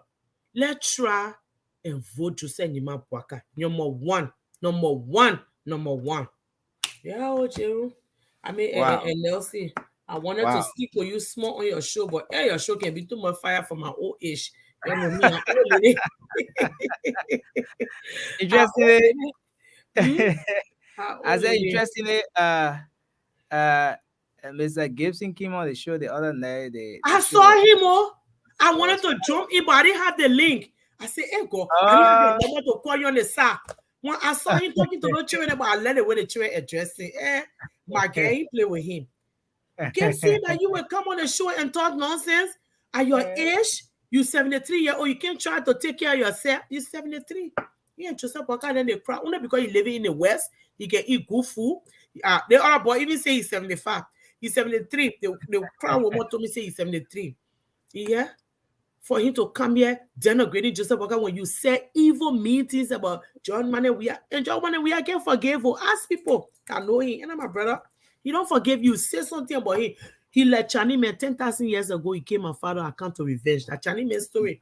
John Manewia will never forgive him for saying nothing. He can come back now and say, because me, the woman told me say he's 73. Me, I would say 73. But the fact is that, in all seriousness, Nelson, these elections are no joke. Our people are in dire need. Nelson, if I had not gone to Liberia 2 weeks ago and seen what our people are going through, I wouldn't have believed it. Nelson, you live there. You have to be the people that let yourself surviving. Because you're not working with the government. If you're not working with our government, you're not sucking up to them. You're basically struggling. A friend of mine, we went to school together. That girl used to be beautiful. Me and her went to school. She used to be so brilliant. I saw the girl, all her teeth move from her mouth. The girl said that is suffering. The girl depressed. She said she having work. I saw the girl. I felt bad. I was just hugging and loving on her. I told her, I said, come spend the whole time with me until I left. Because I know her situation would be different if she was somewhere else with opportunities. You know? How can they sit there in good faith and tell us that support job we have when we know that he doesn't understand how to govern? Leadership is something that you have to have. It's not a one man's job. It's a job of a team of experts that will get together to move our country forward. But George Weah is the judge, the judiciary, the everything in one. You cannot, he does not like constructive criticism. If you tell him anything that's wrong, he makes you an enemy. He cuts away from you. He look at the statement, honestly, the statement that Mobile Molu made to him, and told him the thing he said in the battle, this is not what we opted for. This is not what we brought this revolution for. The man, he's not abiding by everything. He's going around loving to people. He's doing this and that. He got mad. He has sidelined that boy for how many? How can you, in a campaign year, name another campaign manager when you have an overall chairman? Think about it. He sidelined him, and our fool can't tell me, say, oh, you're not doing it for the institution. Institution? Institution where? You do it for your country, not the institution. Every institution that ever was raised by men will die. What remains is your country. Liberia is the only thing that remains. And I'm going to leave you on that note. We are patriots. We are fighting for Liberia. Look, I'm propagating the message of Joseph Nima Baka because right now I feel he's the most capable to lead. And if Joseph Nima Baka becomes president and he does not try to eradicate, because I know this, Liberia is in a terrible systematic damage. He needs system change, and that will take a while. But at least I should start seeing companies coming into the country to liberate our young people. Because what is a young person who graduates from college have nothing to do looking at their parent? Their minds start to wander, they start planning evil, because every human being wants the right to happiness, the pursuit of happiness, liberty. They want to be able to empower themselves. They want to be able to do a lot of things. And if you cannot do those things, you become worthless to yourself. And if you feel worthless, you try to make yourself feel a little bit upbeat by doing the wrong things. And that's what they do. Yeah. Why can't they create where our Liberian people are not asking for people to just give them opportunities? Bring companies that will hire them. Open opportunities for all so they can, raise themselves up from the ground up. But there is no opportunity. You work. There is no opportunity in the private sector. You either work or you don't. And we're sick and tired of that. The mandate of the Liberian people is that we employed you for 6 years and you are the incumbent, and it's upon you to come back to us and say, hey, let me tell you, if this incumbent, the way your professor, he loves Liberia, he loves our people, you're going to do right, he shouldn't even be fighting for votes. He should have come to the Liberian people, you put me there for 6 years, and I build a road, and I build a school, and I do this, and I do that. And of course, all of us intellectuals will vouch for him, will hail him, because a leader who likes to be hailed, who always likes to be told that he's the best since 1847, he is a narcissist.